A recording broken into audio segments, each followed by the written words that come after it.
If you please stand with me for the Pledge of Allegiance. Thank you.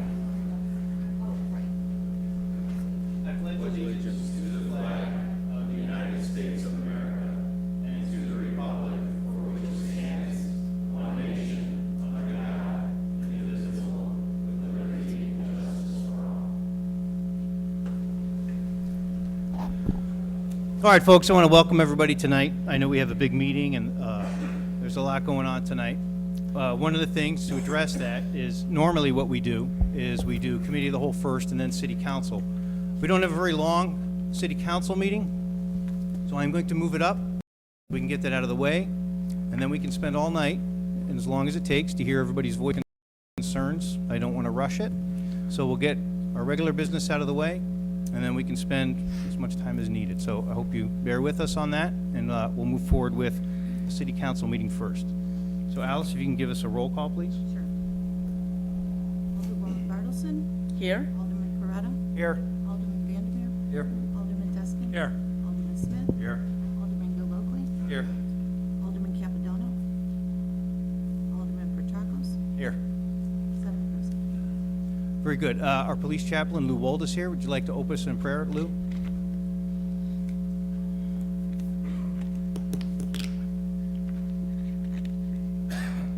Would you pray with me?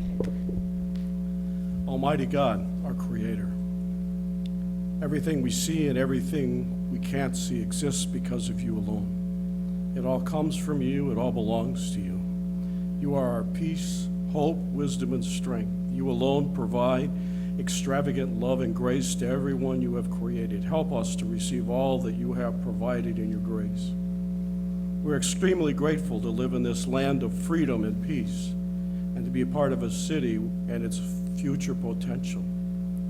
We ask you to bless our mayor, members of the city council, and various city committees and our city staff with your wisdom to lead our city with integrity and courage to take action for good for all the citizens. Guide our mayor and council and help us to be a community of light, having peace, prosperity, and unity. Bless their families out of your great abundance. We ask for your guidance in tonight's meeting. May we approach the business of our city with your wisdom. Provide us the ability to hear more than is spoken. Please give us understanding of what is being said. Bless us with the ability to hear truth and envision innovative solutions and to have solidarity in our moving forward. Help us to conduct our business in an environment of cooperation and loving kindness, treating others as we desire to be treated ourselves. We request that you help us to show respect towards one another when speaking, and empower us to be quick to hear, slow to speak, and slower to anger.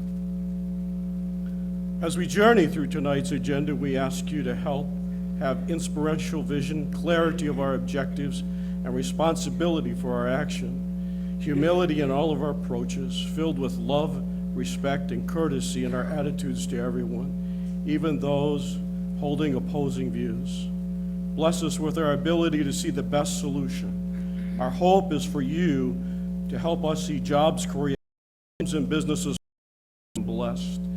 We thank you for hearing us and helping us to work all things together for good. Bless our city employees, city volunteers who serve us. Bless our police and fire personnel as they protect us and be with their families. We request that you protect our serving in military forces in our country and our world, and we desire each of our military and first responders to return safely to their families. Protect our schools and bless our schools and the leaders of our schools. May your love and peace, joy, and wisdom be upon us. We ask this in your mighty name. Amen. Thank you. All right. Just a heads up. I know that planning and zoning works a little differently when it comes to speakers.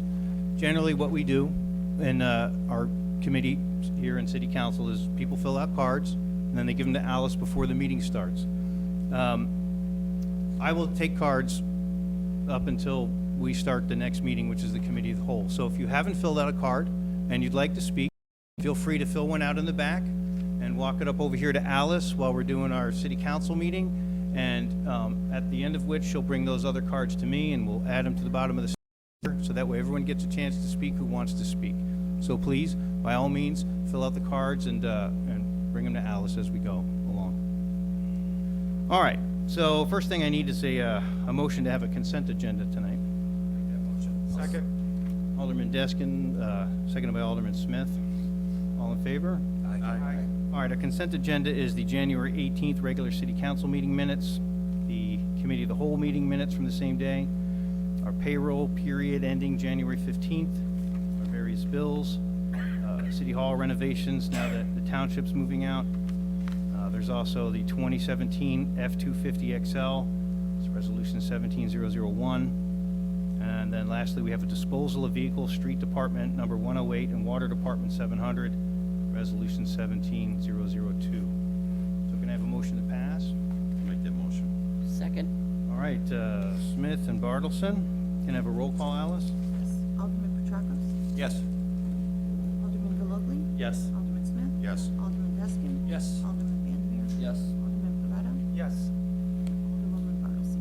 Yes. 7 yeas, motion carried. All right, first thing on our agenda tonight is our hotel complex we talked about last week. They're going to come up here and for a vote. Ben, you want to take this? Thank you, Mayor, members of the council. The first item, CA1, is seeking a motion to approve a resolution 17004, a resolution approving an economic incentive agreement for the development of a hotel out at Lockport Square Shopping Center. As you mentioned, we did discuss this at the committee of the whole. Just want to clarify, tonight we're only talking about the hotel. I know there was a lot of debate and discussion about potential future theater as well. That incentive agreement is not on this agenda. This is just for the hotel. This would be a nationally recognized hotel chain, Holiday Inn Express. The city has enacted a hotel ordinance, hotel tax ordinance that imposes a 5% tax on the rental of those rooms. The city's 5% share would be going to the developer for the first 10 years. It would for 4% for years 11 through 15, and then years 16 through 20, the city would receive 2%. The city is also extending a $300,000 credit on building permits and fees. The developer would also be responsible for any expenses above the $300,000 in fees, and of course any professional consulting fees or equipment purchases, items that would be required to be purchased by the hotel. This project is expected to hopefully begin their proceedings through the rest of our process this fall, and construction in 2018 and hopefully opening in 2019. We did provide an updated timeline in your packet this evening that shows them trying to get started through our planning and zoning process this summer. And what we're trying to do is propose what I'm calling a window of opportunity to obtain this incentive, where if they can file through our process before September of 2017 and open before September of 19, which is what the original contract date was stated, and then they would be able to take advantage of this hotel motel tax incentive. So with that, we certainly have the petitioners here to take additional questions or comments and concerns before the vote. Sure. Comments, concerns from the council? I'll make the motion that we approve as presented. All right, I'll second. seconded by Alderman Beretta. Thoughts, concerns? No. I appreciate the schedule that was presented. I think that really helps clarify the timeline. I think one of the worries that we had was everything would be a back-end loaded, right? It'd be delayed. I think that the comments from the city council of just making this more of an incentive, I think you responded to it well. So I appreciate the response. That works out with the start date. Jason, do you have something? No, I'm fine with this as is. Ben, do we know, I do think there's probably a little more discussion to be had on the theater piece of this. Do we have an idea of when that's gonna be coming back? We haven't scheduled the meeting with the mayor and the theater group yet, but it'll be in the next few weeks, and we can certainly come back as soon as we have something to present. It's probably a question more for Jim here. Jim knew. But I know that one of the things we did was put it out there so that they could, go have their negotiations to close on their contract, and then that's when they'll come back, so we'll stay on that. But we look forward to this, we really do. I mean, mean, our desire to have a tighter timeline is because we really want you here, and I'd like to see that development happen. Look forward to moving forward with the theater as well. I know Parent Hour Bread signed their contract, that's exciting, and really watching the development start to take hold and come to fruition, so we appreciate that. All right, well, if there's no questions for the petitioners, then we'll do a roll call. Bartleson, Yes. Loretta, Yes. Vandermeer, Yes. Peskin, Yes. Smith, Yes. Gillooly, Yes. Tracos. Yes. 7 yes, motion carried. Thank you. All right, ED1, did you need to table that because you didn't have all your information yet? Yes, and I know Jim is here. Amy from engineering and I have talked to Jim about this, that we'd like to make a motion to table ED1 on our inspection. We have a few things yet to resolve, and we'll just bring this back when they are resolved. Okay. And should be in the near future. I'll make that motion. I'll second. All in favor? Aye. Hey, Tom, do we need a date on that tabling? Mr. Mayor, members of the council, general tabling is fine. We'll bring it back, put it back on the agenda when it's ready to be presented. Thank you. All right, Amy, you want to talk a little ED2 for us? Yeah. My first item on the agenda tonight is the McGregor and North reconstruction concurrence request. As you all are aware, we received STP funds for the reconstruction of McGregor Road and North Street. Over the last couple we've been going through the phase 1 and phase 2 process. This project went out to bid on the January 20th letting. Bids were open, and the low bidder was Austin Tyler Construction in the amount of $1,223,321.90. The latest estimate was considerably bigger than this. We had actually come back to the city council and asked for an approval for an extended MFT amount to cover the latest engineer's estimate of 1.8 million. So some of this MFT money will not be used. Right now, we're looking at about $244,000 in MFT money to cover the city's local share instead of the $490,000 that we requested. So we are looking for a concurrence from the city council to award this project to Austin Tyler Construction in the amount of $1,223,321.90. And we are also asking to set aside additional funding in the amount of $24,340 for potential hydro excavation of the pipeline. We just got word today, actually, that there's a really good chance that this is going to be covered within the contract, that there is a potholing line item in the contract, and the engineer discussed this with Austin Tyler, and they were planning on doing the potholing. So it looks like our only overage will be the cost for ExxonMobil to come out and supervise the potholing operations around the pipeline.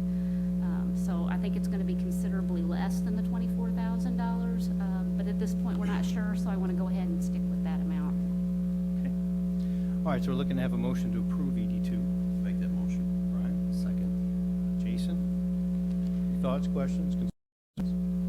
I have to abstain from this one. I'm looking to sell material on this project. Okay. Keep JR out of this. I'd like to say thanks for Amy for going for the grants again. This is good stuff for us, so thanks, Amy. Yeah, no one's better than getting a grant than Amy, so bravo. All right, if there's nothing else, then we'll do a roll call. Petracos, Yes. Smith, Yes. Peskin? Yes. Vandermeer, Yes. Loretta, Yes. Bartleson. Yes. 6 yes, motion carried. All right, my friends, that's everything. Can I have if there's any new business out there? Good. All right, then why don't we get a motion for adjournment? Make a motion? Second. Joanne, Jason, all in favor? Aye. All right, we're gonna open up our committee of the whole. Need to switch over. Give Alice a This minute. really- Fix our web links.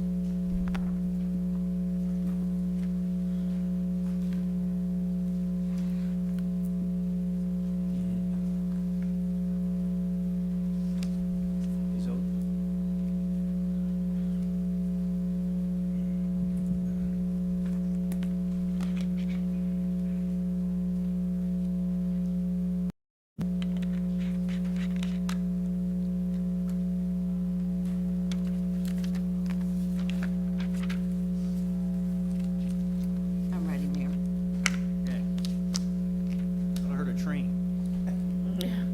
we're getting a quiet zone.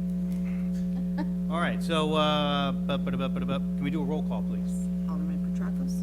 Yes, here. Alderman Capitonis absent. Alderman Gallogley? Here. Alderman Smith? Here. Alderman Deskin? Here. Alderman Vandermeer? Here. Alderman Beretta? Here. Alderwoman Bartleson? Here. 7 present, Mayor. All right, again, just to get some things out of the way so we can spend as much time as we need to on Prologis, can we move up ED1 and ED2? So who wants to take this? Amy, Tom? Who wants to take ED1 there? Report real quick. Oh, what's that? Liaison report. Oh, did you have something? I'm so sorry, my apologies. What do you got? I just wanted to, I don't know, most people probably know about it, spread the bad news about the passing of George Schober from V3. Yeah. George was our lead guy on our streetscape project downtown. He passed away last weekend, so just didn't know if anybody was aware of it, but we're moving forward on getting him, V3 is replacing him for the role that he played in our streetscape project, but Yeah, really tragic. We will miss George. He was a good guy. I have something. The city of Lockport was ranked 56th safest city in the nation via neighborhoodscout.com. So it's pretty good. It is good. It's out of like all the cities in the nation, 51st. Yeah.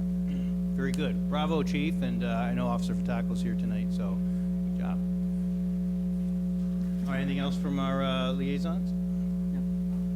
All right, then we'll move down to ED1. Is that Amy or Tom? You guys want to take that? Amy's there. Okay, ED1 is the award of the Well 14 Iron Filtration Facility Addition contract, contingent upon IEPA issuance of the state revolving fund loan. We had the bid opening for Well 14 iron removal, and we received 7 bids, ranging from a low bid of $1,869,000 to a high of $2,054,000. The engineer's opinion of cost was $2,018,070. So all the bids received were right at or below the estimate. During the bid tabulation process, there was an issue that came up with the low bid. And so we are recommending that the low bidder be declared non-responsive, and the second low bidder, J.J. Henderson, in the base bid, is awarded be awarded the contract in the lump sum amount of $1,922,000, contingent upon successful loan approval. Okay. What do you think? Any questions, concerns, council? And Mayor, we do have someone from Key Construction that had signed up to make a public comment on this issue as well. I don't know if there's who's still here. Come up to the mic, please.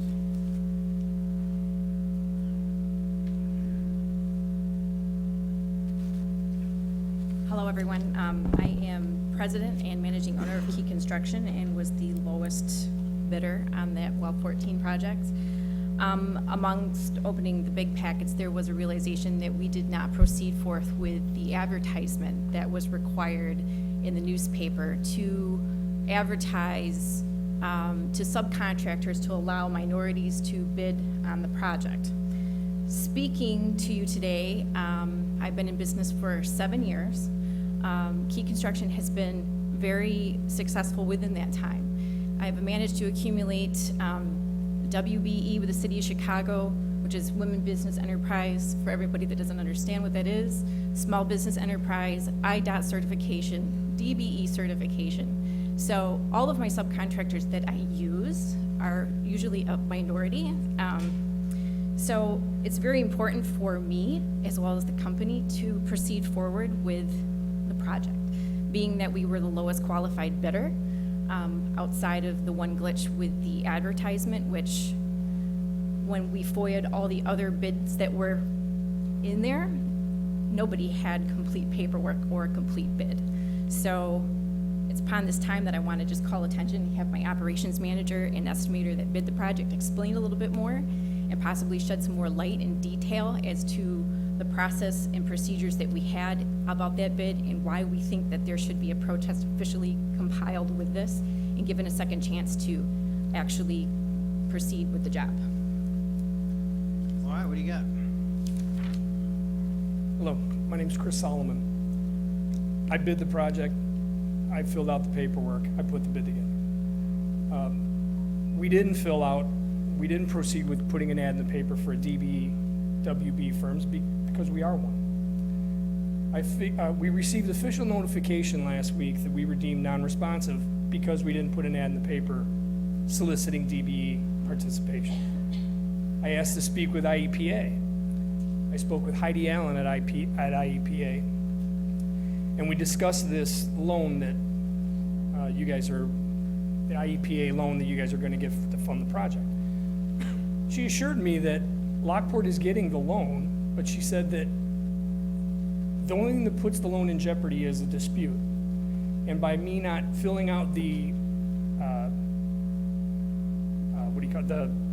the ad in the paper, that I opened ourselves up to a protest.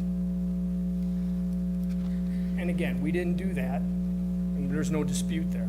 But we didn't do it because we are one. IEPA said it's up to the city of Lockport. I spoke with Mr. Thanos, told him the same thing. We want to do this job. We're here. We're right down the street in New Lenox. We are the low responsible bidder. We've done this work before.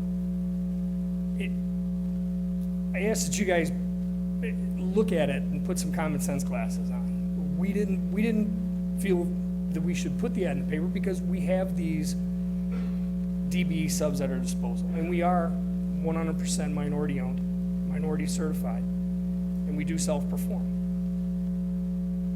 We did receive the bids. We looked at the bids. We did put a FOIA request in. And the recommended bidder is not using any DBE. The paperwork shows it. He states in there that they solicited DBEs, but they weren't low.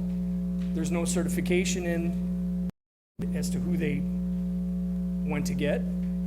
So I don't know who they're using, but they're not using anybody. The third low bidder did the same thing. Put a waiver in, not using anybody. And we're hoping that we can get by this. All right, well, let me try to make it simple. Look, I get that these things are complicated. I went to fill out paperwork for being a veteran and getting state work, and the stack was this thick, so I gave up on that. So I get that they're complicated, but it is your job. My question to you is, just because everyone else maybe made a mistake too, doesn't necessarily mean that it's okay.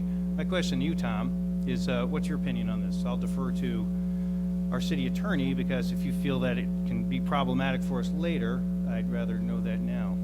Mr. Mayor, members of the council, I spent quite a bit of time looking at the documents submitted by Key Construction and the second low bidder, J.J. Henderson, and it was my opinion that based on the rules that come with this low-interest loan that's made available by the IEPA would deem the Key Construction bid as non-responsive. The city has applied for the loan, and the loan provides the city with a nice advantage of getting an interest rate for financing this project at 1.64%, which is obviously a very attractive interest rate for the city to complete this important project for water quality. If there's a protest filed, if we were to award it to Key Construction and a protest were filed, it's likely that we would probably be substantially delayed. I don't know if we would miss a construction season. It really depends on how quickly the IEPA would rule on the protest. Based on my past experience with these types of loans, the IEPA requires the details to be followed. And when you look at the rules that we have to include in our bid package, it was clear that non-compliance with the notice requirements as far as publishing notice and soliciting minority contractors, the rules clearly say that the failure to document such affirmative efforts shall be deemed relative to disadvantaged business compliance non-responsive. When I saw that in the rules, it told me that the IEPA would not deem our acceptance of the low bid as being in compliance with the IEPA rules.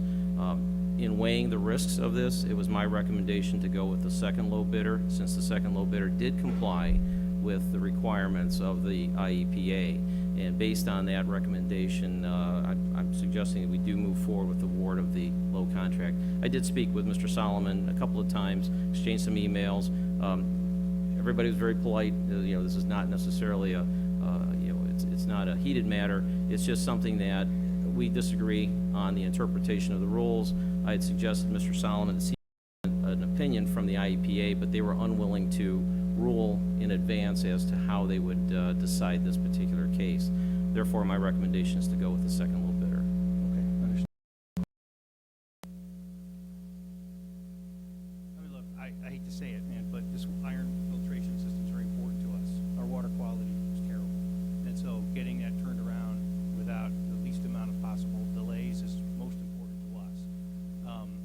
If Tom feels that this gets challenged, it could be drawn out, it's not something I want to subject the city to. So my opinion is to take Tom's advice. He's been around the block a long time, and as much as I hate to see somebody lose a job like that when you guys came in low, I think it's probably the right thing to do. The other requirement of that project is to have minority participation. 12% female, 5% MBE. Neither of the two have those. So if you're gonna hold us to the same standard of following the rules of the paperwork, then you must hold them to the same rules. Does that mean a company that doesn't have that sort of minority employees can't bid on projects, Tom? Is that how that works? The rules are established to attract contractors who are minority-based or minority-owned, whether it's a women-owned business, a WBE, or a business owned by an ethnic owner. So the 5%, 12% rule is in there. It's not necessarily mandated by the IEPA. The effort is to try to solicit the participation of minority-owned businesses, and goals are set by the state. If they're not achieved, it does not jeopardize the loan. Okay, why don't we just do a kind of a, Can I ask a question? I mean, if your Yes, of course. interest, if the second bidder is higher than what our low bid was, and you're talking about interest rates, then taxpayer money going towards the second bidder that's ultimately more, how does that, I mean, your dollars to dollars and apples to apples? Yeah, actually, this is very similar to your situation in Downers Grove when you were the second bidder and the low bidder didn't comply with DBE requirements, and the Village of Downers Grove, mayor and city council there, found the low bidder to be non-responsive and awarded a contract to Key Construction as the second low bidder. So it's something that the bidding requirements are very strict, because you really can't play fast and loose with bidding requirements, especially when you're dealing with state regulations or federal regulations, and that's what we have here. So based on my past experience with these types of loans, where they do require strict compliance with the rules, there really is no room left for city councils to say, we're going to waive certain rules even though the IPA may mandate them. But you're willing to waive that rule for 5%, 12% when it's in the documents that we're to have that participation. And again, you know, we've talked to the state about that, and it's certainly a goal that the state sets, and we don't make the rules on these, and, you know, for us, it's much more cost-effective to finance a project like this using a loan program that gives you 1.64% money, rather than going through a bond issue, for example, where you're going to have substantial costs in trying to issue bonds, or tapping into reserves and paying cash for projects like this. So that's why my recommendation is based on past experience and my understanding of how the IEPA interprets these rules. Certainly understand Key Construction's position on it. I spent a lot of time on it because Mr. Solomon raised some good points, and I wanted to make sure I gave them their fair due in reviewing it. But I believe, based on, and the same thing that they ran into in Downers Grove, where they were the successful bidders in the number 2 position, based on the low bidders' non-compliance with a minority business requirement, it's my recommendation we move forward with the second low bid. all right, I'd like to hear from the council. I feel bad. Just one more point. The second bidder also didn't have complete bid packet documents. It was Actually- allowed to go back and sign all of their information and then resubmit it post-bid date. So I don't want it to seem like, you know, Downers Grove in my second place win on that, which ultimately turned into my first place win, is relevant to this job. I just thought I'd mention it because, you know, there are some times when the second low bidder does prevail, and I'm not sure what happened in the Downers Grove case, other than I know you were in number 2 position, there was non-compliance, and the Village of Downers Grove gave you the contract, even though you were in the number 2 position. So, I'll say, I feel bad for you guys. I wasn't even aware that this was an issue, but, you know, this is a $2+ million project. The $50,000 difference, while we always try to watch out for taxpayer dollars, based on council's advice, I don't think it's worth the risk. I think we would, I support going with J.J. Henderson. And again, the risk is, when I spoke to Heidi Allen, right, she stated that it's not the only reason that would hold up you guys getting your loan was if someone protested. So if you award it to us, you run the risk, I get it, of having J.J. Henderson protest. You don't award it to J.J. Henderson, we're protesting. Yeah, I did mention to Mr. Solomon that if he could get a confirmation in writing or by email from the IEPA that the IEP would waive the failure of the low bidder to comply with the mandatory bidding requirements, then the city would award the contract to Key Construction. Mr. Solomon had indicated to me that he wasn't able to obtain that. I really can't go on conversations that True. are speculative, and I don't think, and I forgot, Heidi, is it? Heidi wanted you Yeah. to write a letter to her saying that we are the apparent low bidder, we do Yeah, fulfill. and I didn't hear that from Heidi. I was hearing all of that from you. She wasn't contacting me. So, Mr. Mayor, members of the council, my recommendation does stand. Anybody else? Me personally, I appreciate you guys coming up here and talking about this. I appreciate you bidding on projects, you know, before, and I hope you do continue with whatever we decide here today, so.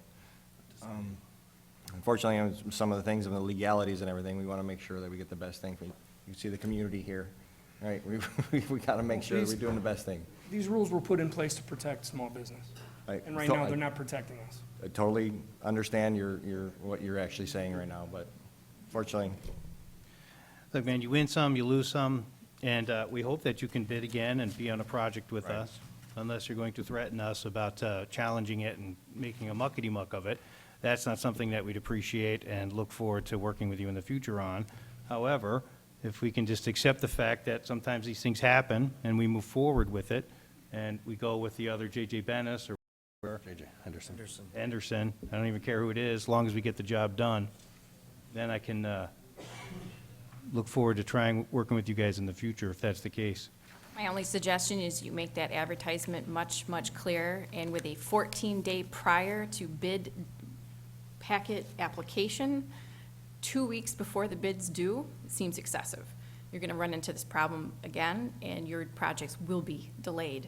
It's my suggestion, word of wisdom, long enough to know we're that open to nobody that's else fair. does. Appreciate that. absolutely. We're out of time, thank you. All right, everyone. So Thank you. I think we all feel the same. We're on board on that? Okay.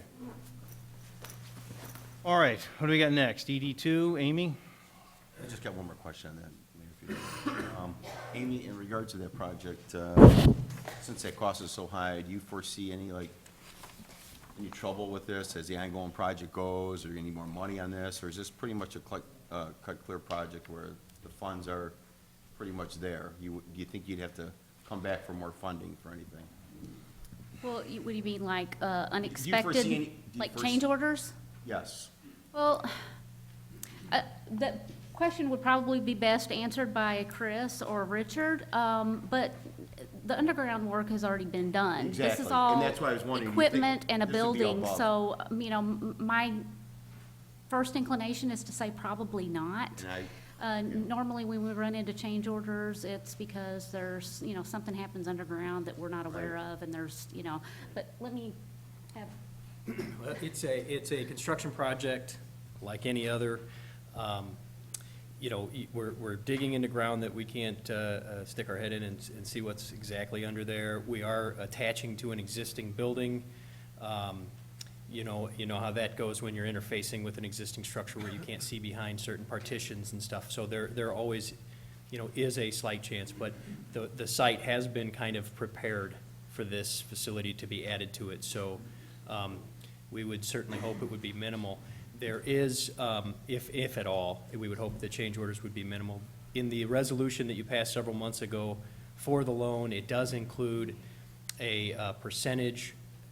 The loan is large enough to cover change orders if they do come up. So, it wouldn't be a big process if something was unforeseen that entered to get that funding from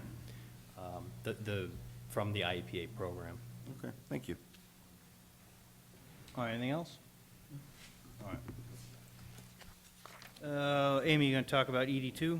Yes. My next item on the agenda is the STP Bridge, Second Street Bridge Project, Phase 3. As you all know, we received Surface Transportation Bridge Program funding for the repair or the replacement of the Second Street Bridge over the I&M Canal. In October 2013, we were notified that we would receive the funding, and at the end of 2013, the city solicited proposals for the services of a professional engineering firm to complete Phase 1 and Phase 2. Baxter & Woodman was selected in early 2014, and the project is scheduled for a 2017 letting. The Phase 2 engineering is nearing completion and is getting ready to go out to bid. And as part of that process, we need to pass a resolution to utilize MFT funds for the local share of the construction costs. Right now, the current estimate for this project is $1,679,000, and that includes construction, utility relocation, and Phase 3 construction engineering.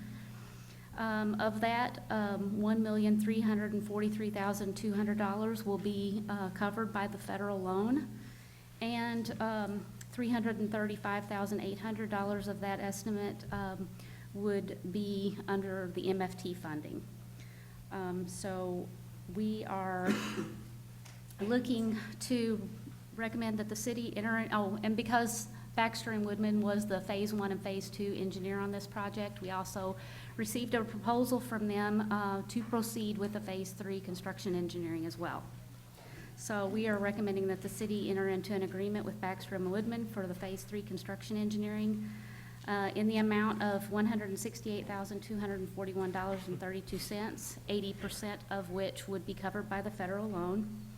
And then also that the city approve the MFT resolution in the amount of $302,000 for the local share of the construction cost and the utility relocation. All right, questions, concerns, thoughts? All right, is this something we can do on a consent agenda for next meeting? All right, please do so. Good with you? All right, so that wraps up all of our other business, so now we can get down to why everyone's here tonight. Just a last call for speakers. If you want to speak tonight, please fill out a card in the back and bring it to Alice. We'll have a few more minutes to be able to do that, so if you want to speak, this is the way to do it. We want you to come up to the microphone, be on the record so everyone can hear you. When we speak from the crowd, no one can hear it for the record, and so we'll keep it, kind of orderly, so you have an opportunity to still fill out a card. Yes, Zoe. Sorry.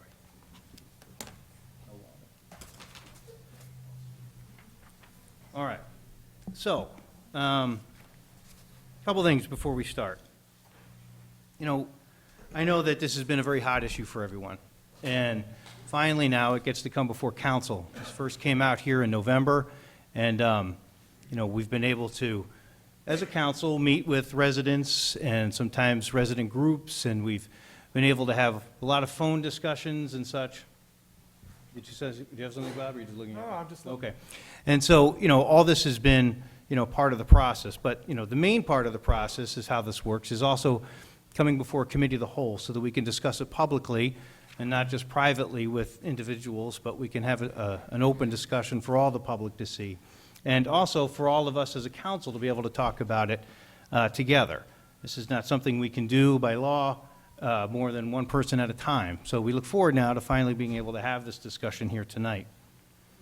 A couple things that is important to understand. This isn't about destroying Lockport. It's actually about preserving Lockport in a time of unprecedented growth.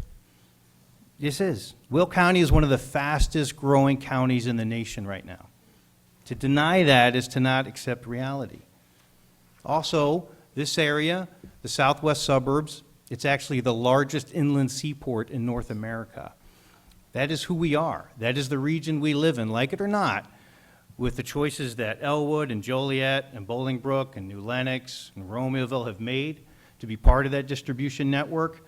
That is just the area we live in. And now that I-355 is opened, that has come closer to Lockport, and it's upon us now. So we can either pretend that that's not the reality, or we could try to find solutions. Sometimes we think that the solution here is to just say no to this, but that's not the reality, because we can't just say no to somebody who has entitled zoning. Just like I couldn't tell you no to build a house on your property just because your neighbors may not want you there. That's not the way it works. You're allowed to build if you own a property, and the same with this. So really what we need to do here is not so much deny the fact that this is where we live, it's to find a way and to find solutions to make us all be able to live together. I can't emphasize that enough. It's like I'd like to work together and find solutions and find the ways to mitigate these kinds of growth and growing pains that we have. It's just the reality of where we live. One of the things I want to talk about first, though, tonight is we've already had some of these growing pains with our existing growth over the years, and that has to do with traffic and congestion. You know, when I first moved here, and I used to live over there on Coral Drive, I used to be able to ride my bike down Jefferson, and when I got to 9th Street, I didn't even have to look both ways. I could just ride right across. That was just the way it was when I first moved here. Now it takes me sometimes 5 minutes to cross the street there. It's just the reality, again, of where we live. We try to work with the county and with the state and the feds, trying to find ways to build a second bridge, and we're all familiar with the Bruce Road Caton Farm Bridge project, and that's fine, and we'll continue to work on that. But in the meantime, we have some more pressing issues that we find ourselves in Lockport. We find stray trucks going down 151st Street. We find them on Gauger, and that's been problematic for us. 2 months ago, Senator McGuire and I went to IDOT to try to find ways to resolve these issues because they are bothersome. We went there and we asked, can we do video surveillance? Can we put special signage up on 171? So instead of people turning onto 151st Street and then realizing that they're on the wrong street, can we put signs before them? I know a lot of these truckers, they're not, vindictive, they're not bad people, they're just trying to make a living. And sometimes when they turn and they realize that they've made a wrong turn, then they make a U-turn. Of course, it exasperates the problem. At that point, it'd be better if they just went straight instead of making a U-turn into the neighborhood. These are exactly some of the problems that we have as we grow, and we're part of this process and this growth spurt that Will County has experienced over the last number of years. So I found some things that we can do and some things that we can't do. When Senator McGuire and I were before IDOT, we went with Ben Benson up in Schaumburg, they told us, no, you can't do video surveillance, and no, you can't put signs directly on 171st Street, because every mayor calls me 3 times a week to put many, many signs up, and it's just not what we can do. So finding that a little frustrating, we were able to move some signage around on 151st Street, but it's only a partial answer. One of the things we've done, though, is asked Officer Fataco to become our full-time truck enforcement officer, because this is part of where we're at.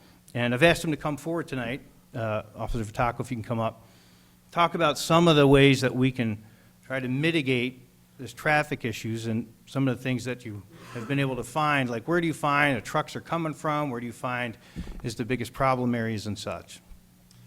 Good evening, Mr. Mayor, City Council, citizens of Lockport. The majority of my enforcement that I've been finding since I've been assigned as the traffic truck enforcement officer since January 1st is the area of 151st and Gauger and 151st and Farrell. Primarily because of the new industrial buildings and businesses that have opened up in that area. The trucks are going that way because the current system or software for truck GPS units do not include the update map that includes the new roadway that extends north from 147th on Gauger all the way to 143rd. They have assured me that they have contacted their software team, and they will be making that update sometime up until June of this year. They have explained that after the update is made, the truck drivers still have to make the software update on their own. The businesses in the area have been asked to list a specific direction on how to enter and exit that area so that they're on the proper designated truck route. They're very specific. The problem is the drivers sometimes are lazy, and they are using their phone GPS or their truck GPS and not realizing that there's specific instructions. When they do that, they follow these roads that are clearly marked and clearly signposted that says it's not a truck route. Unfortunately, when I find them, and I find an average of about 7 a week, so about 1.2 a day, they are issued citations. It is a $500 fine, and it's payable immediately. I've received multiple complaints, have addressed those complaints, and are hoping to eliminate completely the majority of the truck traffic once those GPS systems and softwares are updated.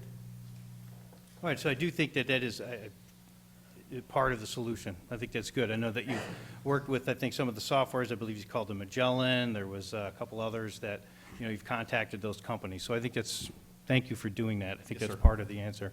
I think also another aspect of this, though, is how do we be more aggressive? And, I talked to IDOT, and we brought up doing some temporary scales and to be a little more aggressive on 171st Street. And I've asked Officer Vitaco to start thinking through this. We do have the temporary scales. We've recently purchased a new vehicle that should be coming soon, but we ordered one that was a little bit larger so that we can haul the temporary scales around. And looking at, just kind of setting up camp on 171st Street. And this isn't about trying to pinch truckers. These are honest people making a living, but they are oftentimes coming up from the intermodals, coming up 53 over the bridge, up 171. Instead of taking the tollway, just like anybody, they don't like paying the tolls, but we really want to try to encourage the trucks that, have these larger weights to take the big highway, which is what we all as taxpayers built it for. So it's really about encouraging truckers to stay off those 171 roads and the 9th Street Bridge. Can you tell me a little bit about what your thoughts are and how we might go about doing this? Okay, as you mentioned, the joint enforcement operations, we've contacted District 5, the Illinois State Police. We are in conversation with them to set up a couple details a month. We don't know exactly which day at this point. And when we do set those up, it will be right on Route 1, probably near New Avenue, so that when the traffic lanes cross from 2 lanes to 1 lane, it's easier for traffic to drive around the traffic enforcement area. There's going to be a couple troopers, myself, and maybe another Lockport officer if available. We'll stop the trucks, do an inspection on them based on the state police, and enforce weight restrictions. We'll also find out where they're coming from and remind them that in the event that they're trying to go to our local industrial area, that there is a proper way and to continue up to 143rd Street instead of 151st. And hopefully that'll help take care of the problem as well.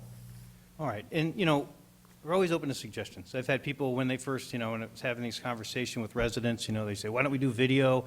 It's fine. Like I said, I took that to IDOT. Not every suggestion is workable, but some are. So we'll continue to try to be as aggressive as we possibly can on this. And it may come down to another officer one day. Again, these are growing pains. As the city grows, I was at the gym today, and this old-timer told me he remembered when Lockport was 3,000 people. And that's great. It's 25,000 now. And so the more we grow, as we need to bring on other officers, and if it's a matter of managing these things, this is something that we may have to do. And we'll listen to your recommendations as we move forward, the chief and Officer Vitaco. So, look, thanks for the update, Vinny. We appreciate it. Thank you, sir. We'll continue to try to find ways to mitigate the issue that we face in our growth. All right. All right, Pam, do you want to talk a little bit about the Prologis development? Yes. Thank you, Mayor, members of the council. Before us this evening is a concept plan that is proposed by Prologis. They're asking for the city to consider the concept plan in order to determine whether or not they move forward with submitting more detailed plans. What they are proposing is very similar to several of the industrial business parks that we currently have under construction: Heritage Crossing Corporate Center, 355 Corporate Center, and recently approved Lockport Business Center. To summarize, just in general, the property does have a combination zoning of M1 limited manufacturing and O2 general office. It does have an extensive zoning history. Included in your packet is a map that outlines the dates when the various parcels were zoned as such, as well as a memo that was prepared by the city council that further, or city attorney, sorry, that further details the zoning history of the property. Included also is an excerpt from our I-355 corridor master plan, by which we refer to in determining appropriate zoning as well as appropriate land use. In summary, the project itself includes 5 industrial warehouse buildings, which would total 1.97 million square feet of office warehouse space. They have detention ponds proposed throughout the development. A new public roadway would also be constructed connecting 143rd Street to Archer Avenue, and permits would be required from the county and IDOT, as both of those access points are not under the jurisdictional control of the city. If this concept plan moves forward, as I mentioned earlier, it would be refined and reviewed in greater detail when preliminary plans would be submitted. The Planning and Zoning Commission considered this concept plan in 2 meetings. The first meeting was November 8th. The project was then subsequently continued because of the extensive concerns expressed by residents and neighbors. The meeting then was subsequently held on January 10th. In response to the concerns that were expressed by the neighbors, the applicant did provide a pretty extensive binder, which I've outlined for you in your packet. It has 12 different sections addressing various issues. Section 3 in particular, which I also outlined in detail, was the revised site plan, showing the applicant's attempt to address some of the concerns that were raised during the, in particular, November 8th meeting. The applicant also submitted a draft impact study, which was prepared by a company called KLOA. Our city development engineering consultant reviewed the study, as well as a third-party company, G. Wald Hamilton Associates, also did a review of the study. Also included in your packet is an attachment number 2, which is a general summary of the concerns and comments that were expressed by the neighbors. They're very generally written due to the fact that you can access the Granicus recording that did take place for any more detailed or clarification on some of these concerns. In addition, an attachment 3 was also included in your packet, which is the summary of the Planning and Zoning Commission members' discussions and comments. And again, generally written with the intent that if there were further details or questions on what was written, you could go to the Granicus system and watch the recording. By a vote of 5-1, the Planning and Zoning Commission did recommend approval of this concept plan, subject to several conditions. You have them in your packet. If you have any questions about any specific ones, I will certainly be happy to respond. In addition, the Plan Commission added 2 conditions. Number 8, which discussed the mitigation of some infrastructure requirements that had 5 different areas that they encouraged the applicant to take a look at. And then a condition number 9, which was that as they moved forward with any preliminary plans, that they need to work to mitigate issues and concerns raised and discussed. And essentially, there's 26 items listed. They're a summary of the various discussion presented from the neighbors, as well as the Plan Commission members during their discussions. Also, I'd just also like to add another addition or attachment to your packet. When we went to the Plan and Zoning Commission, there were 2 concerned citizens that had provided some written comments. These are also included in your packet as an attachment. All right, very good. I know the petitioner, or not the petitioner, actually the property owner wanted to speak or have his representative speak. Before I do that, though, there's one other thing I wanted to mention, going back to Officer Fataco and traffic mitigation. Again, you know, we are in this place of just unprecedented growth. And, you know, another thing about working with IDOT to try to solve problems is when I first got here, IDOT sent us a memo that said they were going to get rid of all of our on-street parking in downtown Lockport.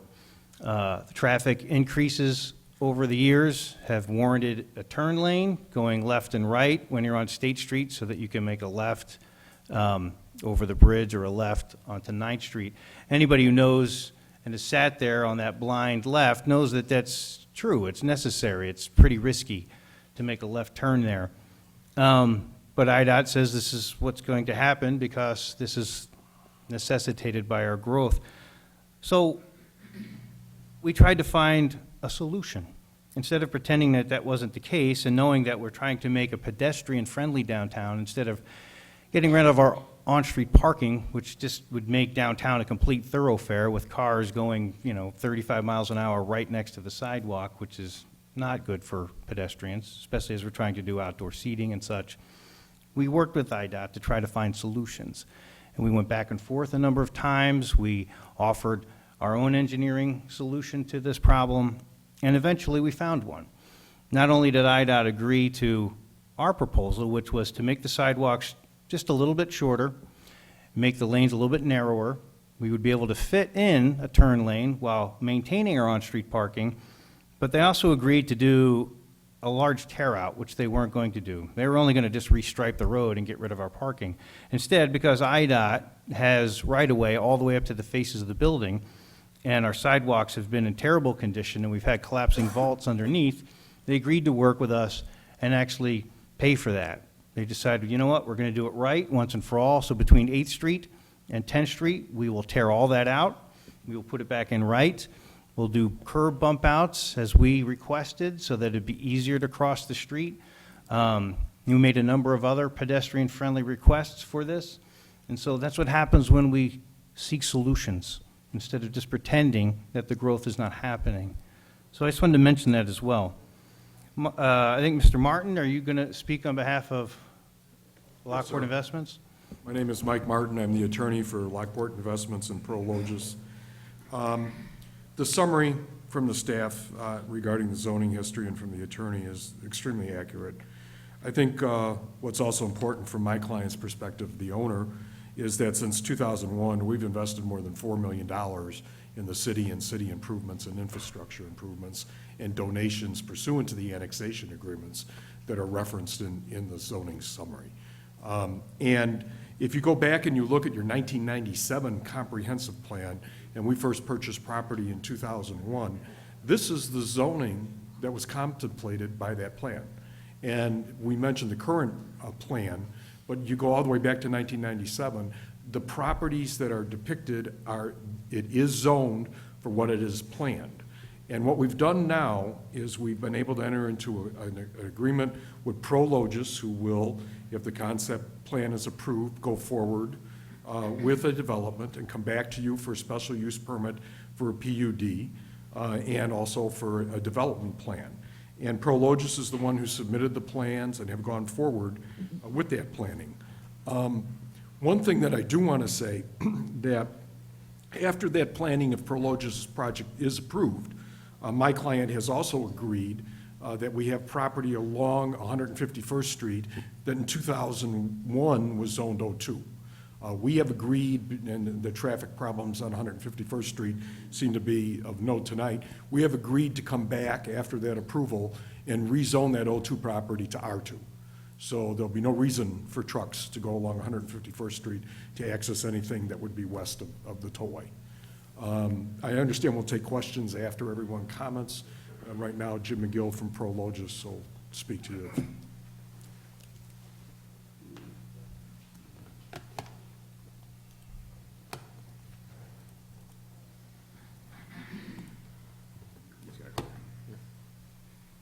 I'm Jim McGill from Prologis, and I'm the managing director for, we call it capital deployment. What that means is I'm basically responsible for all our development and acquisitions of industrial buildings, basically from here down to Texas and then Ohio and Kentucky and Tennessee, et cetera. So I've been around a long time. I came from McShane, which I think you guys are probably familiar with. So I've been doing industrial or development for, God, I'm old, 20-some plus years. So any event, the one thing before I get in the presentation, I think when we came here the first time, or not to this group, to Plan Commission, I think at least myself and my team was a little blindsided by kind of the reaction by the neighborhoods, and I can see now why there was the concern, but, we probably were a little surprised. So I was a little disappointed in our team and myself about not properly understanding all the issues and addressing them. So I would say since that time, which now is going on, 3 months, we still want to move forward on the industrial project, but we spent a significant amount of time making sure we were doing things we thought were minimizing some of the impact on the residents, which would be increasing transitional yards, significantly more berming, more fencing, reduction in FAR, making sure sight lines work. So I know that people look at this and say, well, I'm not sure what really changed, but from ours, it's a significant difference from where we started and where we are from today, both from square footage and also from, there's, cost, dramatically different. So with that, I kind of want to go into our presentation, and maybe I'll kind of keep talking about some of the things that, I think we'll never get rid of all the concerns, but I think we can kind of best address how we've been trying within the framework we have to address these concerns. So the first thing I think is, Prologis we're the largest property or industrial property owner in the world.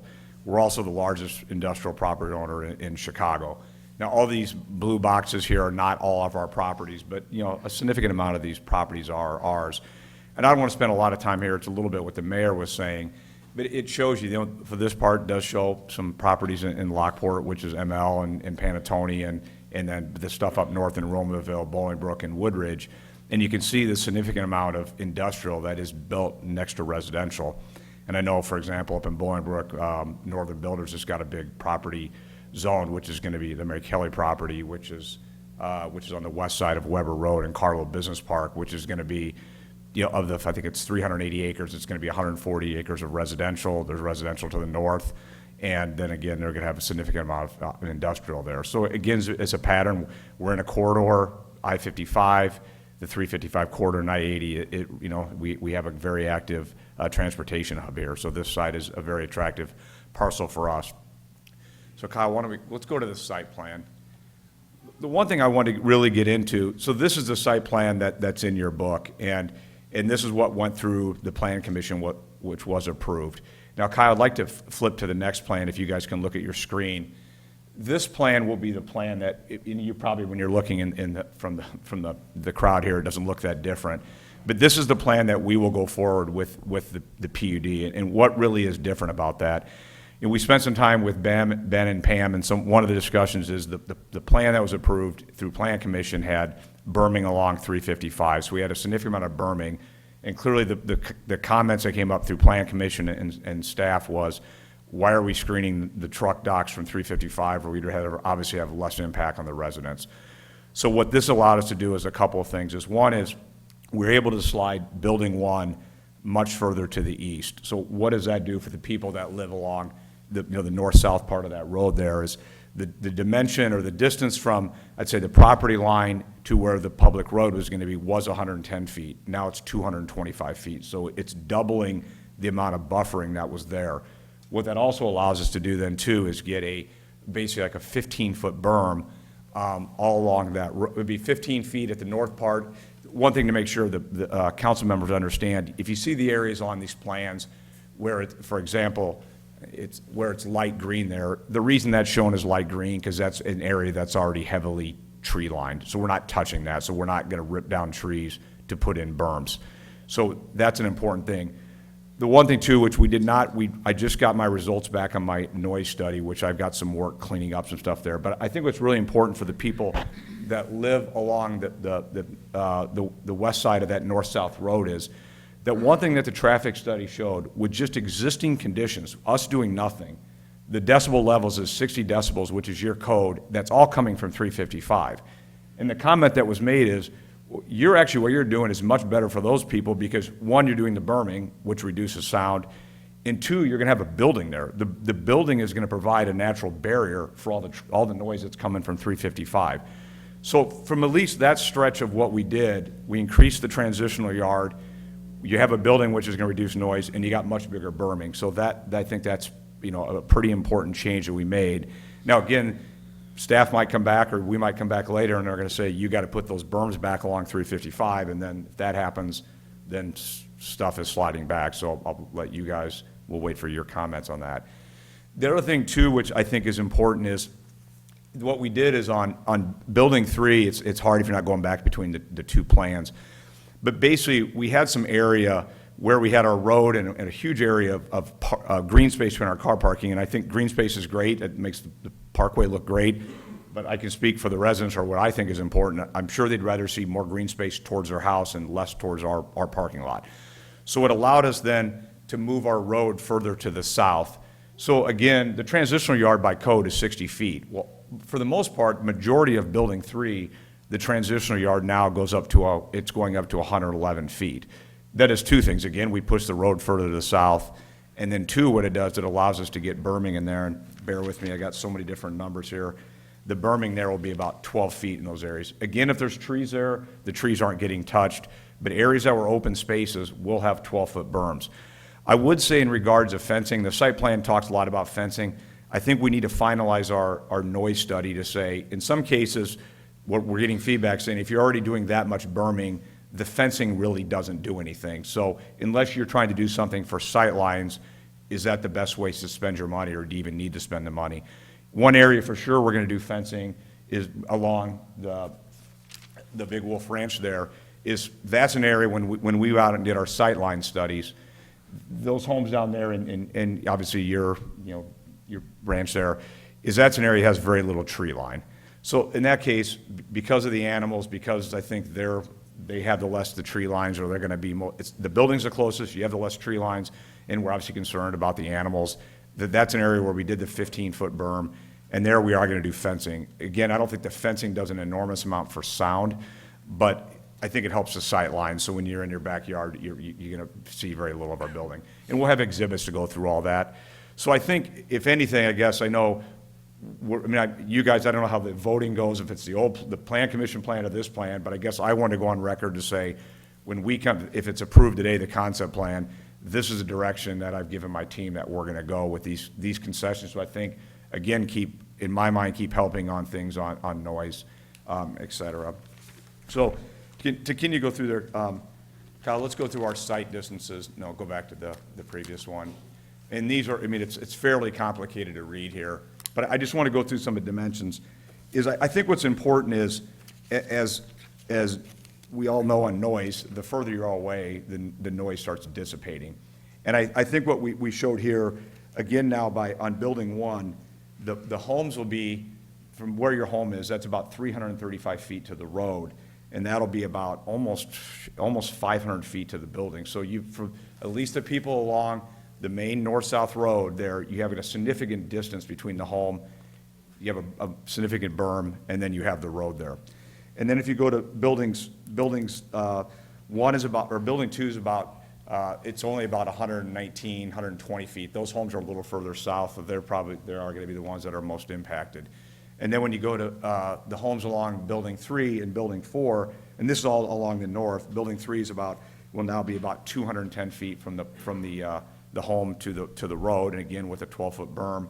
And then the homes along building 4 will be 362, except for the one home that's right there on Smith Road. That'll be still within the transitional.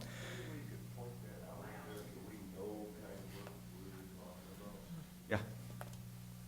So let me go through. Sorry, I got to keep looking at.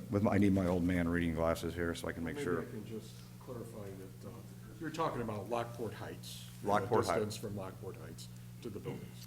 Correct. Okay. Kyle, what's our thing? There we go. Why is it not showing up on that thing? They won't show up on the screen. Yeah. Here we go, yeah. My assistant's so excited about ordering this for me. So we were talking about here is so this number right here, if you're at this building right here, that's right now to the road for these homes here is 362 feet. Kyle, how do you make it go back? Go back. Okay, it's all right.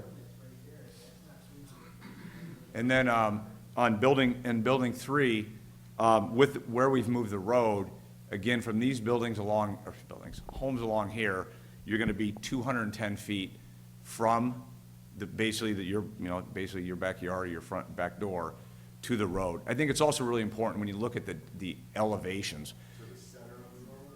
It's going to be actually to the right-of-way. It's to the right-of-way, and the road is 36, if you follow the math, the road is 36 feet wide of actual asphalt. The right-of-way is 80 feet, so what do you got, 80 minus 36, so you're going to basically have 44 feet, so 22 feet more of green space, because that's going to be where there's either a sidewalk or there's going to be plantings in there. So basically what I'm saying is you need to add on another, you're going to add another 22 feet onto that. So meaning it's pushing further away.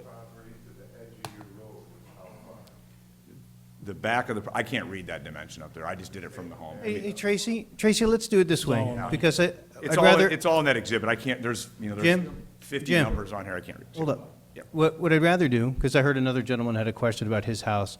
Those are good, and we want to hear those questions. We want them to be addressed. What I'd like is if you guys, if you haven't filled out a card, fill out the card and give it to Alice.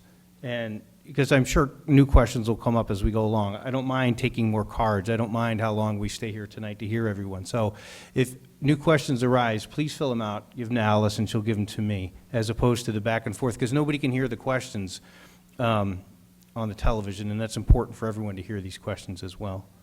So instead of just jumping in, we'll do it that way. All right, Jim, So please maybe it's a couple continue. things here, and we showed this at Plan Commission, that we significantly reduced the depth of Building 4. And again, trying to get the ability to get the 15-foot berm in there and get the fencing in there, so you can see we've greatly expanded the distance there between where the truck court would be. I think what's important too I know that there's a lot of, and I'm going to go into traffic here, but the one thing that's really important, I think, especially for this building, is that the way we look at our buildings, our customers, is the cross-dock buildings, which are buildings 2 and building 3s, cross-dock meaning you've got docks on both sides of the building. Those are usually larger companies that are, example would be consumer product type companies that usually are moving inventory a little more quickly. So they're usually more truck intensive, they're a little less employee intensive, and you're going to see, in some cases, possibly 24/7 operations. In Prologis' portfolio across the Chicagoland area, for 27 operation, it's 10% of our customers. Now, we do have customers, about 20% are shifts, and you might say, what's the difference? It's just, maybe not working full-time, or the third shift is just dramatically less, where 24 is probably ramped up pretty much during the entire day. But so that gives, meaning that buildings 2 and 3 will, these are speculative buildings right now. We don't have customers right now. But my anticipation is those will be a little more truck intensive, and also those, some probability that it could be 3-shift type operations, especially building 2. The buildings 1, building 4, and building 5 are much more, they're less truck intensive. They're usually either some sort of light assemblage or a smaller type company that you would see. I think some of the second building that IPT did with Illinois was it Illinois Tool Works going down there, and then those type of users, you'll see just a lot less truck intensive, very unlikely to ever work 24 hours or having trucks coming at night. So I don't want to say never, but it's less of probability. And so I think that's also important when we will have our sound study for the next meeting, but it's really important when you look at that, if you start looking at where will the truck traffic be. Well, my guess is if there's any, so maybe I might as well get into truck traffic, is what we did to make sure we really analyzed the movement of our truck traffic, and this is in your pamphlet, we don't need to go through all the different numbers on here. But we've got a business park in Romeoville where we have 2.7 million square feet. So our project here is 2 million square feet. And that park is, vast majority of that is Kimberly-Clark in there, which I think you're familiar with Kimberly-Clark that makes Huggies. Kimberly-Clark is moving a lot of products. It's stuff that turns very quickly. And so we went out there, and for 2 days, we studied all the truck movement. So it wasn't just important to say a lot of times you look at these traffic reports, and all they talk about is and the traffic reports, at least the ones I've seen, which I've been doing for a long time, rarely really talk about truck traffic. I mean, I think that's the biggest thing is, when do trucks come, when do they leave? How much trucks are sitting in intersections? And I think the ITE, their manual, I think it's not outdated. I just don't think they have good data. Not as good a data as we would being the largest industrial owner. So we went out there and did a traffic count in this building. How many trucks are we getting in a day, and what time are those trucks coming? So that facility was 2.7 million square feet. We got 520 trucks.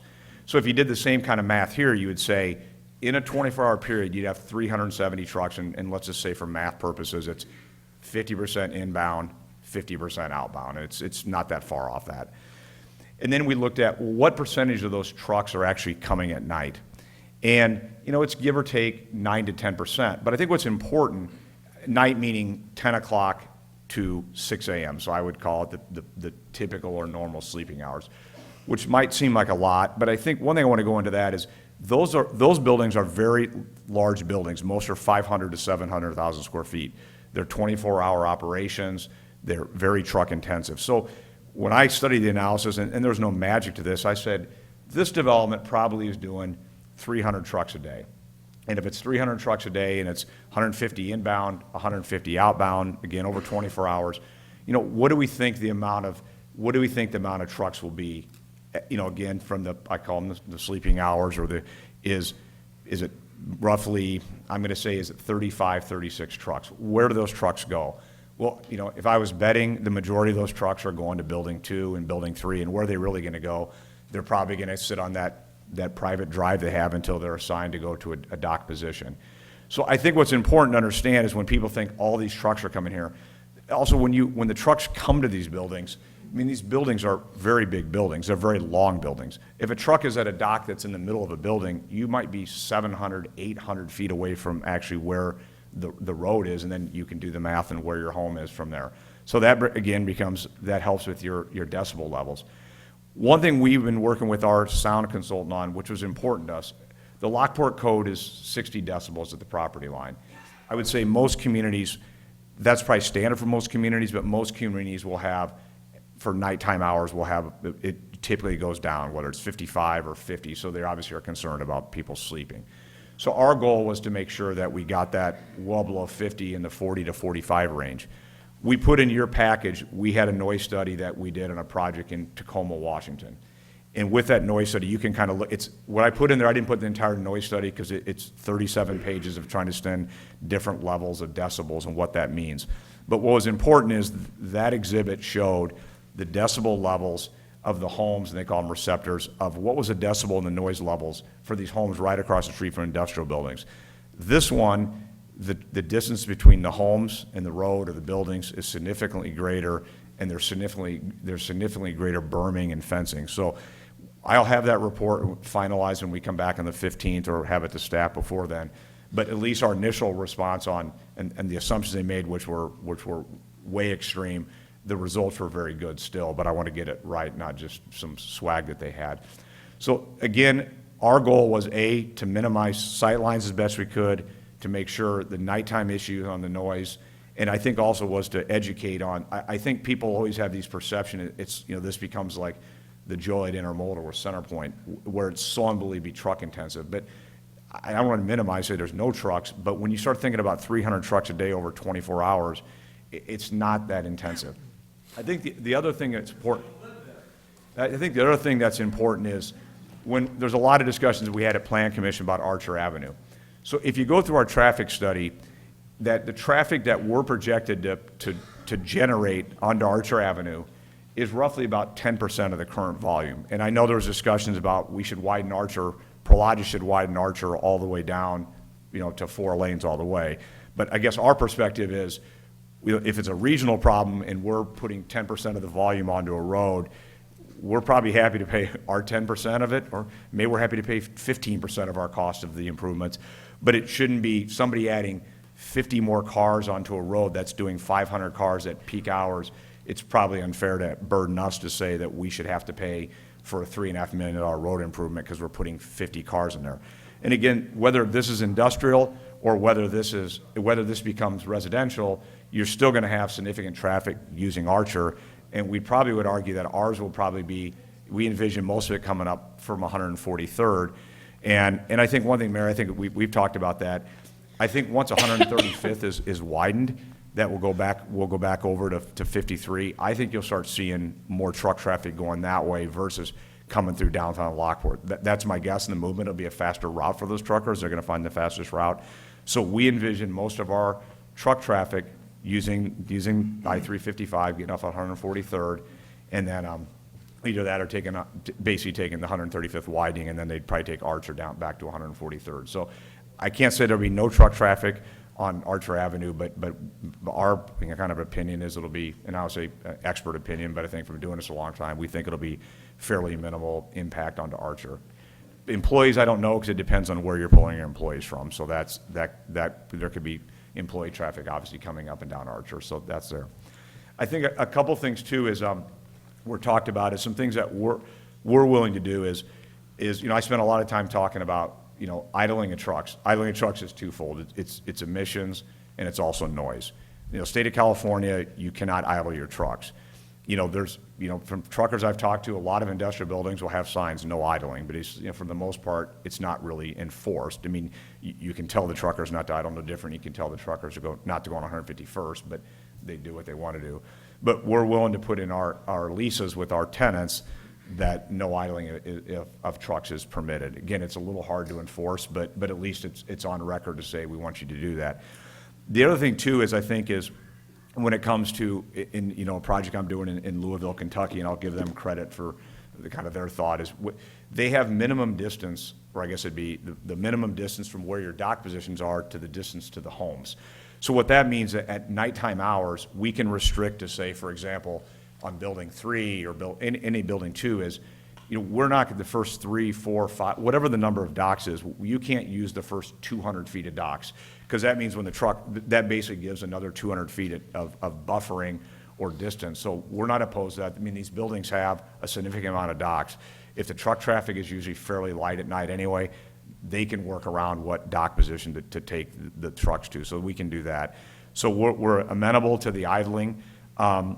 We're also amenable to trying to restrict some percentage of the docks at nighttime hours, so we don't, again, I want to see the noise study to see, does it really matter if you move, another 100 feet? I might say the noise levels aren't that high, but we're willing to work with that. And I think kind of maybe the last comment I had is that, we are going through, we've had a few meetings from the Plan Commission meeting, and then probably a little bit what we're seeing now with IDNR, and one big thing is we call it pre-treatment water quality. So the creek along there is a high-grade wetland, and so we're working within our design to make sure when we discharge our stormwater, we call it pre-treatment, but there's a big article last week in the Chicago Tribune on the front page about the issue cities are having now about the amount of salt that eventually ends up in the rivers or ends up in the creeks. So we're going to have bioswales that will basically be doing some pre-treatment that basically when our runoff from our truck court, which is where the salt is, that will be treated by bioswale rocks, by plants that can withstand the higher salt levels, and then it'll eventually go into the pond, which then it'll be released into the creek. Now again, that's IDNR's got to sign off on that, so it's not our wish list. It's going to have to work with them. But again, we'll be putting a much better water quality in there. Not what's there right now, but those conditions weren't put on ML across the street. But we're willing to do that to make it more of a the best practices and more of a sustainable development. So with that, we think we've provided a lot of information on hopefully educating on truck traffic, Archer Avenue, what we've been trying to do to minimize noise. We want to be a good neighbor. This would be a flagship park for us, and we have the flagship park up in Woodridge, which is International Center, which we own, or most of the buildings in International Center.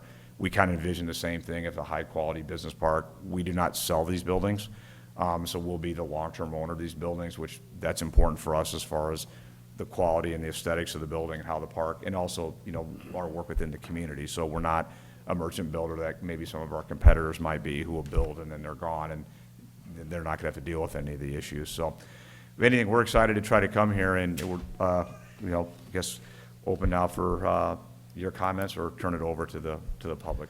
Well, what I'd like to do is this. I have a list of comments that I'd like to run by you, and I know the council does too, but what I'm going to do is allow the citizens to speak, share their concerns first, and then I'd like the council to respond after we hear everyone speak. Two things I'll say. This process really is, I think you mentioned it, you alluded to it in the beginning, Mr. Miguel, is that it's further along than it would have been normally. Normally, when we do these kinds of processes, a lot of the changes that have already been made would have probably happened after our first committee of the whole meeting. But because, this has been kind of over a number of months with one of the delays that we had at the planning and zoning meeting, we've already been able to work with you and the property owners to make a lot of these changes. And, I'll say this. I think you've done a very good job trying to make this work and being as good a neighbor as you can. 16-foot berms and, I think the mitigations that you've been able to put forward, I'm glad. I mean, that's why Prologis is a good user here. You guys have the ability to make those changes, whereas a bunch of smaller users doing it hodgepodge like we have it on New Avenue would never be able to do this kind of mitigation. So I appreciate all that you guys have done. I also want to reach out to Lockport, to the property owners. I mean, working with us to completely change everything south of the creek to residential is, again, part of, you guys have been good neighbors here for a long time, whether it was giving land over, selling it at cost to Big Run Wolf Ranch when they had been encroaching on it, or whether it's been,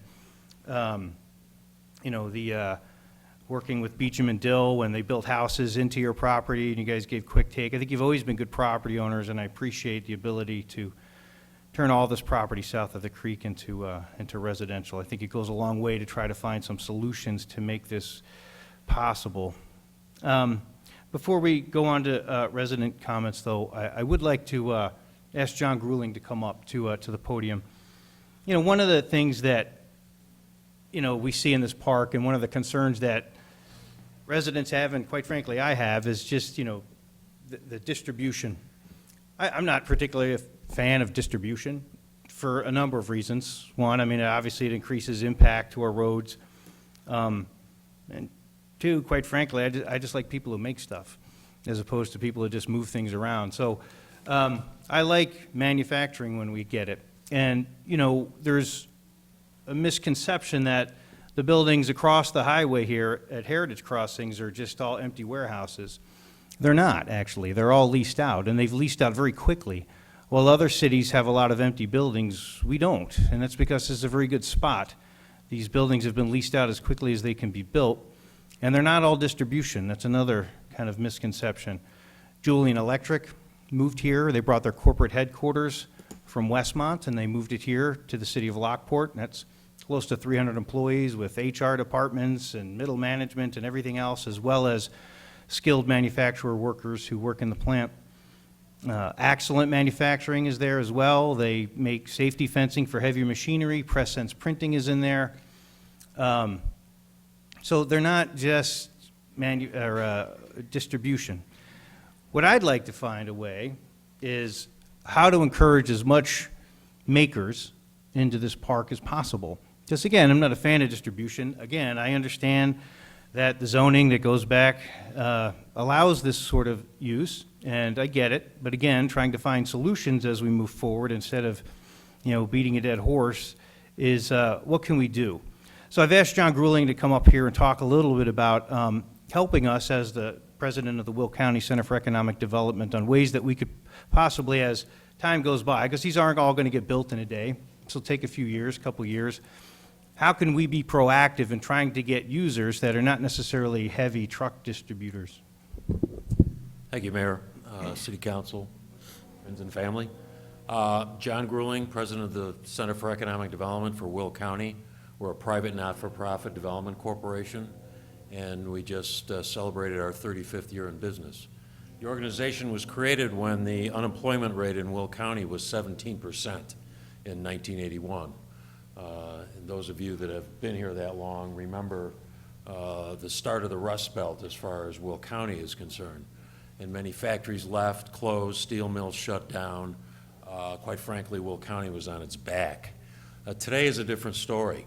In fact, today Will County is seen as a model in terms of not only recovery, but new growth and expansion. And the mayor's comment about distribution is accurate. Even though we have become the largest inland port in North America, which is not insignificant because we're only behind LA, Long Beach, and Newark, New York in terms of the amount of freight that moves through here. A lot of residents don't know that. It creates tens of thousands of jobs. the tax base that goes into the communities because of these large industrial facilities, but also the jobs. Last year alone, there were over 8,000 jobs created in Will County, and they weren't all in distribution. In fact, most of our jobs were in business services, small business entrepreneurs, and health sciences and health care. The distribution jobs represented probably about 40 or 45%. And we're talking about an added payroll to the community, to the county, of almost $300 million. So $300 million in the last 12 months has been added to the economic base of Will County. And again, those aren't all distribution jobs. Many of them are Amazon jobs. But again, they have raised the floor on the value of a distribution job because of the wages and the benefits they pay. Many workers at some of the new e-commerce facilities in Will County are making equal to or more than a starting manufacturing wage. And they get benefits, they get overtime, they get vacation. In fact, many companies are now prepaying tuition for a college education. And that gives opportunity to young people that may be flipping burgers as opposed to getting a start in a Fortune 500 company with good pay and benefits and then be able to escalate their career. Our biggest problem, quite frankly, Mayor, and you know this, in Illinois is being able to recruit and retain manufacturing jobs because of the situation in Springfield. The inability for our state to fix their financial situation and to pass business-friendly legislation, especially as it impacts the cost of doing business, such as workers' compensation. We have become a flyover state as far as new, high-paying manufacturing jobs. And until that's turned around, communities like Lockport can only do so much to not only keep what you have, but grow more. And Lockport is doing exactly what they need to do. When 355 came through, there was a lot of excitement, a lot of celebration.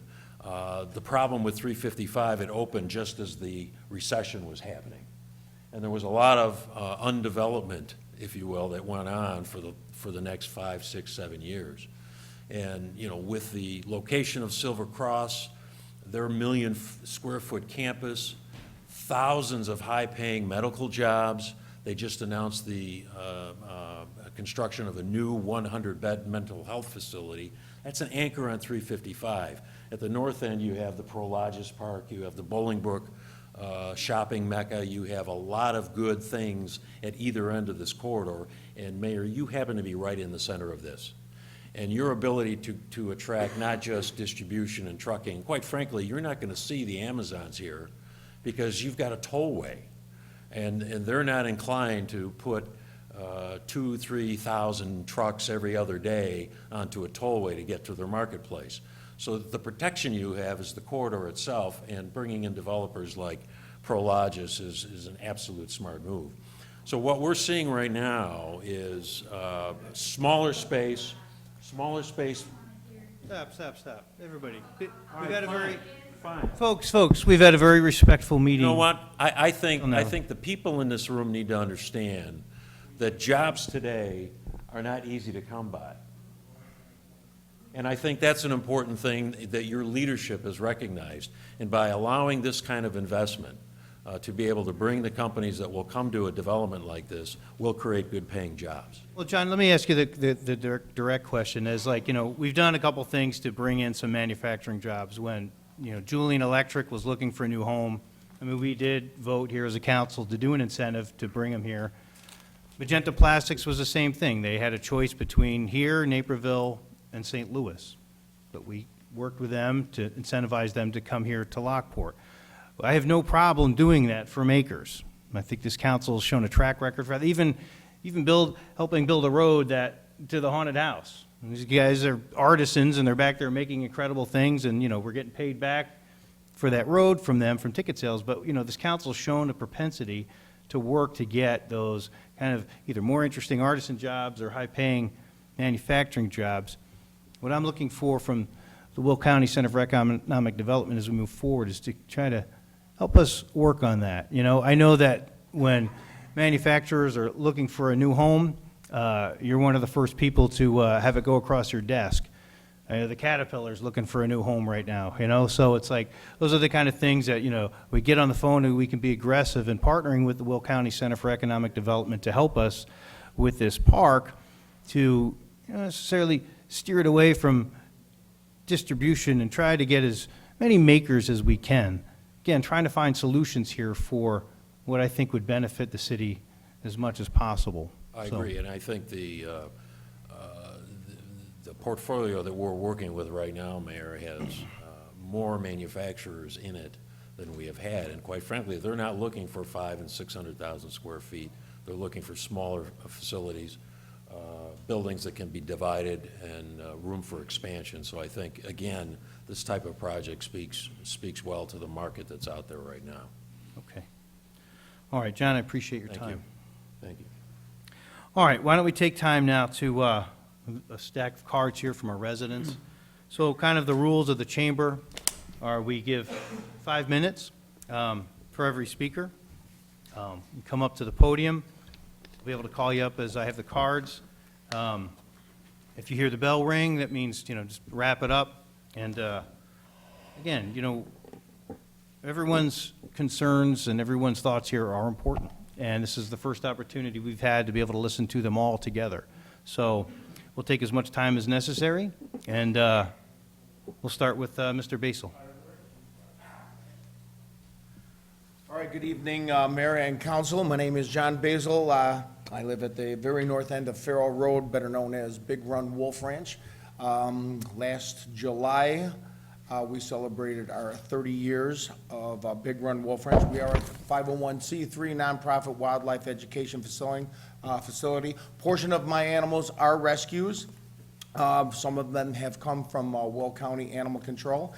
And we see approximately 30 to 40,000 people a year visiting and off property. 90% of those are kids.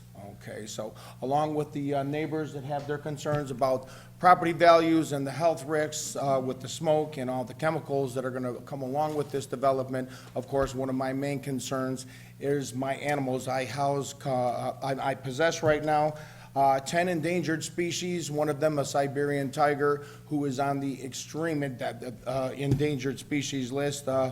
Within 15 years, they're expected to be extinct in the wild, so I hold a genetic bank there. They come from thousands and thousands of years of very pristine environments, and my concern with all the adjustments that Prologis has made with the berms and the fence is the smoke.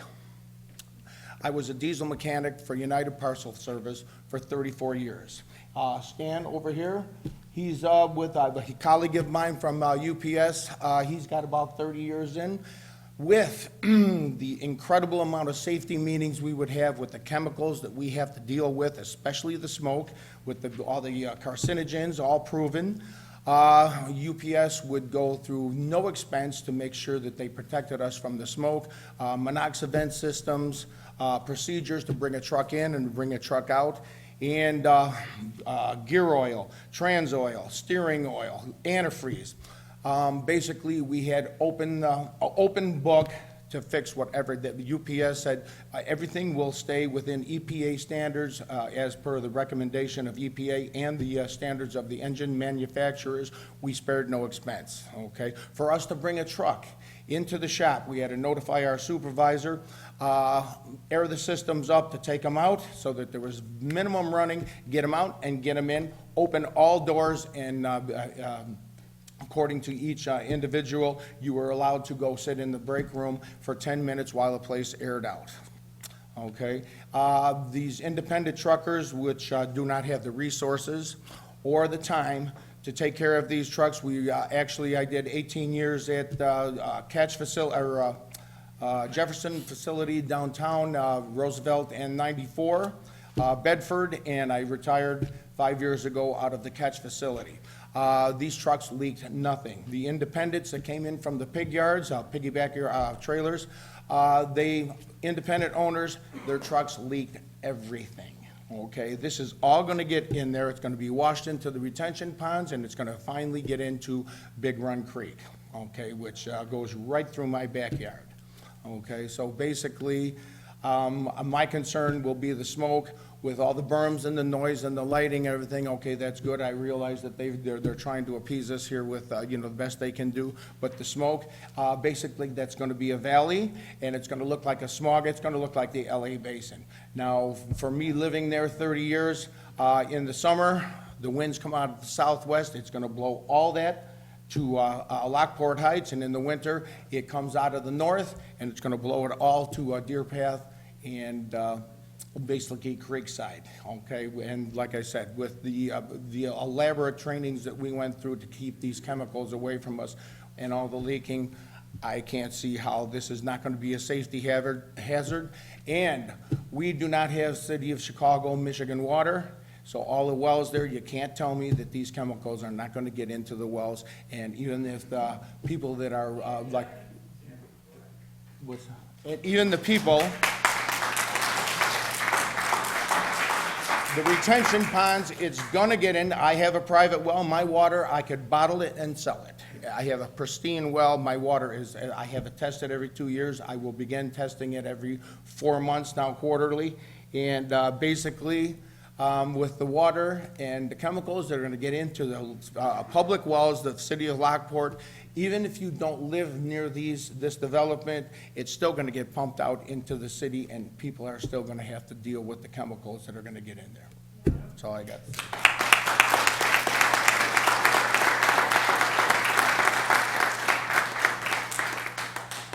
John, thank you for your time. I appreciate it. Tracy, what do you got? My name's Tracy King. I live in Lockport Heights. I had a couple of questions and then some comments. Like, I was wanting to know what a special use permit was needed for back there. Yeah, I can explain that. A special use in this case means that they're subject to the PUD. Your PUD is planned unit development, and with that is how we are enabled to insist on berms, aerated water ponds. They can't just build whatever they want. We have to find ways to get mitigation. So that's the special use part. The special part is all the mitigation that we've talked about up till now. So that's what that means.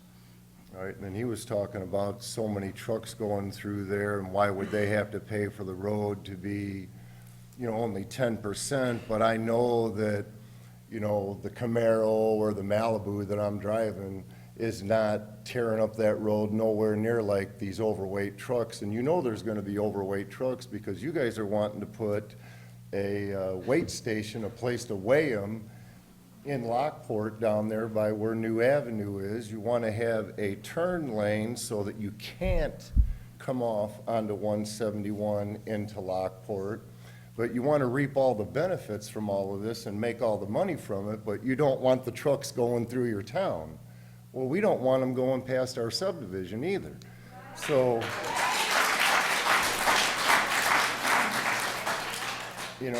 I don't want this going in back there, but if I have to take it, one of the things that I would like to see is that, that there is the proper berming, there's bad water problems up there now where it just floods. We're gonna need berms and the fences. I'd like to see the same kind of fences that you put along the interstates, put on top of the berm, a brick fence so that it completely blocks all of that off. And then when you're actually coming in off of 171, why does it have to be a one-way only right there? If you want to get the money, then you ought to take half the trucks. Let half of them go through Lockport and head down towards Elwood or wherever they got to go. Let the other half go to 355. It's right there. Well, the goal, Tracy, is to actually keep them on the highway where they But belong. if you wanted to not have any trucks and for us not to have any trucks, keep that one spot there on 171 as an emergency entrance and exit for ambulances and fire trucks of the sort, and have all the trucks come in off of 143rd. Whether you gotta make it 2 lanes wide, 4 lanes wide, 6 lanes, or 12, whatever it takes to get them in and out, because right where they come out is, guess what? 355 and the entrance and the exit to it, so they don't have to go past anybody. They're not affecting no one. They're out right in front of the fire barn.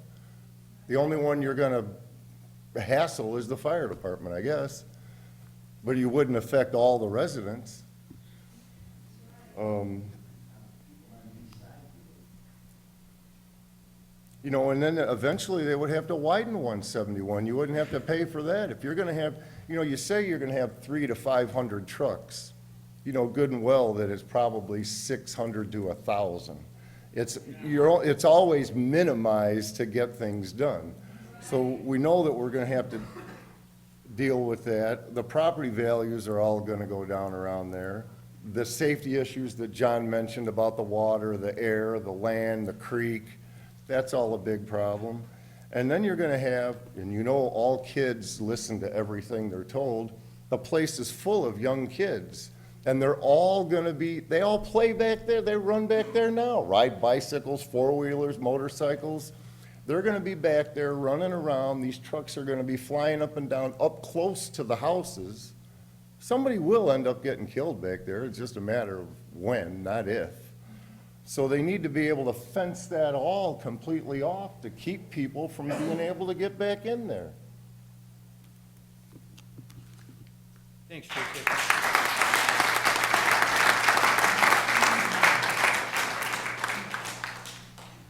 All right, John, forgive me, John, Wassiler?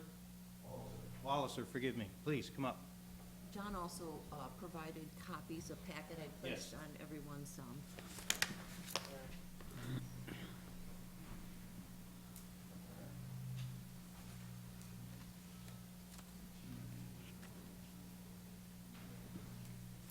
Thank you, Mr. Mayor, Council. My name is John Walliser. I live here in Lockport at the corner of 4th and Washington. And what I would like to speak to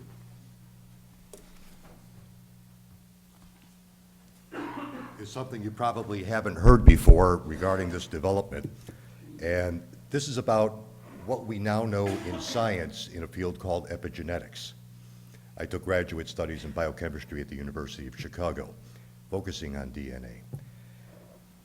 Here's what science now has discovered, and this just has occurred in the last couple of years, and you probably haven't heard about this or haven't studied this.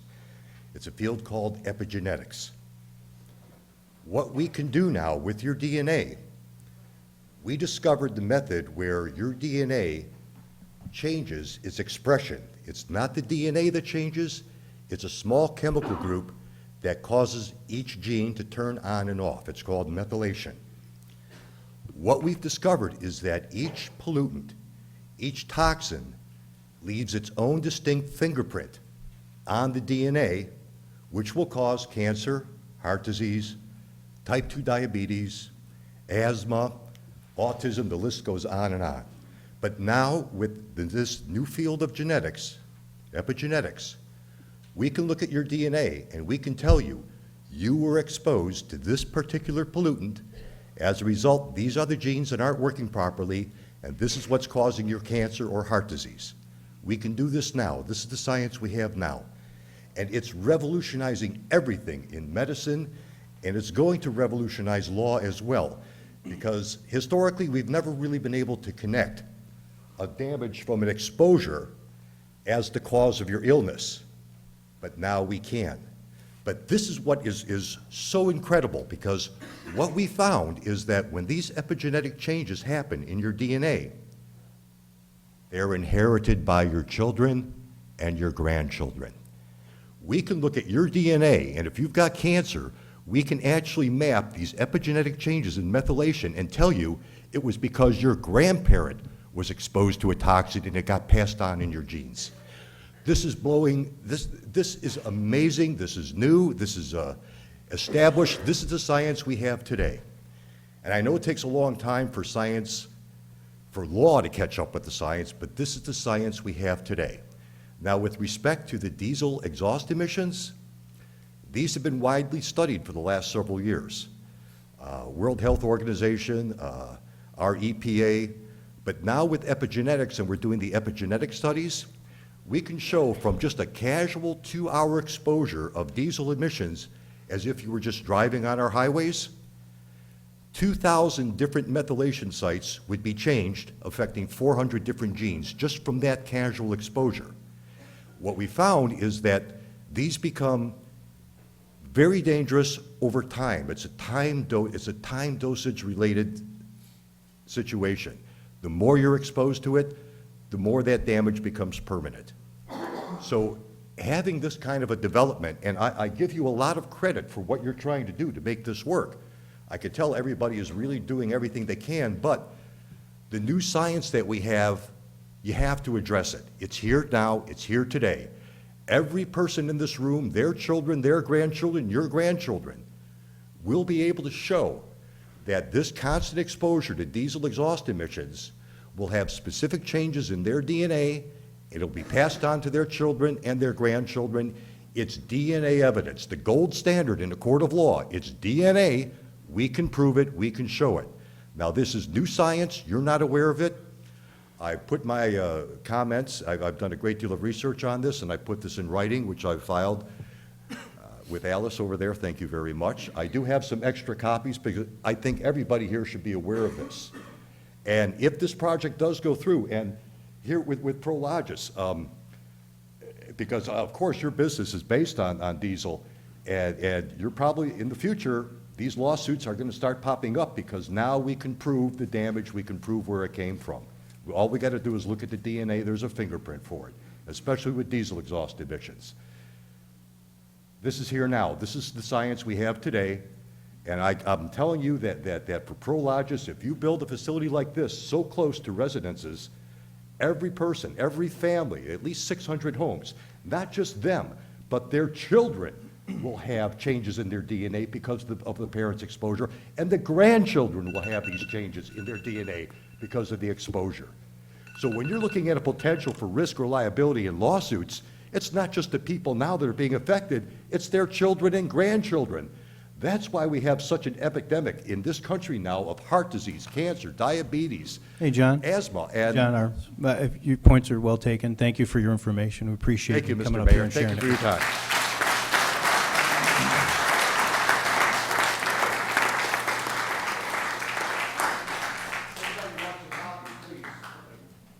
Joey, you're up.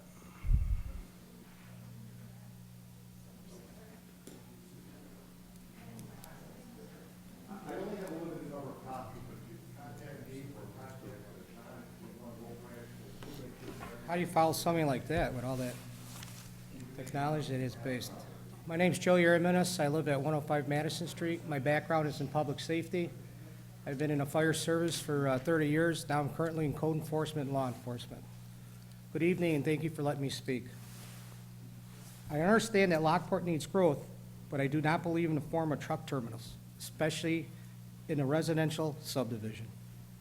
I also understand this type of zoning allows for this development, but I do not believe common sense played a role in the development of this property. Common sense would have said this is not the place for this development, and it's time to change it by rezoning and planning for something different, like low-density business park, single-family, multifamily homes, and parks. It was also said that this project would only bring roughly 300-plus trucks. But what about the trucks for the other terminals, maybe another 300-plus like was mentioned before? So now we have 600-plus trucks on our streets. This development will affect all of Lockport with additional traffic hazards, environmental issues, additional taxes for road improvements, damaged property from the oops, I turned on a wrong street truck driver. The chances of a Lockport resident getting hurt or even killed has just gone up. This is not an if question, but a when question. What dollar figure do you put on a person's life? There is no dollar amount that could bring back that life. Citizens of Lockport, it is time for us to make a difference. Thank you again for your time, but please remember, you work for the people. Thank you.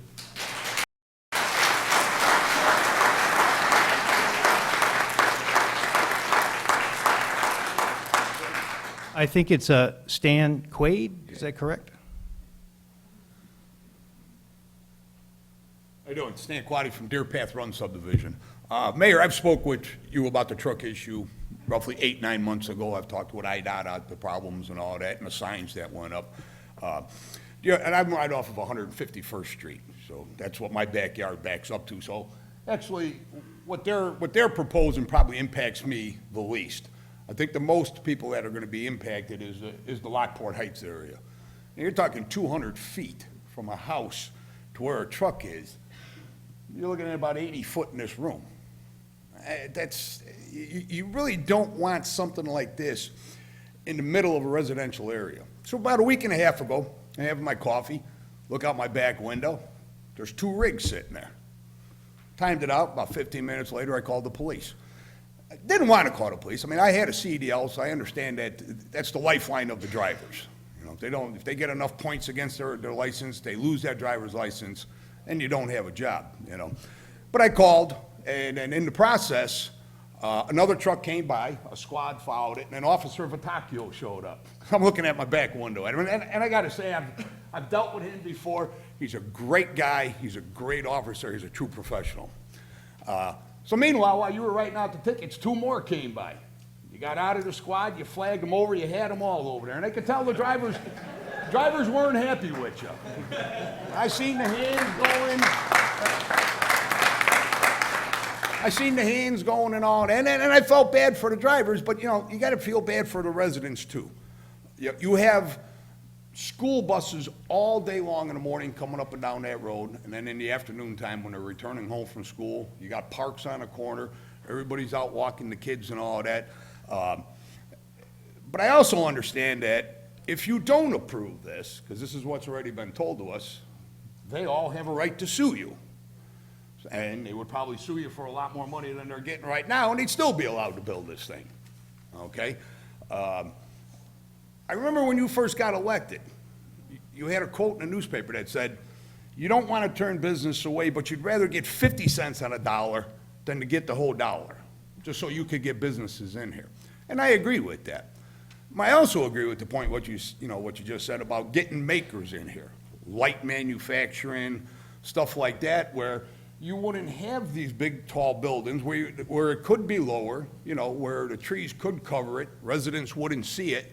You bring more jobs in that way when you fill up light industrial, because now you have people coming into Lockport, they're gonna shop in Lockport, than having 18-wheelers rolling down the street, and all they're gonna do is just a drop-off point. They may drop a load, pick a load up, and they're gone. They're not spending any money in the city.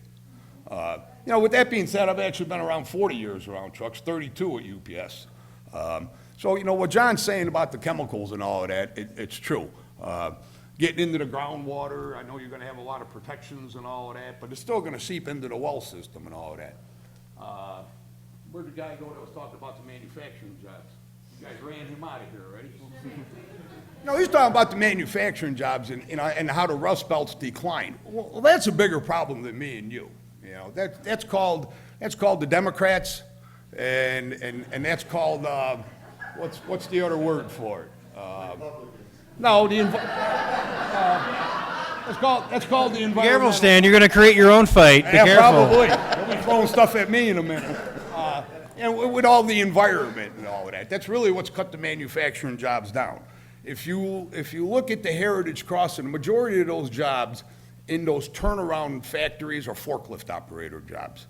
You're looking at $11, $12 an hour. You know, $11, $12 an hour is not a good job. I mean, you can almost make $17 to $20 an hour, and you would still have a hard time affording a home in our neighborhood. You know, my home's not that expensive. If you look right across the street, they're $414,000. I couldn't even afford that. You know, so I think you're right on that point about bringing light manufacturing in with smaller buildings, with more employees, instead of you're looking at 300 trucks or even 200 trucks. Let's just say it's 100 trucks. Has anybody been down Archer Avenue at 3 o'clock in the afternoon and you're trying to get over the bridge? I'm an umpire for the IHSA high schools. It takes me 45 minutes at 3 o'clock in the afternoon just to get to Romeoville High School. That's another business killer for your downtown. I mean, every mayor we've had, there's always been some, you know, we're gonna revitalize the downtown, we're gonna bring business in. You're not gonna have that with all that congestion down there. And if you're adding this many more trucks, or even if you're adding 100 trucks to that problem, that problem's gonna become so exasperated, you're not gonna know what to do with that.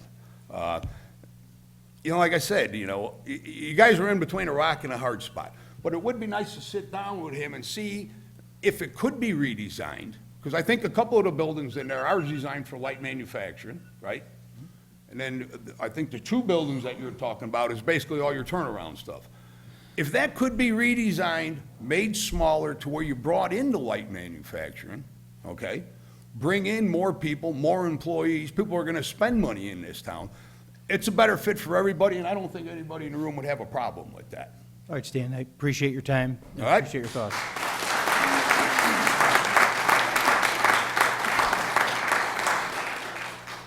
Mike Messina, you're up.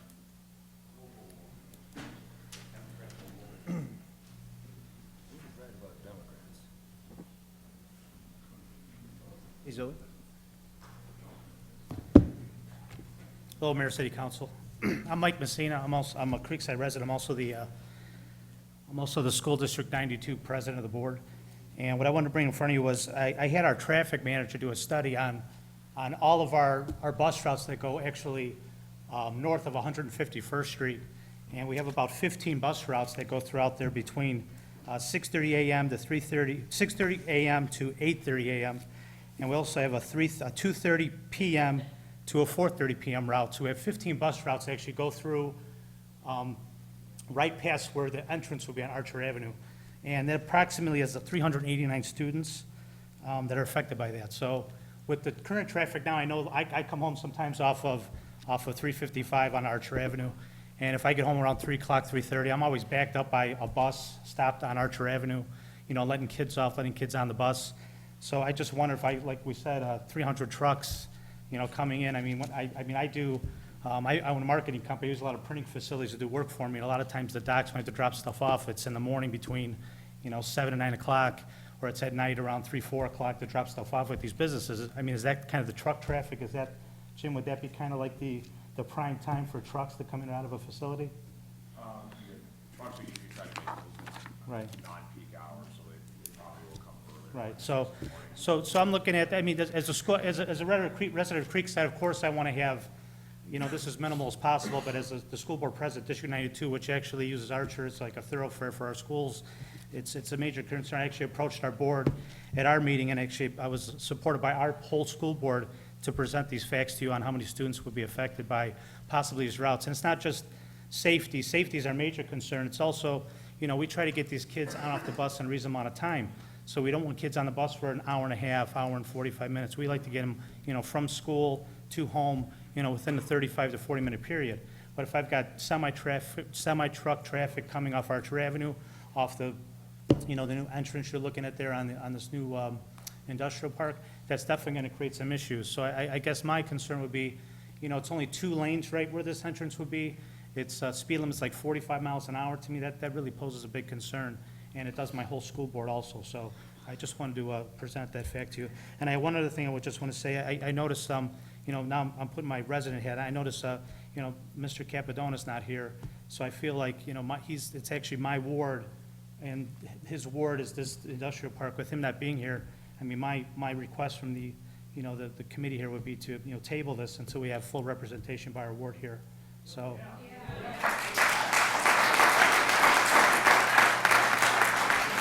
Well, Mike, as far as the tabling, No, it's okay. I know what you're saying, but I'd rather have full representation. I know the other wards here, I know you're all voting on this, but Well, this directly affects Ward 1, Sure. which is, no, let me address it, Mike. Chris, we and I talked about it, and the thing is, Chris will be here at the next meeting. Chris will have the option to table it if he wants to, if he feels like he needs more information. But we needed to get this talked about tonight. I didn't want to not table this discussion. This has actually been a no, I mean, productive I'm fine with discussion. the discussion, but I was looking to table any voting on, proceeding Well, with. that happens in 2 weeks. We're not Oh, voting okay, tonight. Okay, I wasn't sure that. No.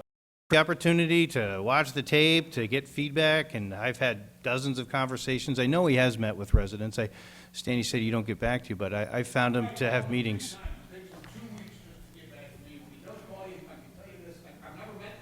Okay.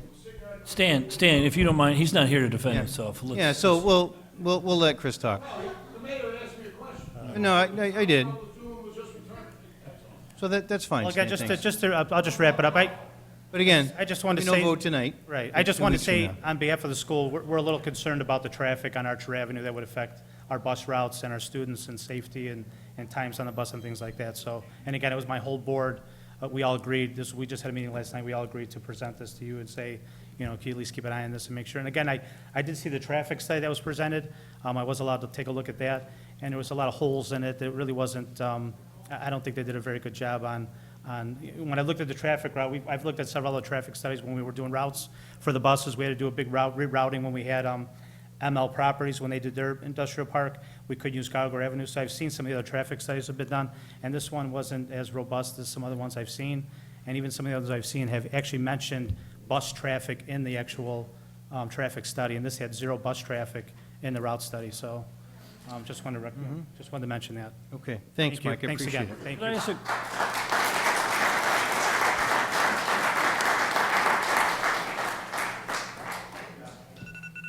All right, Howard Irving, I believe?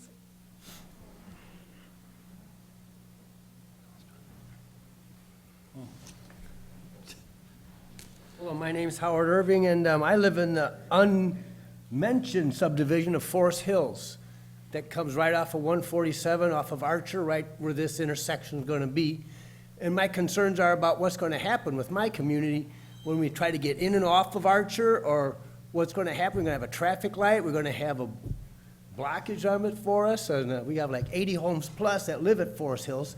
And that was our only access. There's another back route that we can go to get to New High Road, which I rarely use, but nonetheless, I'm facing a lot of traffic as it is right now. I'm quite selfish, obviously, but I don't really like to have to try to get on Archer when there's 20% more traffic.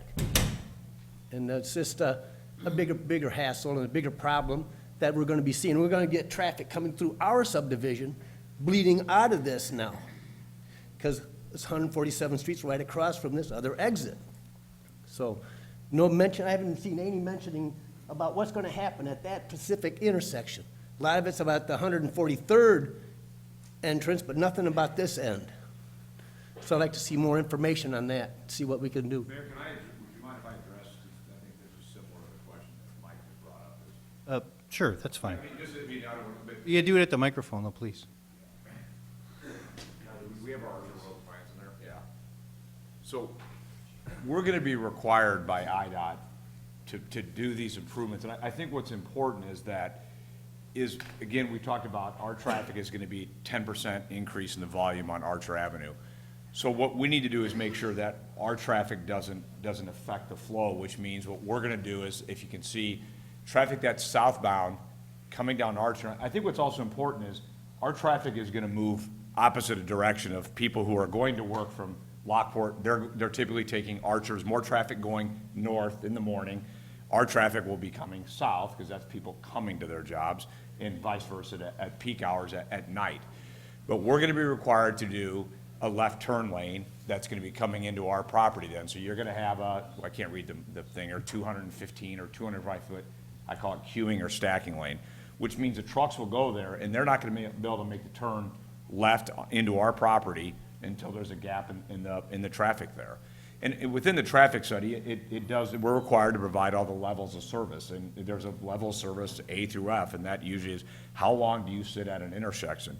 So I will say Archer, probably when you start looking out in 2036, for example, out of our project, it's gonna be very difficult to take a left turn lane out of our project going southbound in Archer. There's just not enough gaps in there.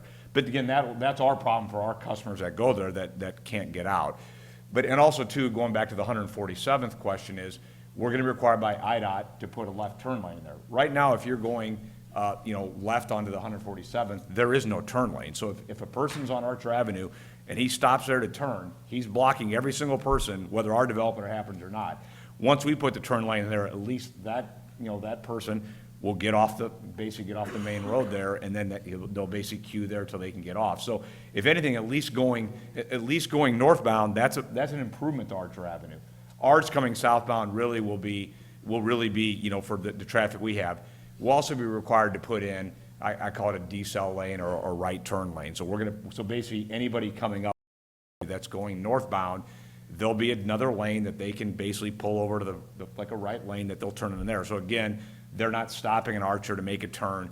We're also required to make sure when trucks come out of our out of our park, that the trucks aren't swinging into traffic or they're going into another lane that will slow traffic. So this is all gonna be dictated by IDOT. So I don't want, the perception is we're doing nothing to do any improvements on Archer. I mean, this is a $500,000 improvements that's given in Archer. It doesn't widen Archer all the way back up to, back up to 143rd, but there is a significant amount of improvements being done on Archer Avenue that IDOT's gonna dictate. So with that, I'll turn it back over to the open session.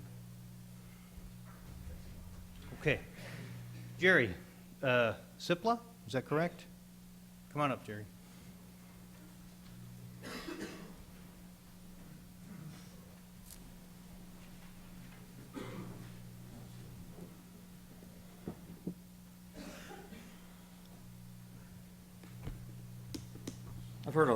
I'm Jerry Cipla. I live in the Lockport Heights subdivision on 146th Place. I've lived up there for 45 years, so I know the system, I know the area. I've heard a lot of information here tonight. I give gentlemen a lot of credit for bringing this project to you, but I think some more planning needs to be done. Why can't there be a frontage road for all the truck traffic that run along 355 up to 143rd Street, like somebody else has mentioned here tonight? Why put an entrance on 171 and create more problems? There's no reason why that can't be done. It's been done other places. It's been done in Bolingbrook. It's been done in Westmont. It's been done, I believe, in Elmhurst, Lyndhurst also. This gentleman has talked, he's been all over the country, New Lenox and everything else, and that's great. These people have not. None of these people here have been over to, all across our country. You have. You should be able to go through this and present other plans than just one. There's other solutions. Mary, you said it. Come with a solution. There's a solution maybe. Well, I'll just address that one, Jerry. Actually, it's the fire department makes us have two egresses and ingresses, so that's why. Okay, you got one going north, one going south to 151st, you turn left to Gauger Road, and you go right to 355. What's the difference? I mean, that creates other problems, though. One is when we annexed this in, we agreed not to have any access go south to 151st Street because it's not truck rated. So 171 is a state route and truck rated, so that's why we won't allow a route to go down to 151st Street. But I appreciate the wheels are turning. I do appreciate your thinking. Well, the other thing there, Mayor, is that it's before your time, but when the agreement was made with the Lockport Heights subdivision people, it was given to them people, and I was there at the meeting, that this area would not be developed into this heavy commercial at all. It was a side agreement. It was a side agreement that Lockport would not pursue it because you got that 99-year agreement signed through Lockport Heights. You went through the back door at the time to get us to annex after 99 years. Well, that was 15 years ago. You weren't here. You weren't involved. I'm not accusing you, but it's there. It's in the agreement. Tom, if that's something you can find for us, I'm interested. Because after 99 years, you're supposed to take it over and annex Lockport Heights into Lockport. That was part of it. Lockport Heights would not want to be part of Lockport, but that's okay. We never did, but with that agreement, because we were the sanitary district, and Jim was involved at the time with Edelman, and that's how it got in. The only reason I fought it, because I got that position put on a ballot for election for the people, because it was always appointed by the administrator of Will County. I went to court and had it done. So I know about it. Thank you. I'm just saying, these are solutions you asked for. I'm giving you two, and I don't see why. I can see what you mean about Gauger right there, the swamp or whatever. You put manholes and everything else in creek holes and cement blocks, for flow of water. You got a flowage problem now in that creek. You're going to have a bigger one in his property, because when that floods, you're going to flood that out. And if you're putting all that storm runoff from the buildings going into that creek, it's going to flood. That's a known fact. Unless you rebuild all those cement sewage lines that go down that way. Whatever happened to making Texaco property feasible for this industrial. I understand there's chemical problems there. No, Texaco is actually, has the ability to take this very development. I even asked Jim McGill about it. In the beginning. The problem is, it's empty because nobody wants to build there. It's just what it is. It has very terrible egress because it has the two-lane road. Has this gentleman, have they looked at it? Yes, that's what I just said. Mr. McGill and I had talked about it. It's like anything. Why does one person buy a house in one spot and not another? They like the location. This is a better location for what they do. You're I talking can't about- force them to buy a piece of property that they don't want. Okay, you're talking about buying houses. All right, I was a real estate agent for 13 years in this town. Something like this is gonna drive that property value in Lockport Heights, Creekside, and everything else around that area down. You know it, and I know it. That's doing business as a real estate agent. I know it for a fact.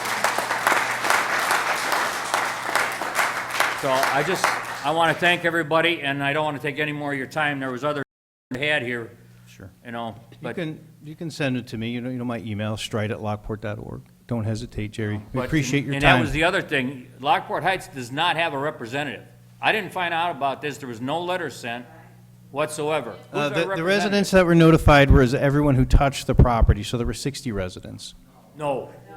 I got a thing in my mailbox yesterday that the meeting was tonight. That's the only way I knew about it to come. Oh, as far as tonight's meeting? Oh, I'm talking about the original planning and zoning Even meeting. the original, I don't know who's supposed to represent us, if anybody. Lockport Heights does not have a homeowners association, and they haven't had one for 35 years, because I was on it originally, and I was the one that had to dissolve it because nobody was interested in it. Well, that's life, but, look, Jerry, I do appreciate. No, it's not No, life. no, You're not if you guys, representing us. if Lockport Heights doesn't want to be part of an association, that's not anything I can do. I understand people volunteering for time. Took over it as an agreement to take care of us, and you're not living up to that either. Well, again, I've never, ever heard of an agreement that says we were supposed to take over Lockport Heights. The sanitary district, you signed, the Lockport signed that agreement. Oh, I think you're confusing the wastewater treatment plant with this. I'm talking about the water, the sewage treatment plant and the water was all in one. I know, I paid the bill for 35 years. Well, I'm very interested to see that, if we can find that document. I truly am. You don't have it, he doesn't have it, I got a copy of it, and I'll be glad to give it to you.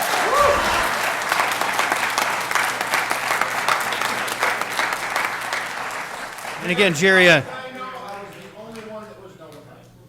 we sent out at least 60 notices, everyone who was on the property, and because nobody in Creekside or Deer Path, because none of them actually butt up against the property. All the notices went out to people who actually touched the property, John.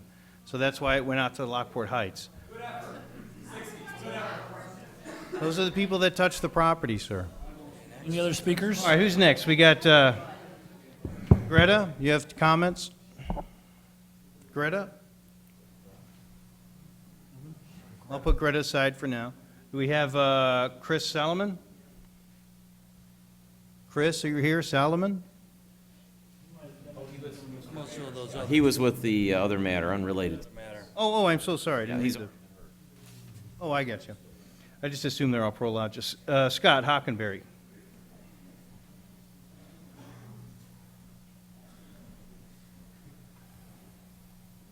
Oh, yeah. Good evening.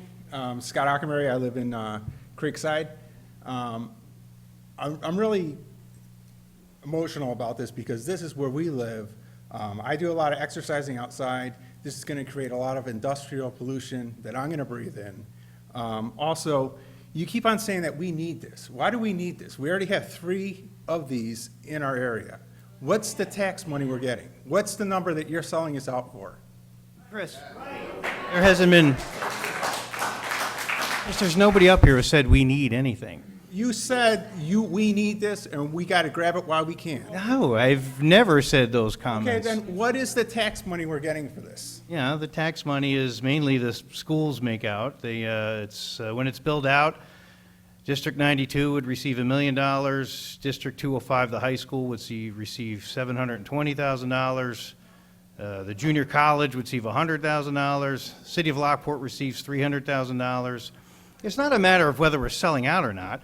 It's a matter of like what can be done or not. Our home values are going down, right? That's a known fact that our home values are gonna go down because we're next to this area. This is the wrong place to put this development. Nobody wants it. Find something different. Vote your conscience. If you care about this community, don't let this here. We already have 3 that are starting, and we don't even know what those are gonna look like in 3 years. What if the price of diesel doubles? Those are one-use buildings. One use, in and out. That's all I have to say. All right, thanks, Scott.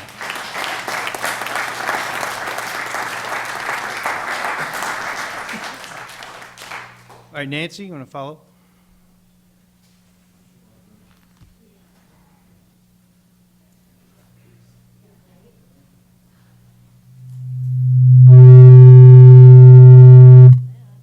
Okay. I'm Nancy Hockenberry. I also live in Creekside Estates. Previously, we lived in Saddlewood Estates.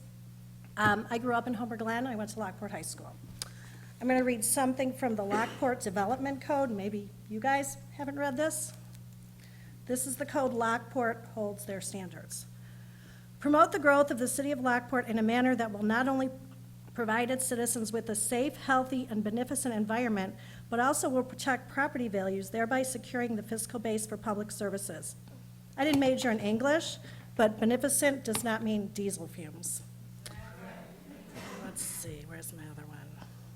Promote these qualities in the environment that bring value to the community, to foster the attractiveness and functional utility of the community as a place to live and work, to protect investments in the community, and to raise the level of community expectations for the quality of its environment. Okay, and there was one more. Advance the public health, safety, and welfare in an area of increasingly rapid improvements of vacant land. I really don't see how any of this upholds your development code, not mine.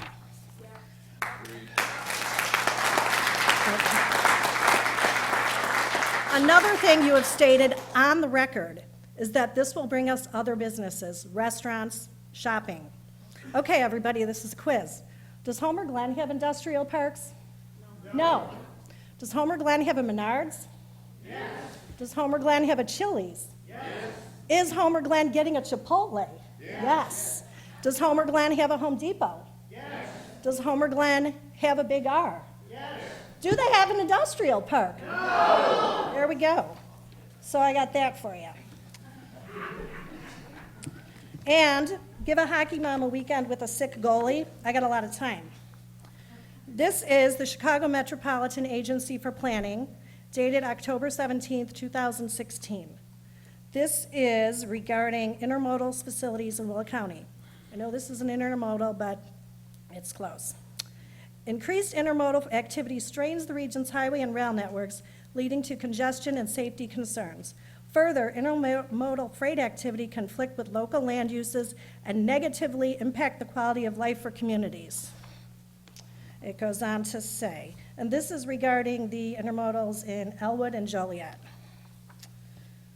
Despite the efforts at long-term planning, the greater than anticipated growth of intermodal activity at Logistics Park Chicago, coupled with the related distribution facilities and the opening of nearby UP Joliet Intermodal Terminal in 2010, has strained the local transportation network and raised conflicts with the neighborhood community.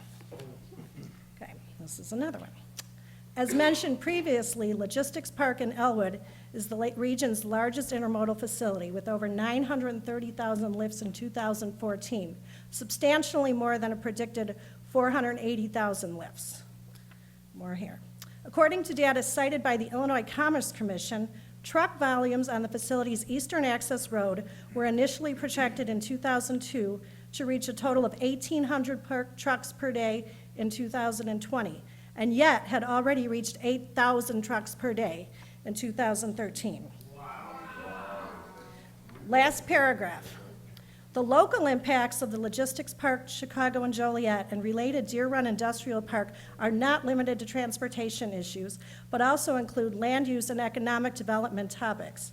A 2013 lawsuit filed by the Village of Elwood against Centerpoint Properties alleges that the primary developer has failed to maintain the terms of the TIF agreement approved in 2000.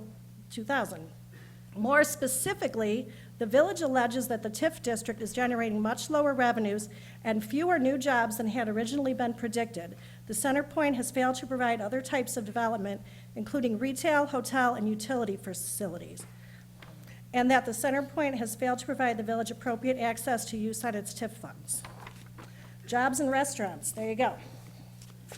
Okay, got this other one again, Chicago Metropolitan Agency for Planning. This was a long one. This is like 80 pages, so not enough games canceled last weekend to get through all of it. This is the fiscal and economic impact analysis of local development decisions. This is basically a secondary study to this Go to Chicago in 2040. This says the CMAP report focuses on municipal land use decisions and municipal fiscal impacts across 31 case studies with additional assessment of regional economic and market impacts. Basically, it studies housing, mixed use, offices, all different types of development. I really only looked at the industrial. I didn't have that much time. Let's see, this paragraph. Furthermore, municipalities in the interview set tend to take near-term approach to assessing capital costs. These communities awfully have, oh, can I have somebody's 5? Well, if Larry wants to give it to you, you can. Oh. Otherwise, Larry, Nancy, I'll share with you, hurry up. Nancy, your point is taken. I get it. I agree with you. I told you Okay, that I in the have one beginning. more thing. Mr. Martin talked about the $4 million that his client, I'm sure he's a, small-town farmer who's just making his millions, that he's put millions of dollars into this property since 2001. Creekside Estates in the last 10 years has paid $4 million in property taxes. 4.8. Oh, you got it exact. I was lowballing, Larry. I didn't want to go too high. $4 million. Lockport Heights pays county, schools, and roads and library. Just because they don't pay City of Lockport doesn't mean they don't pay. We matter, and we're voting, and we'll be here until this is done.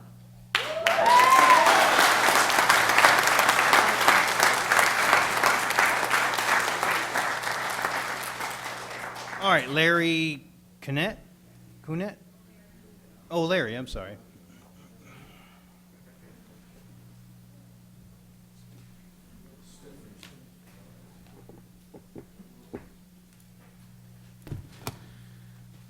Mayor, council, thank you for hearing me out here. I appreciate your time, and really, the passion that's inside this room tonight is incredible. And I really hope that the city council can take a look at, this is just not people that are sitting here saying we want to put up a swimming pool or not put up a swimming pool. This is a major decision for you guys as a board, and it's a major decision for all of these homeowners to come out here and fight this. Some of us might think that we don't have a leg to stand up, but you know what? We're presenting some really good thoughts and ideas and solutions here. I really hope at the beginning of this, with the prayer, that you guys are really have your integrity right in front and listening to all of these people here, because they're passionate about what they're talking about here. This just isn't something about a 2-lane highway. This is really means something to each and every one of these people, whether it's Creekside Estates, north or south, whether it's Lockport Heights, Saddlewood, Whispering Pine, doesn't matter. These people have skin in the game, and that $4.8 million is just a small smidgen of what this community has brought to the city of Lockport, and will continue to do if this project can somehow get steered to a different direction. And that's what I think we have to look about. One of the things that I brought up to the attention back in 2014 when this fight started to really materialize was the reduction in home values and prices. And Darren, you were one of my biggest, I should say, challenges at that time, because you said that you couldn't find anything online that was actually going to support my position. I did find 2 articles, and actually one study that was done by the University of Georgia, that when warehouses and distribution centers of this nature are erected in communities such as this, where the homes are already existing, the values, minimal values, are going to decrease 15%. My study was 20% based upon the realtor study that I gave to the attorney that we ended up hiring. The fact of the matter is, we all have skin in the game. We're going to lose big time if this project goes in. And no offense to you, Mr. Gill, at the beginning you showed a slide where you had all of these industrial warehouses up there. They were built first, and then the communities of the homes were coming in secondarily, okay? You got to keep that in mind. These are communities that are already established, and now you're gonna put in these warehouses. The truck traffic that you have and the business that I'm into is providing security for all of these warehouse and distribution centers. Amazon, one of my accounts, Caterpillar, one of my accounts across the country. The amount of truck traffic and diesel pollution that is going to be created by this particular development is going to be insane. He took a little smidgen of 300 trucks daily. It's actually going to be a lot more than that, specifically when you look between the distribution center's peak points between September 1st and the middle of December. That's when it ramps up, where these distribution centers are getting about 1,000 to 1,500 trucks daily. And you amortize that out over 7 days, you can do the math. It's an incredible amount of pollution. The idling trucks, I know in California they don't have idling truck laws there, but they also don't have temperatures that go down to below zero between November and March, and these truck drivers are inherently going to run their trucks to keep warm inside. Specifically, if they're early for an appointment, then they have to wait there for 3 or 4 hours to get unloaded or to get a load out of the facilities. You need to take a look at this. You need to take a look at how it's going to impact each and every one of us, because it impacts us negatively. From the safety of our children that are going to be waiting on the bus stops, on the corners, for these trucks that are going to be coming down. We've got truck traffic, as it was so eloquently talked about before, coming through our neighborhoods now without these buildings erected. I can't imagine the amount of truck traffic that's going to come in here. And again, all due respect to the police officer that's actually handling the cases and talking to Magellan and everybody else, truck drivers are going to take the shortest route to get to their particular destination. I'm sorry, that's just the way it is. These are all excuses. They know how to get to the industrial park. It's right off of 143rd and Gallagher. It's a no-brainer. So everything that we're all talking to you about tonight, these aren't complaints, these are facts. And these are things that you guys actually have to take a look at when you come to time to vote next on the 15th of February. I stand here as a proud homeowner of almost 11 years in Lockport. We moved out here just like everybody else did because we thought it was going to be a great community. Not that we're going to have to be adjacent to these warehouses to bring pollution, crime, and all the soot that goes along with the warehouses that are going to be erected. Take a look at this report. I've also sent a report to our attorney that she can share with you as well about decreasing property values. You're hitting us really hard, and I hope you really take a look at this to look at other options to put different types of buildings in there. We deserve that as a community. You've got a fiduciary responsibility to each and every one of us out here. Make the right decision.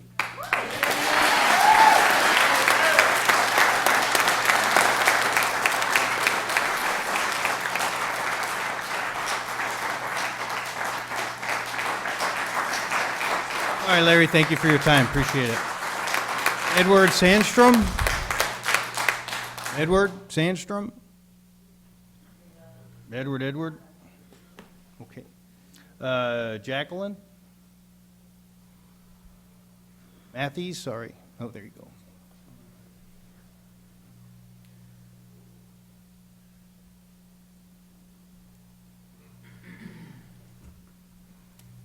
I'll just make this short because I didn't hear about this until yesterday that we were having this meeting. I live in Forest Hills, which is right across the entrance from where this is supposed to be. In the very beginning, you brought up an officer who was giving tickets out for trucks, and you said, well, Lockport is developing, and your solution to this is to invite more trucks in. It seems a little bit of an oxymoron there. And when you talk about 5 or 10% increase in the traffic, it's not an increase of cars, it's an increase of trucks. So multiply that by the size of a truck versus the size of a car, and also the pollution that goes along with it. And you mentioned Lockport has lousy water, right? So let's make it worse by bringing in all the extra salt and everything else. You're inviting them in. And it's sort of in my mind, I look at it as, okay, jobs necessary versus people's health. If you're not healthy, you can't have a job. And you look into the future, and we heard that gentleman who gave that excellent scientific thing about getting it into your DNA and it inheriting into your children. You want to look into the future? Look into the future and see what's going to happen to your children and your grandchildren. Not only may they bankrupt Lockport if they decide that they're going to go through and file and say, okay, you knew that this was true. You knew that scientific proof was there that people could be sick because of all the pollution from these trucks that you're inviting in, you're liable. And as far as I'm concerned, it comes down to a question of economics versus an ethical and moral issue, and that's on you.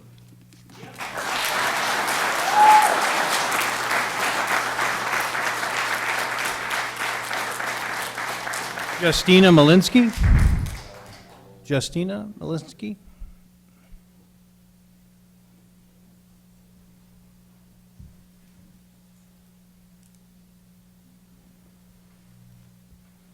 Hi, my name is Justina Malinsky. I am actually fairly new to Lockport. I'm a first-time homeowner, and I am a mother. And everyone's pretty much touched on every one of my concerns, but my biggest concern is the safety and health of my child. I have and I pretty much can speak for all parents here, that they are worried about their kids.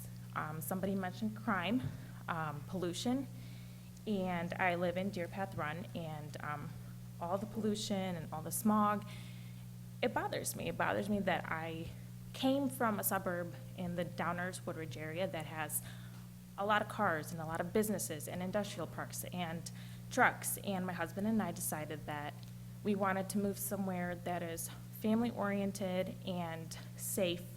And I mean, it's bad enough we have the factory a couple miles away, but adding all these trucks creates a very unsafe environment and a very unclean environment. You guys said that Lockport was voted the 56th safest community in the nation. Well, adding this industrial park is definitely not going to help those numbers. And that really makes me concerned for the future of my child. We moved here 8 months ago, and honestly, I am currently talking to him about selling our house because values are going to fall, and I don't think that this will be a safe environment for children to grow up in anymore. Short and sweet for you guys.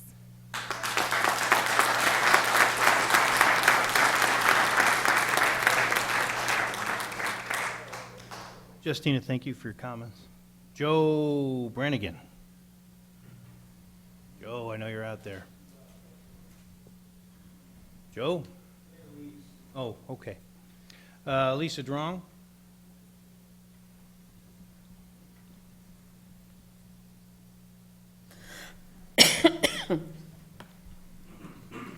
Hi, my name is Lisa Drong. I live in Creekside Estates with my husband and 8 children. I hold a degree in biochemistry and nursing, and I currently work as an RN in the ICU. So I see a lot of people with chronic health problems. So your proposal to build this trucking warehouse near my home is really disturbing. I was going to speak to you tonight a little bit about the new research on epigenetics, but John actually spoke to it. I'm well aware of it. So instead, I'm going to tell you a little bit more research that I looked into. There's so much research out there. I'm surprised that you guys didn't actually just Google it on the internet. But if you look at certain areas, there have been studies done where warehouses have been built near communities. There was one done, and one research study found that living within 6 miles of an industrial warehouse caused higher rates of acute respiratory distress syndrome, asthma, dermatitis, and conjunctivitis. Now, you guys might not think that asthma is a big deal, but working in the ICU, I can tell you that I see people who are very, very sick. It's not that they don't take their medicine. They'll be taking their medications at home. They end up on ventilators. I had a 33-year-old woman who died.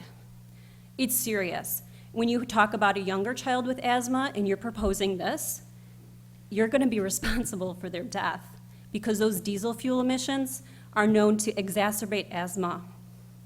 I'm sorry, I'm nervous. I think it's been touched on, but I'm just going to tell you a little bit about diesel fuel emissions anyway. The American Heart Association states that there's a direct relationship between diesel exposure and an increase in cardiovascular mortality, fatal and non-fatal cardiovascular events like strokes, heart failure, arrhythmias, and a decrease in life expectancy. There's also, obviously, as we've heard tonight, several cancers, especially lung cancer, is linked with diesel fuel emissions. Now, we can learn from California, if you want to take a look at California. They have tons of these warehouses built, and there have been studies done.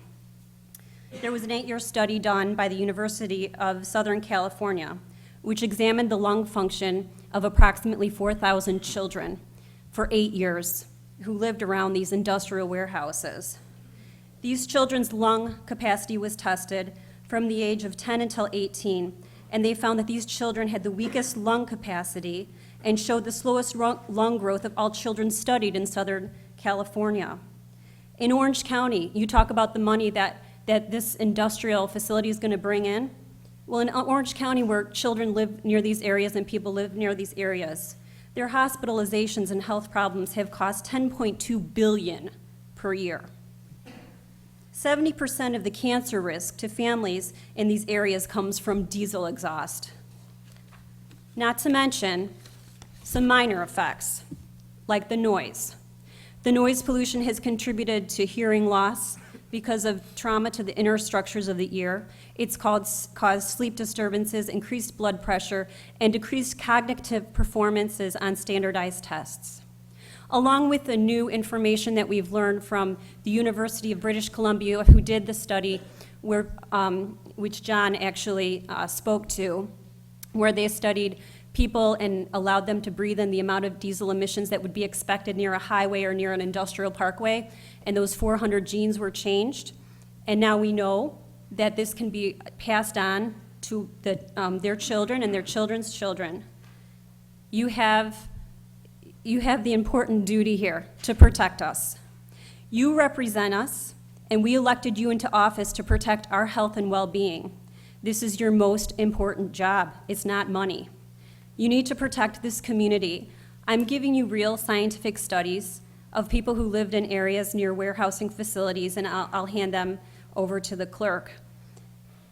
Now you know, and you know that people get sick from this, and you will be held accountable when your citizens become ill. So find another project that protects our community. The mayor stated at the very beginning that denying our city growth is not a reality. Well, we say that denying that this project does not fit at this location, it's not a reality. You can't build it here. At the very least, vote no to the special use permit so buildings 3, 4, and 5 cannot be built. Thank you.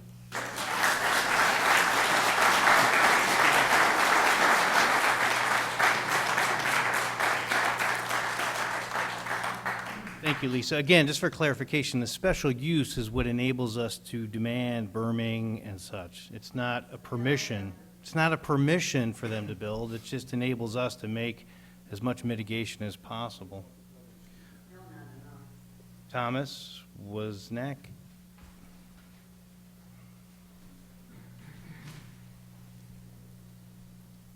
Mayor, Council, I'm Tom Wozniak. I live in Forest Hills. That's on the west side of the park.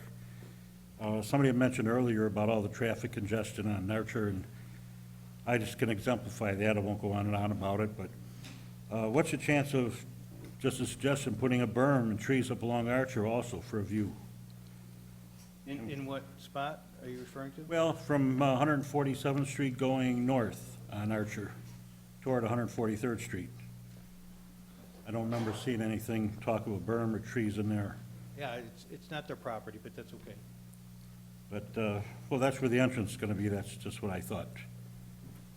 But when he talked about the 10% of truck traffic, and I think he mentioned 200-foot turning lane, well, that's only 2 trucks. The truck is approximately between 87 and about 105 feet long. So 2 trucks would stop everything on Archer Avenue. 3 trucks would. You'd have the turning lane blocked, and then they'd be into the other lane.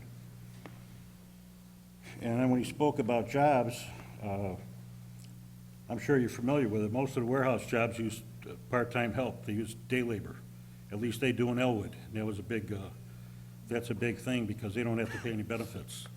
So that takes all the money out of the town because the day labor usually belongs to somebody in a different city. And that's about it.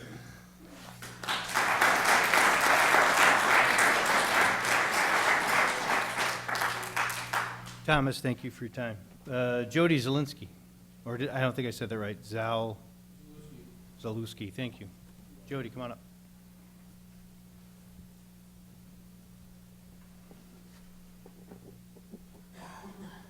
Good evening. Thank you. Just basically touching mostly on safety, because I don't think it's being addressed. Right now, we're having a truck problem with an industrial park about a mile and a half from my house. I appreciate the fact that you're trying to address it, and I know you can't foresee the future. But is it going to take something to happen, or are we going to be proactive, or are we going to be reactive? Right now, there's no industrial park other than Heritage Crossing. Right now, there's multiple semis driving in my subdivision and surrounding neighborhoods every day.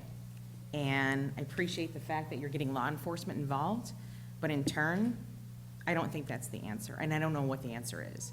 But I'm not hearing anything, no one's talking about being proactive in regards to safety. And there's only so many streets around the parameter of this industrial park. And, you know, no disrespect to Prologis, I think they've been more than willing to try to work with us here, but in turn, again, there's only so many streets around this industrial park, and you have 400 to 500 kids on school buses on one-lane streets primarily, going 40 to 50 miles per hour. This, to me, is just an accident waiting to happen, and I'd like to see what type of strategy or what type of proactiveness that is gonna come about, because I'm not hearing any of it. And in all honesty, the fact that I live here, the fact that the whole 2014 rezone keeps getting ignored, believe me, something would have went in this area, nothing like this, okay? The fact that the 2014 A1 piece of property back there, had that not been rezoned, we wouldn't be sitting here talking to Prologis, I don't believe. Regardless, let's put that behind us, but in turn, I just really want to focus on safety, because I really am not hearing anything about it. You know, we're being reactive. It's going to take something, and I would just like to see some more strategy talked about in regards to the community safety, and I don't feel like it's being talked about. So I'd like to talk about being proactive versus reactive, and I'd really like to see what you have to say about that. I would agree with that. Part of like bringing in the temporary scales and weighing guys and trying to get trucks back on the highway, I think is part of it. You know, maybe with the school district receiving $1 million, maybe they could help work a little bit with finding ways to mitigate the bus stops. Maybe they can help with a turn lane or a lane that gets the buses off. Thank you, guys. If we're going to find ways to make it work, we're going to have to work together. So. Can I just ask, like, right now, I know that we have the police officer, law enforcement, which I cannot hear Jody, who has the podium, please. Right now, you have the officer who's doing a fantastic job. I mean, I don't think that's the telltale. Right now, with the industrial park not there, again, I think this whole thing that's going on now is reactive. It's not proactive. I have semis coming into my subdivision. There's 60 to 65 children.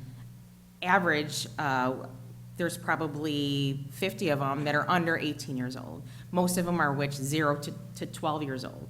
They're all at the bus stop, and semis are coming in. And you know what? I can't blame the truck drivers. So I would just like to see some sort of strategy put in place, and I don't know what that's going to be, but I would suggest that you start working on that. Okay. Jody, appreciate your time.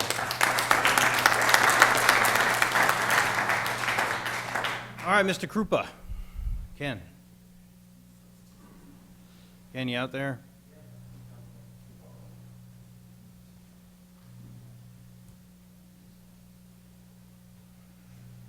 My name's Ken Krupa. I live on that north property that's dipping down into the Prologis property.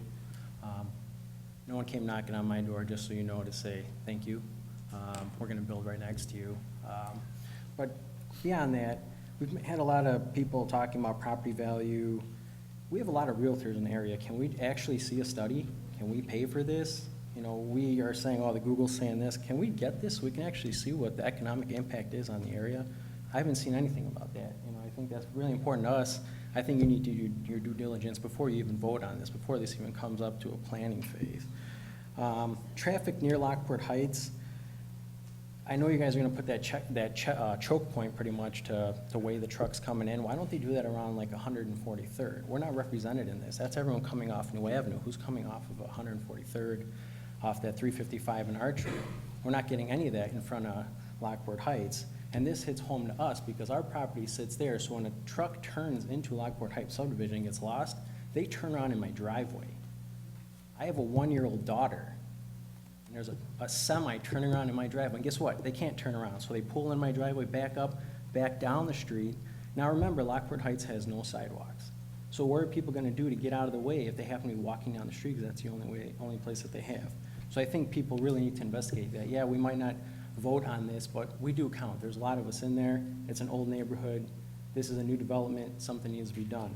In addition to that, that 200, I know someone mentioned that 200-foot queue lane, that's not enough. You see any town around us, when 2 trucks get into a left turn lane, everyone just starts zipping around them. It's still 1 lane next to them. The back end of the truck is sticking out. So now you're causing people to go around. There's a bus stop right there on that corner. Who's gonna be the first person to get hit? It's gonna be a small child. So I think this traffic study really needs to elaborate a little bit, go a little bit more than, because all you're doing is mitigating the truck traffic. You're not making it better. It's already bad. How is this making it better? You're just bringing it back to that baseline of bad. You're not getting better. So maybe we need to look at that. And on my property here, what does area NIC mean? Is that not in consideration, not important? What does that mean? It's in my backyard. Seriously, what does it mean? Not included. That's my property. And they want, no, you had your time. You had your time. So, right there. So, area NIC, that's my property. They want to put a fence there, not a berm. Now, when it's winter and all those trees, the leaves fall off those trees, is that noise not going to go through those trees? I think they're just skipping it because it's cheaper. So they're not even looking at that. And when they put that berm up, everything runs downhill from Lockport Heights. Where does that water go? It's going to build up on that berm, and then we're going to funnel it, through piping? Now you're going to have it rushing through like a river. How are you going to mitigate that? It's not rainfall that slowly goes in there. And in the winter when it's frozen, it's even worse. And when we ice on top of that, ice contains mercury. Are people considering this, that all that open, flat land that's going to be salted beyond belief so people don't have OSHA recordables because they slipped, tripped, and fell, and all that mercury is going to run into our drinking water? I don't think anyone's even considered. That's a lot of salt. That's a lot of pavement that we are going to be salting. All that water goes to that creek right along the Right. Yeah, and I mean, there's a natural creek that's in there right now, so that's just gonna build up. I mean, you can just look at the terrain and see what's there. So I don't run out of time. Sound. I live in the house. They said 300 feet to the people next to me. I'm the one house that's in between there in that area. That's maybe 100 foot to that, 140 feet maybe to the property line there. And it's a 2-story home that sits above any 15-foot wall you would have. So are you telling me that it's not going to be loud in our living room that's right there with the window facing out that way? I'd like to see that sound study to my property since I am the closest one out of anyone in this room to that. So I think it affects me the most. I have the right to see that and sign off on that and say, hey, this is quiet. And the only reason we have 60 decibels now is because you cut all the trees down. This was all forest. That's why we hear 355. You guys came in and leveled all the trees. So that's why we hear it. You don't hear it through the trees behind my house. You hear it off of 355 where there's no trees anymore. And on my property, this orientation of this building, nothing you propose is going to help me. Shutting down lanes, nothing, anything that way is just, it's not helping Jim or myself. I mean, that building is horizontal against the properties. Maybe the other way it's going to help these guys, but that building 4 is just bad. There's nothing good about that. Were other locations considered? I think we've beat that one up already. If it's so easy to attract this, we shouldn't have a problem getting people. If people don't want to buy there, why? So that's kind of a lie. I mean, if it's so easy to attract these businesses, we should be able to go, oh, here's a piece of land, everyone should be jumping in line to buy it. I'm the last one, so can I have a couple more minutes? And this whole vote to begin with was not unanimous. This is a huge undertaking. Unless you all sat up there and voted unanimously, I don't think this should even be put on the table. Because this should be all one Lockport, not some Lockport, Lockport Heights. This is all one Lockport. I think we got the point. And then, okay, special use permit. So, fine, we don't have them build it. Can we just require some LEED standard on those buildings? Maybe LEED Gold. If we're gonna put in between a residential area, maybe we should hold it to a higher standard. Can we get a LEED Gold, LEED Silver? We can put that with a special use permit. I'm sorry, can I understand that? What did you just say? Building code, when you construct a building, there's LEED standards. So they're building to the lowest standard right now. There is no LEED. Oh, no, we silver. haven't, no, that's You not. show me there's no LEED Gold, there's no requirement. Well, that's what happens there's still a long process for this. If concept Yeah, goes. but it starts now. It Right, starts now. but It's here's, a long let me process. explain the process, Ken, so maybe it's better to understand it. I understand the If the process. concept is given approval, then what happens is that's when Prologis then starts to spend the real money to design the buildings, and then when they come back for preliminary, these are where we can ask about what the buildings look like, whether they have glass block on the corners, all And those then- kinds of things are part of the preliminary process. And then just my last thing is, we have those Kimberly Clark and Romeoville. I know the people that live in that Beach and Dill development very well. Go knock door to door and ask them how that Kimberly Clark, how noisy it is. It's not the noise, it's the concussion. You drop these big loads off the trucks on the ground, you feel the concussion. It's not even the noise, it's literally the impact of stuff hitting the ground. So I think it would be worth our due diligence to go walk to those neighborhoods and see, hey, how do you guys like it? Do you think we'll like it in our backyard? All right, Ken, thank And you. that's it. Appreciate your time.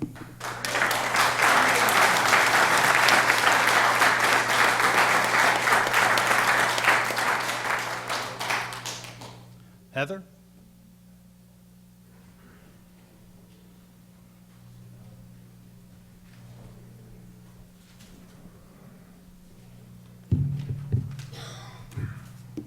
Good evening.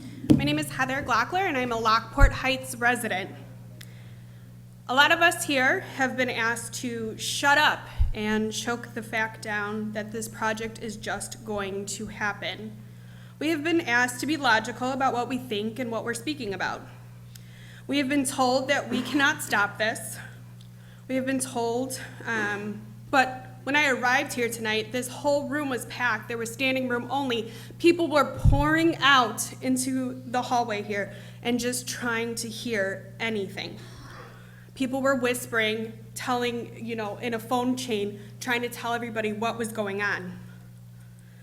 Most of those people were in opposition. However, most of those people also had to disperse tonight because they have jobs that they have to attend tomorrow. No matter what the statement made earlier about the difficulty in getting jobs was. These jobs are not the type that we want here, and they are not the type that are going to sustain a household. Mayor, I am appalled that you even suggested that a school mitigate the damages for something it did not cause, approve, or need.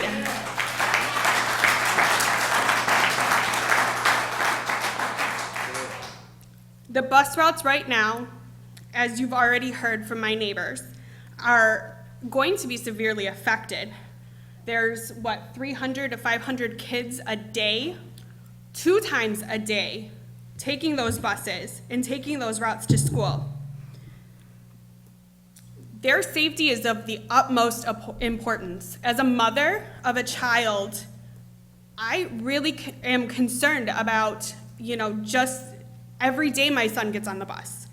Did he make it to school okay? I don't get those phone calls. I get the phone calls when the bus is 30 minutes late to pick up my son because there was an accident that the bus could not get past. Archer right now has had several incidences over the last few months, and some were fatal. This is not news to us. Those roads have been completely shut down for 2 to 4 hours at a time. People have to completely take a different route to get around those, to get to their homes and their school, their places of employment, etc. The failure to cite the trucks that have been found on 151st Street is an issue. If you can't reprimand somebody for doing something, a warning, yes, it's very nice. I understand that these people have jobs. I appreciate everything that they do. Without truckers, I get that we would not have the luxuries we have today. However, you said it yourself, 151st isn't truck rated. Then why are we blatantly disregarding citing these semis? It's not the same driver every single time. It's multiple drivers, and the same driver might not ever come down that road again. How are we going to warn these drivers, you know, that you can't use this road if it's not the same driver? These aren't normal trucking paths. Safety is something that a lot of people have talked about, and I haven't heard any plans for how we can protect our children. As a Lockport Heights resident, I don't know how many of you have actually driven through our neighborhood. We don't have sidewalks. Our streets are very narrow. There is no paint on the streets. You know, we just got some of them repaved. If a truck, a semi-truck, let me restate that, a semi-truck, if a semi-truck were to come down our neighborhood, a one-way in, a one-way out neighborhood, how would it possibly turn around? It can't. There is no way for it to turn around. We don't have sidewalks. Our children frequently play in the street because it's safe. One way in, one way out. We don't have speeders. We don't worry about those things. We're family. Everybody knows somebody. This place is, you know, multi-generational neighborhood. The children aren't looking for semi-trucks. They're looking for cars. They're looking for pickup trucks. Yes. They're looking for bus traffic. Yes. But there is no safety area for them to play. If a semi-truck were to come down, they would never see our children. And then what? What are you going to do then? Somebody talked about being reactive to these issues. We don't want you to be reactive. We want you to be proactive. I second the person that came up and said that. Yes, thank you. The trucking company in front of our house often starts their vehicles at 3 a.m. in the morning. You better believe that I can hear the moment they start their vehicles. It is a loud, low rumbling from 3 to 6 a.m. It often wakes up my son, who has the bedroom in the frontmost part of the house. There is no berming there.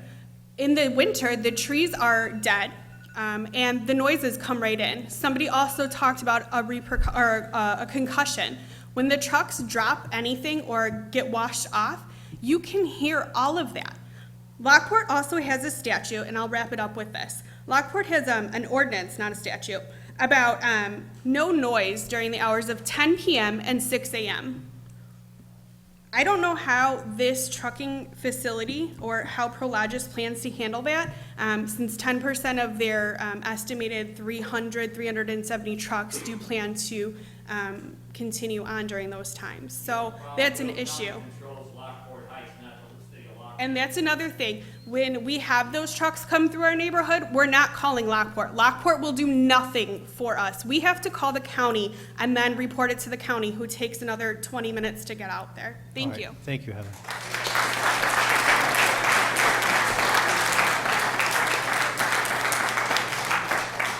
And then Jim McNerney, can you speak, please?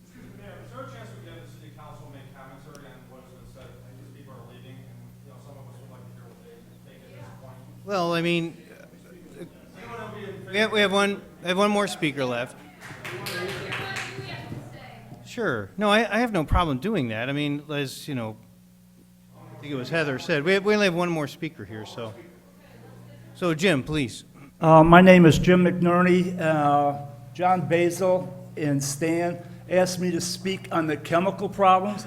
Now, I don't have a degree in chemistry like that other gentleman. I'm a walking time bomb. I'm a living testimony to what deadly chemicals can do. I was exposed to a chemical 50 years ago, all right?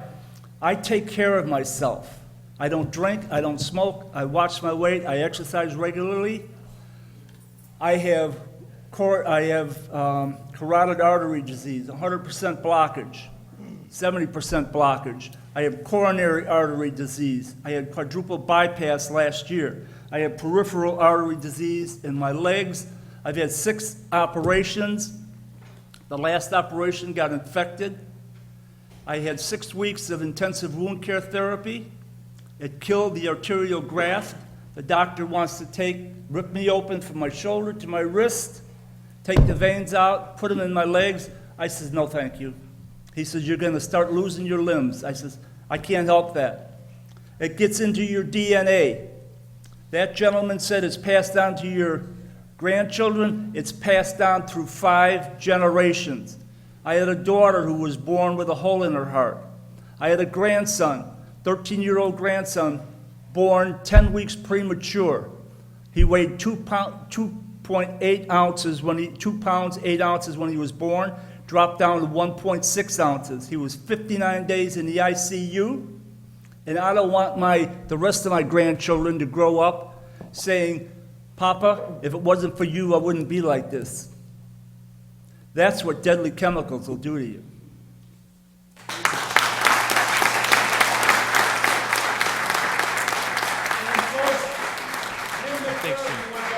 Truck driver, diesel trucks for 40 years for UPS. And then, Mike, what do you got?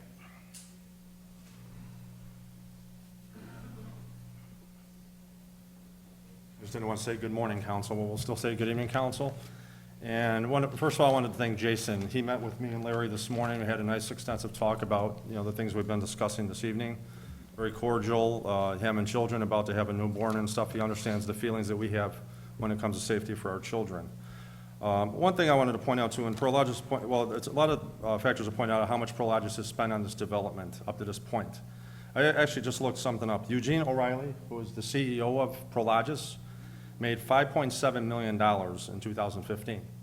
So with the $4 million that they supposedly spent, he'd still have $1.7 million in his pocket from 1 year's salary. And that's me, I think he could live on that. What I wanted to bring in is Jim McGill met with one of our neighbors when pretty much when this whole thing started. When was that, Jerry, back in September, maybe?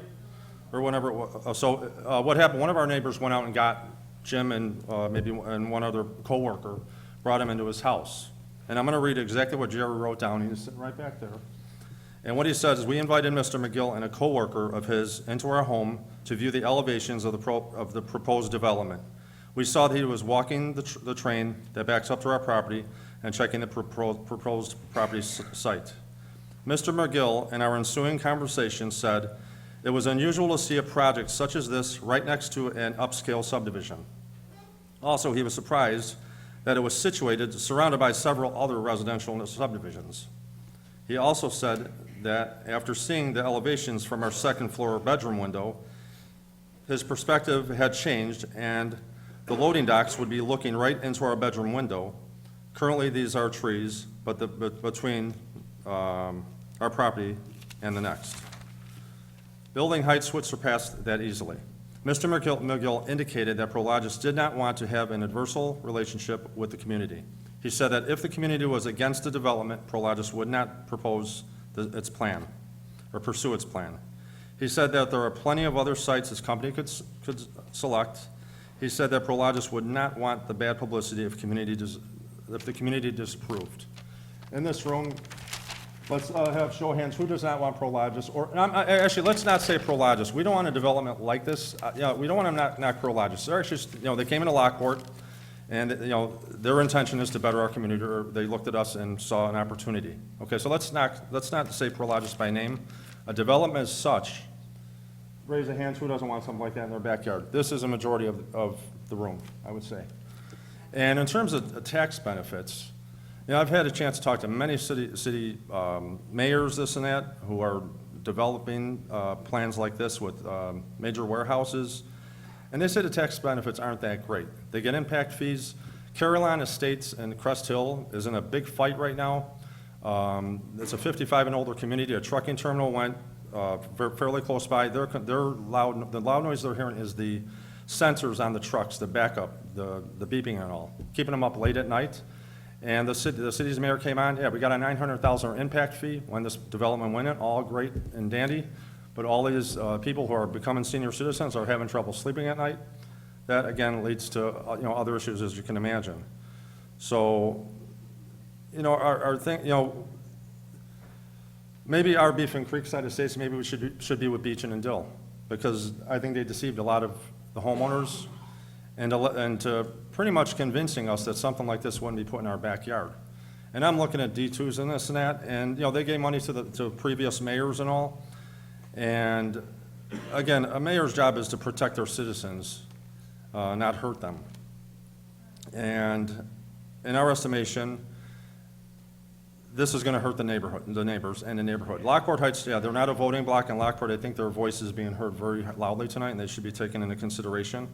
with this, because they do shop in Lockport, they do come into Lockport and fill up their gas tanks, and, you know, I think they're an economic base force that that we could tap into. If restaurants are built, the movie theater, I bet a lot of people in Lockport Heights are gonna go visit that movie theater once it's built.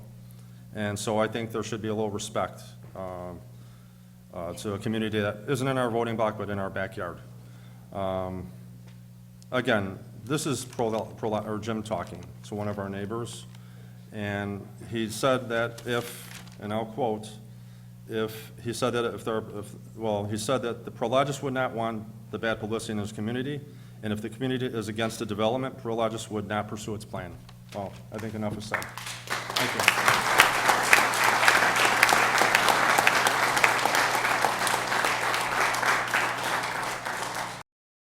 Well, as that's the last speaker, I'll address the last speaker first. Mike, we didn't go out and recruit these folks. Mike, this isn't something I got on the phone and says, man, we got to get you guys in here.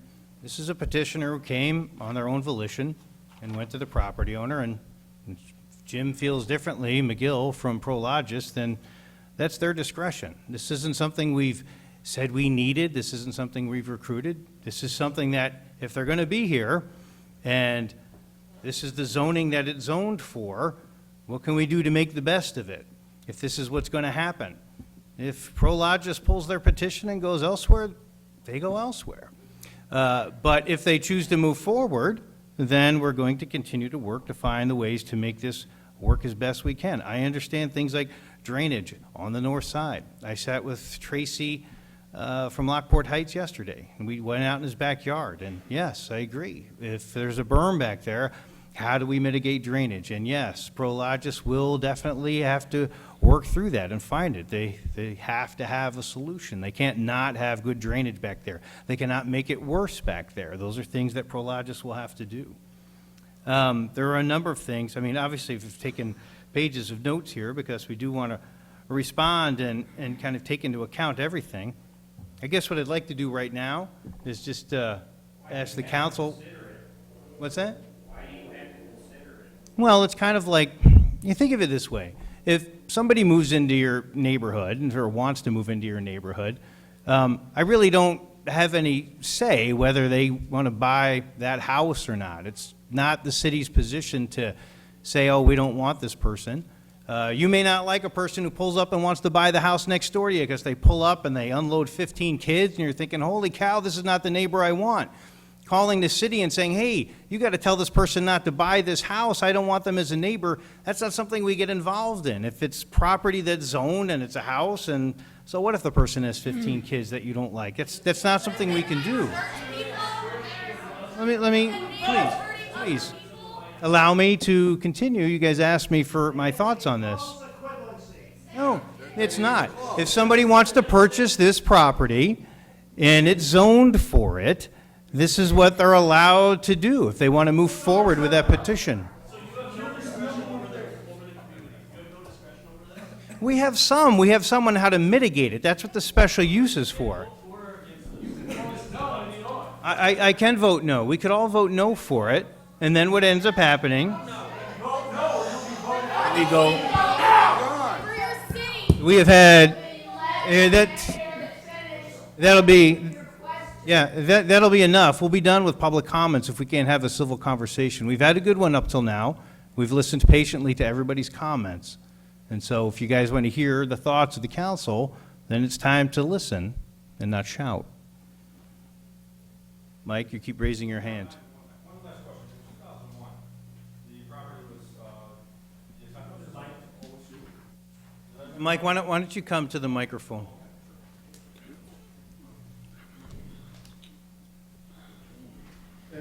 I was looking in 2001, and that's obviously before a lot of us weren't here. The property there was an attempt to rezone some of that property, maybe the property in question where Building 4 is going to O2. Mm-hmm.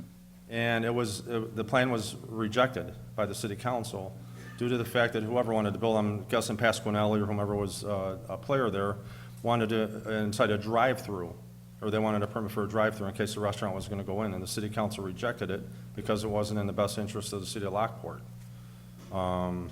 It's something that I pulled up on some FOIA records with, rezoning meetings and this and that. and it's from 2001. I don't know if anybody here knows the history of that, or where that conversation came from. But again, the city council rejected it, and we moved on. And with the threats of lawsuits and this and that, I'm not sure if the city has insurance for lawsuits, or if they're insured for any frivolous lawsuits against them. But I would think that Prologis, because of the bad publicity that they're getting, wouldn't want to incite a lawsuit against the city, because it would just make matters worse for themselves, I think. Well, Because what we ends up proved- happening is we say no, the owner sues, we go through whatever it Are we takes for insured us for to that? pay for that off. It's like we lose a lawsuit, and then the same thing happens again. The same kind of user comes back, and this time we lose a little bit of our PUD leverage. Once a judge rules on this and says, no, you denied a previous user and you had no grounds to do so, then our special use PUD diminishes. I could tell you something, with the current owner, well, I've talked to Matt and Tracy, I believe, who's from CBRE. I've had a person who wants to potentially make an offer for the property for a different type of use. I think that would be more acceptable to the community. And I know Prologis is talking about 200 of the 271 acres, they're gonna leave 71 up for sale. That's the rumor, or that's fact, whatever you wanna say that. And he said, we won't talk to you for over $20 million for the property. That was his quote. And when you're looking at the players involved in the ownership of this property, I know Tom Small's name is placed on as the owner of the property, and as we know, he's possibly a spokesman or he appointed person for Lockport LLC. But you have individuals by the name of Karen Cohen and the Pasquinelli family involved in ownership of this property. And I don't know. Where's this going, Mike? No, I'm saying that I have people that are interested. That's fine, Mike. If you know a guy, Well, bring him forward. but they're- Because I've heard this rumor now for a couple weeks. Okay. Pasquinelli property, I asked them, hey, Tom, did Mike Bonomo bring you this user? They said, we haven't heard a word. I haven't heard a word. Well, we're trying to talk to CBRE, and they refuse to talk, or they're very hesitant to talk. No That's one- fine, Mike. I'm happy to clarify that. Sure. I said, if you'll buy the ground for the same thing that they're paying for, you could buy all 270 acres. Put in an offer. That would resolve the whole problem. Right. Nobody's here pushing Prologis. If there's another offer, great.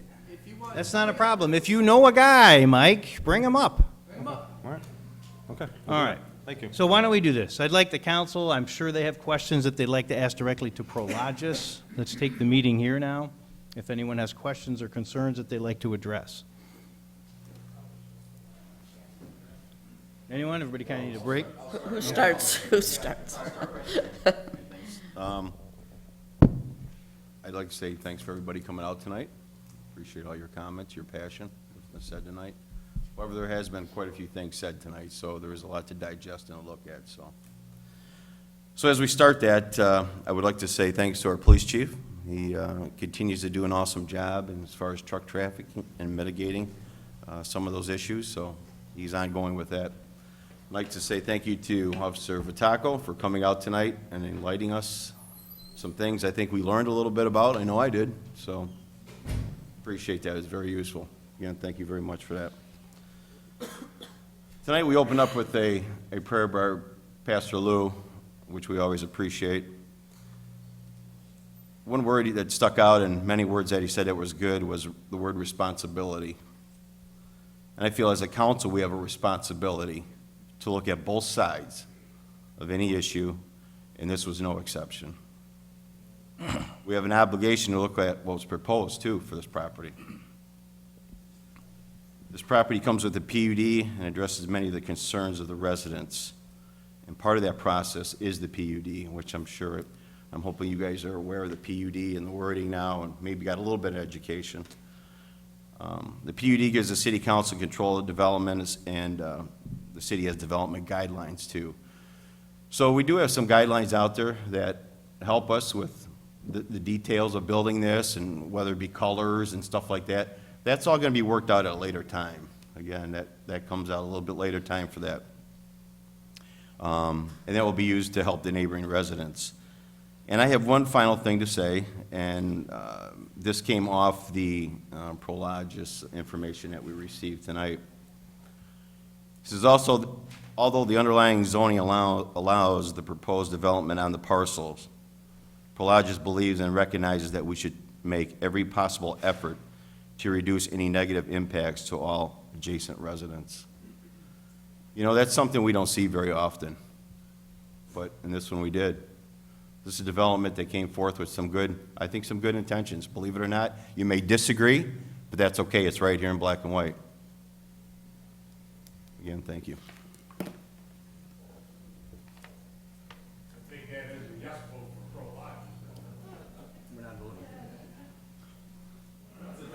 Yeah, sure.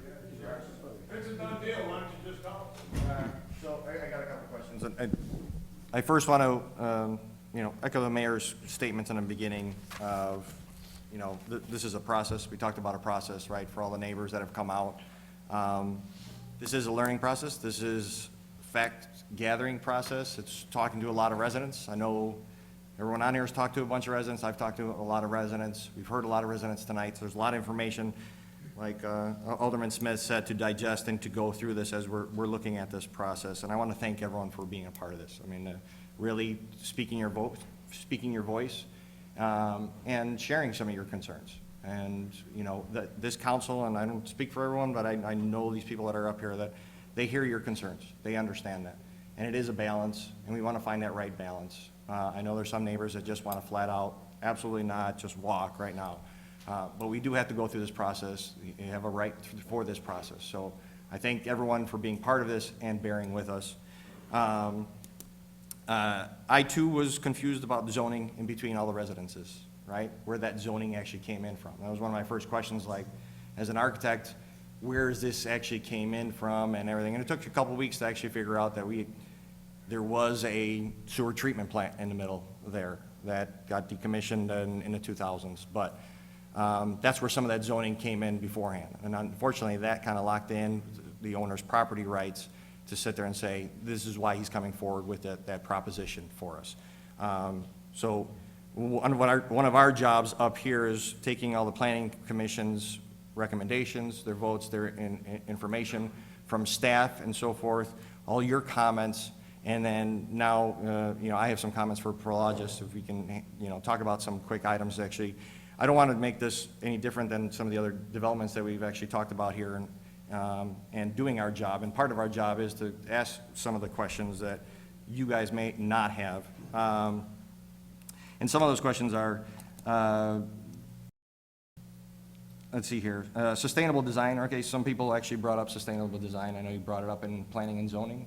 Right. About some of the fears and everything like that. I appreciate that you're making LEED eligible buildings.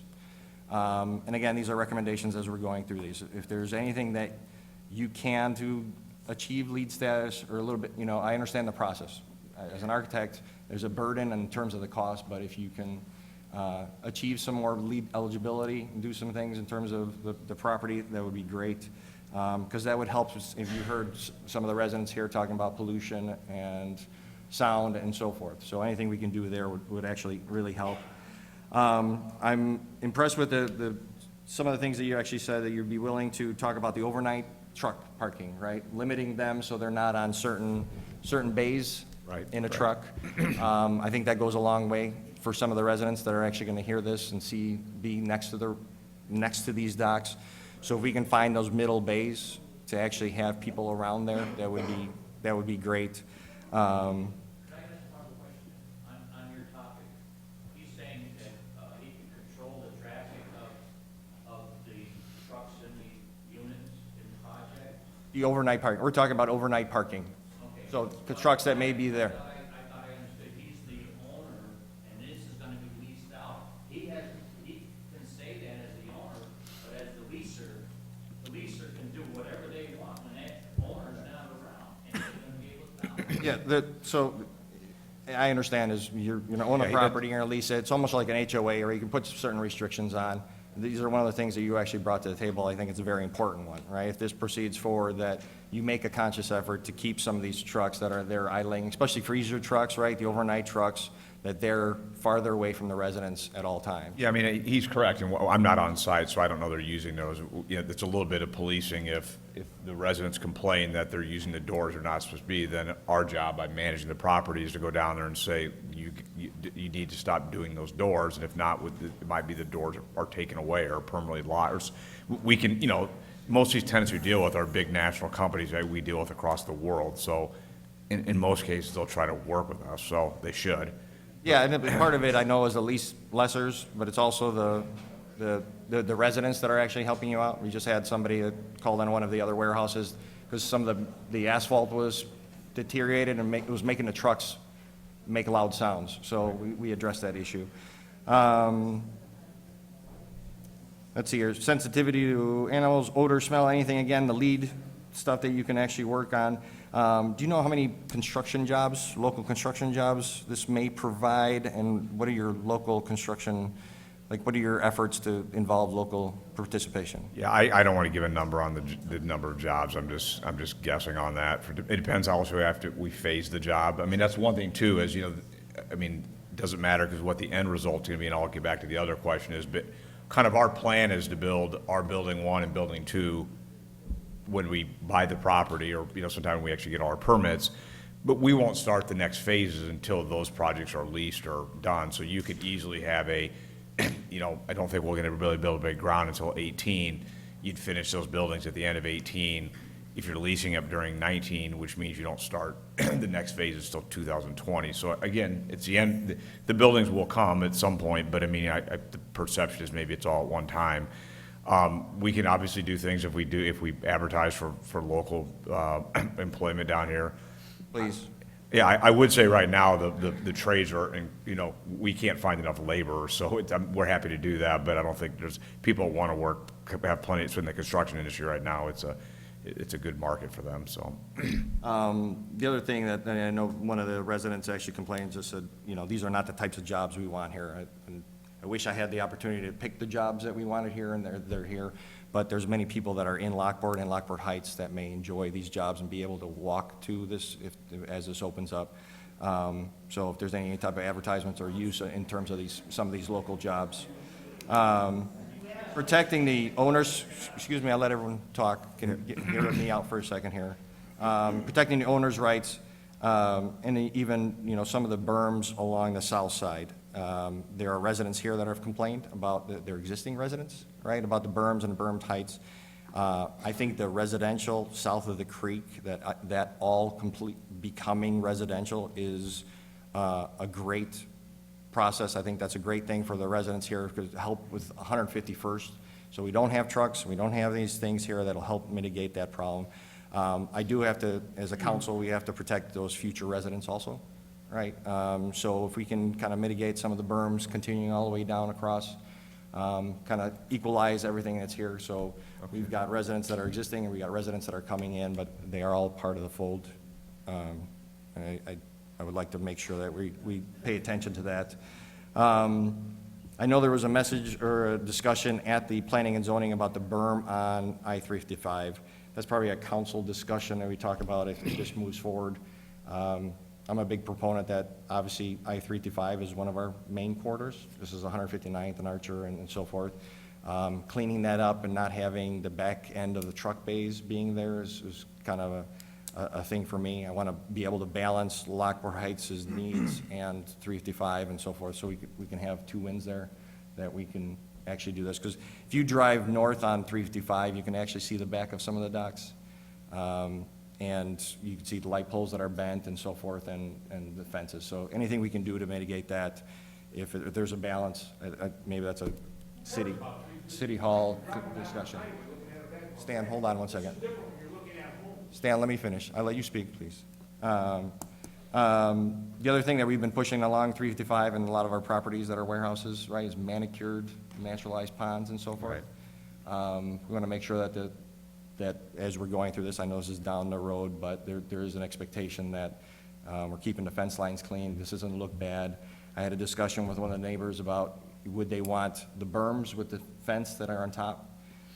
Is the fence really needed? Will somebody maintain it, right? I don't want an 8-foot cedar fence that's on top, and that may be well, but nobody maintains it every 2 years like you should for a cedar fence, and it then becomes dilapidated, and nobody's protecting that backside of that berm. You have a lot of residents that are here that are gonna, they may be complaining that they're looking at warehouses, but when this berm goes up, they'll be looking at the side of the berm, and if wind blows around, if there's trash and everything, or some of our storms, I don't want them seeing the backside of that. So some type of, that we're able to, and some of it's policing by the neighbors, but if there's some balance with the trees that are going in, the evergreens that are going in, that would kind of mitigate some of these things. And if there's a need, and again, that's a balance for the city council about fencing or not fencing.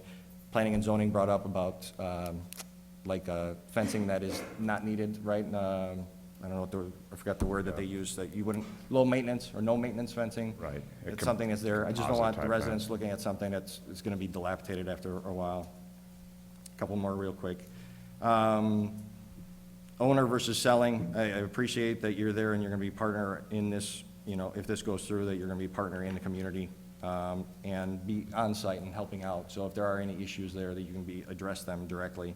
And I respect the fact that you respect Lockport Heights on the side as much as they're not part of Lockport, but they are neighbors, and we want to be good neighbors to everybody on all sides and everything that we're actually doing here with 143rd.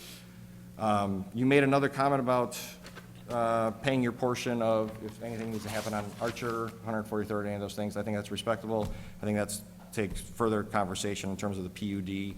It's something we can memorialize and everything, so that if something does happen and there's a burden on the city or the taxpayers, that you'd be willing to help out. And I look forward to, and the other thing is we have a bike path lane that we also need to talk about. In our regional bike plan, there's a lane that is supposed to go north, so we should see if we can address that and everything. And again, a lot of this is the discussions with neighbors and stuff. There's a lot of concerns about safety and kids and so forth. The last thing I want to do is say, let's put in sidewalks for people or can jog or get off the streets in your development.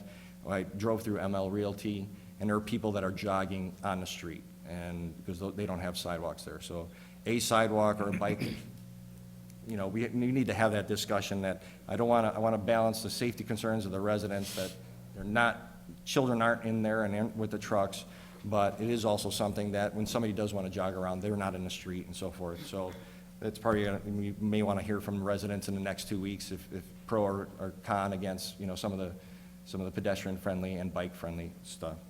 And with that, I think there's a lot here for us to digest and everything, and for me to digest. I took a lot of notes. There's 20 people that spoke. And again, thank you for everyone for coming out here, and I want to have a little more conversations about stuff before the next meeting. Thank you. This lady has a question right here. Right here. I know I spoke before, but there was something that came up that I was not aware of, and that's when they talked about the scientific fact that certain pollutants will cause a change in the DNA and pass it on down to generations.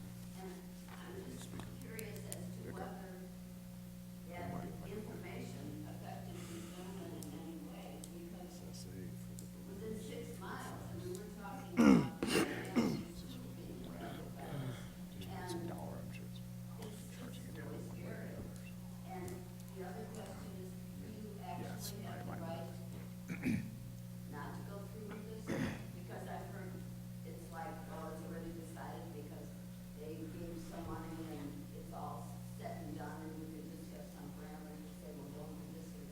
No, that's not true at all. Nobody's given any money. I don't even know what that means.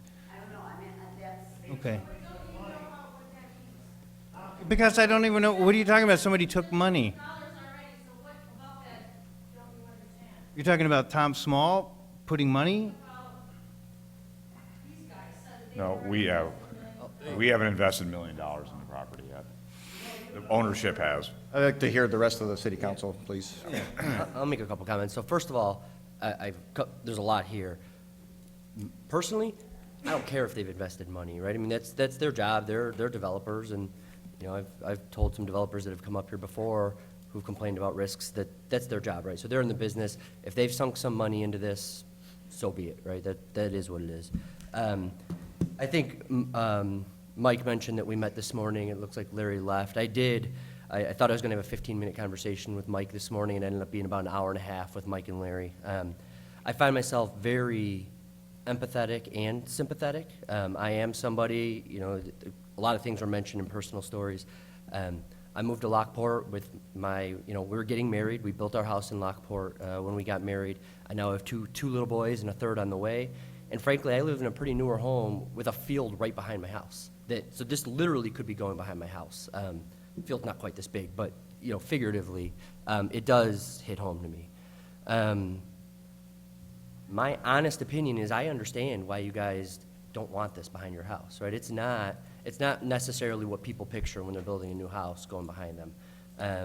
And that's what makes this really challenging, right? Because we've got two sides, and I don't know if we eventually want Tom to weigh in, but we have a land rights issue, which quite frankly, from everything I've read, I'm not a lawyer, but from memos that Tom has written, memos that our previous city attorney have written, is these guys have the right to build this type of development in this land. It is zoned that way. But then, and I think the mayor has said it a couple times, our job is kind of mediate and see what could work for the community, what doesn't work, how to keep the community safest, how to avoid pollution, all that kind of stuff.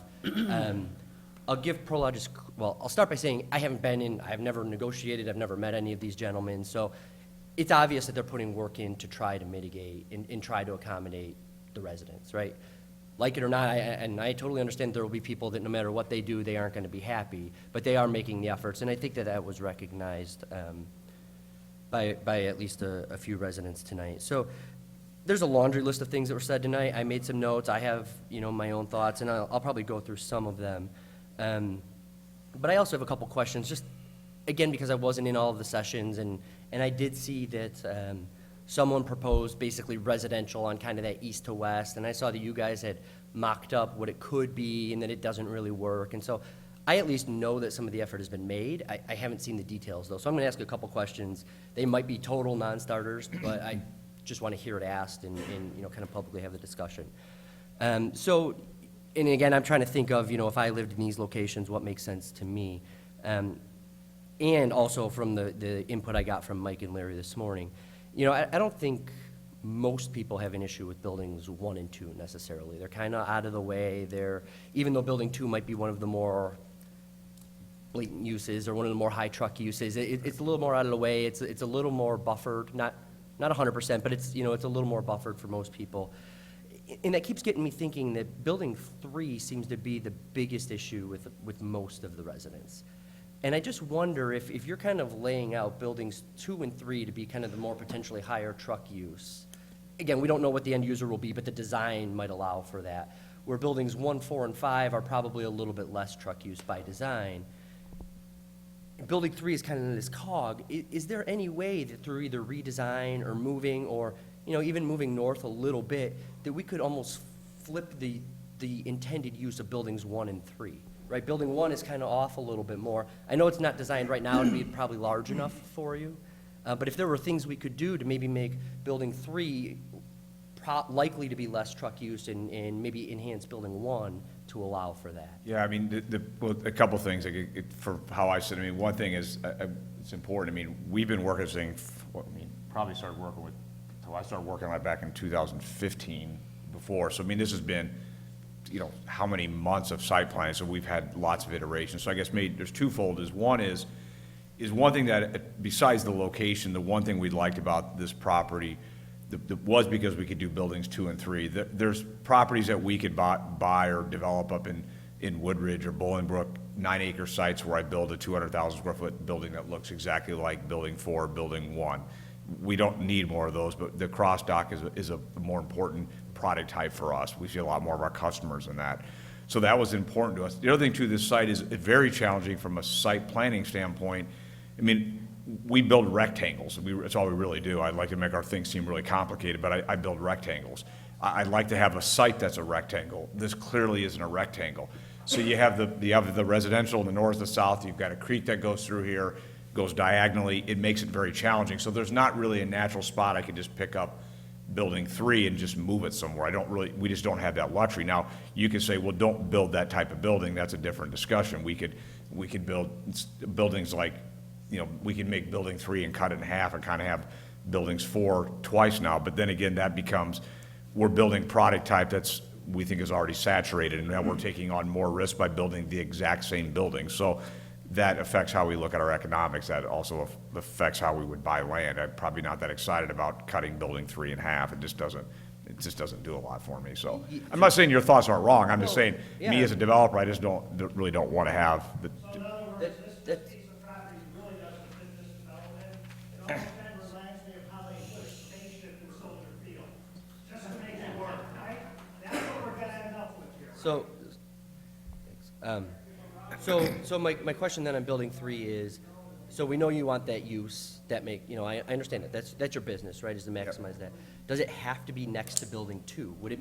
Could it be, so for instance, another thing I hear is, quite frankly, there's a lot of Lockport Heights here. I've been on this council for a couple of years. Tonight, there's been more than the cumulative of every other meeting I've been to for Lockport Heights residents. A problem that I assume you're facing is this gap that Lockport Heights Sanitary owns, right? That's what's preventing you from going a little more east and west and causing that. Is there maybe any way that, there could be some exchange of property to build a buffer for the residents and allow you onto what was their old sanitary property that would allow you to still have the volume of use that you want and maybe a slightly different layout? So essentially, expand building 5, maybe make that the higher dock and reduce the footprint of building 3. Yeah, I mean, it's all possible. We haven't really studied the Bonnie Bray piece to say how much area I can get in there, because you obviously have floodplain there and you've got wetlands in there, so I can't tell you that actually works or not. And also, we haven't had any conversation on what the economics look like, so that drives a lot of it.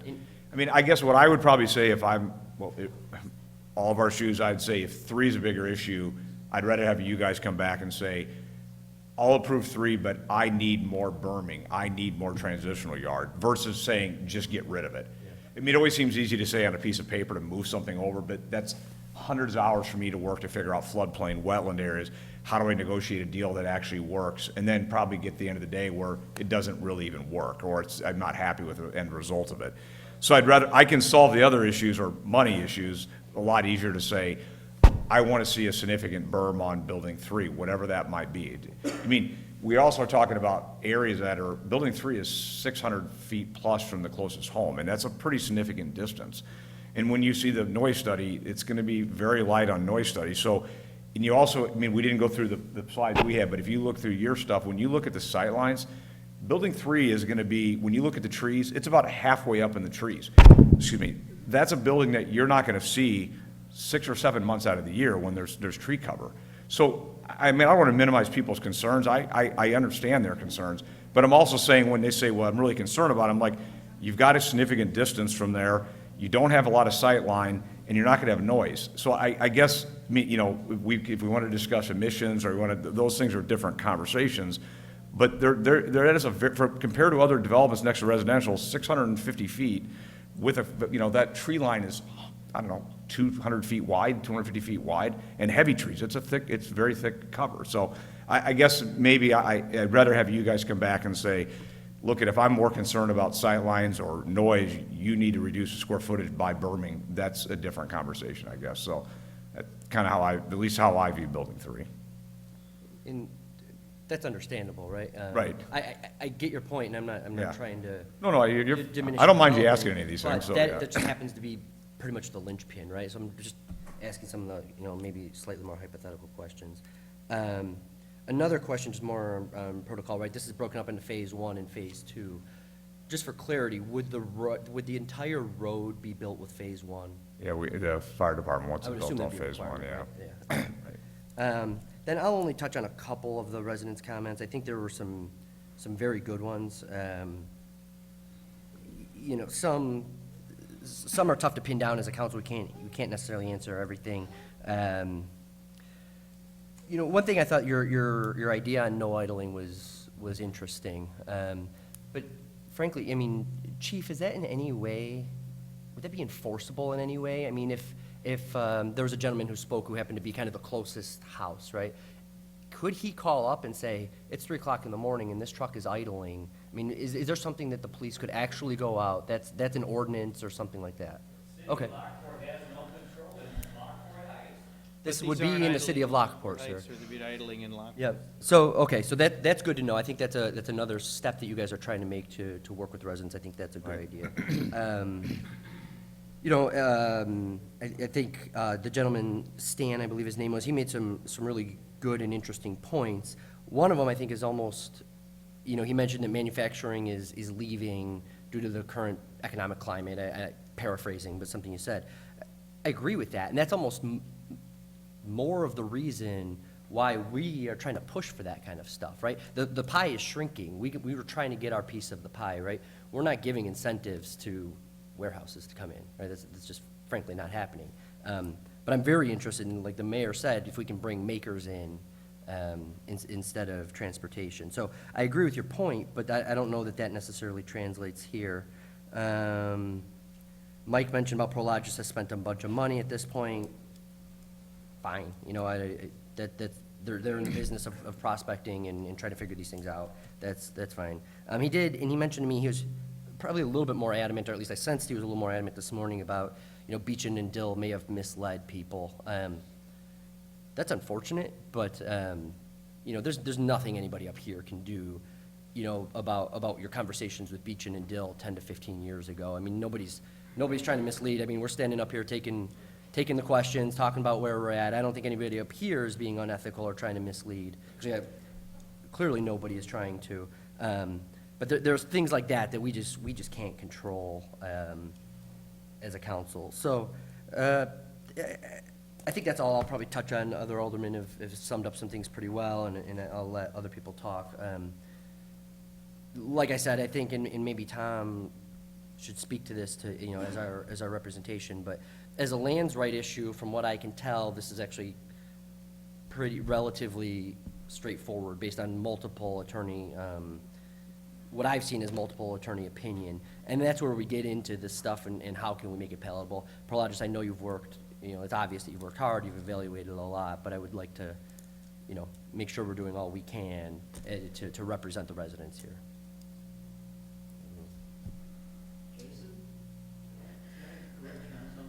Sure. I guess.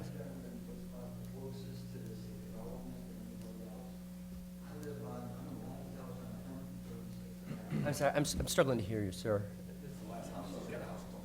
Oh, I don't know who lives where. The other gentleman who stood up said, I think he said he was closest. I may be mistaken on that, yeah.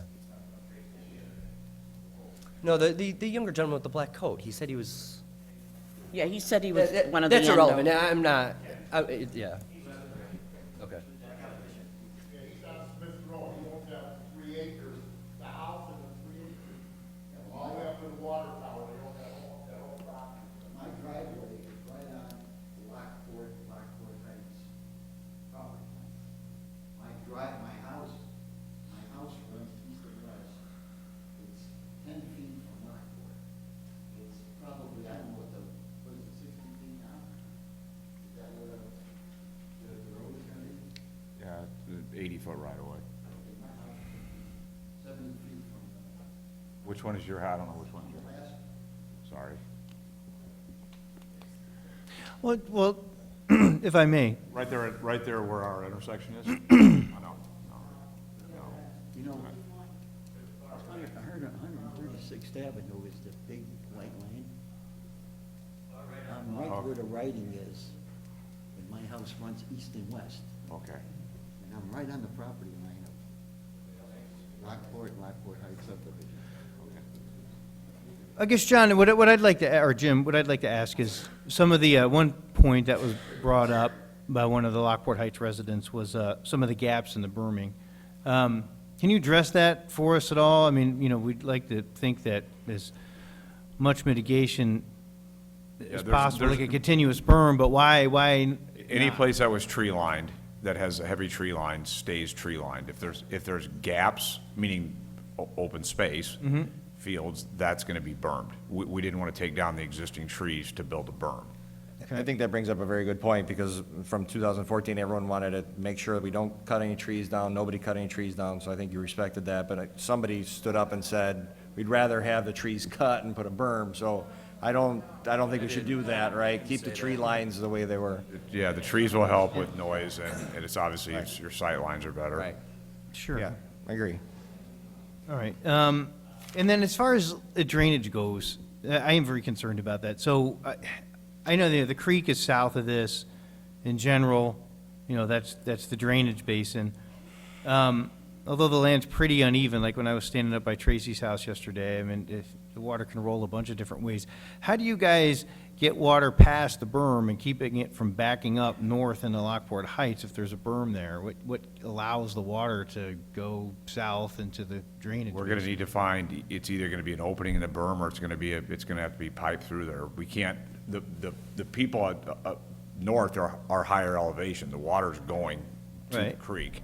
So we can't have a berm that obviously stops the water, because it's just gonna then go back to, or it's just gonna start ponding there.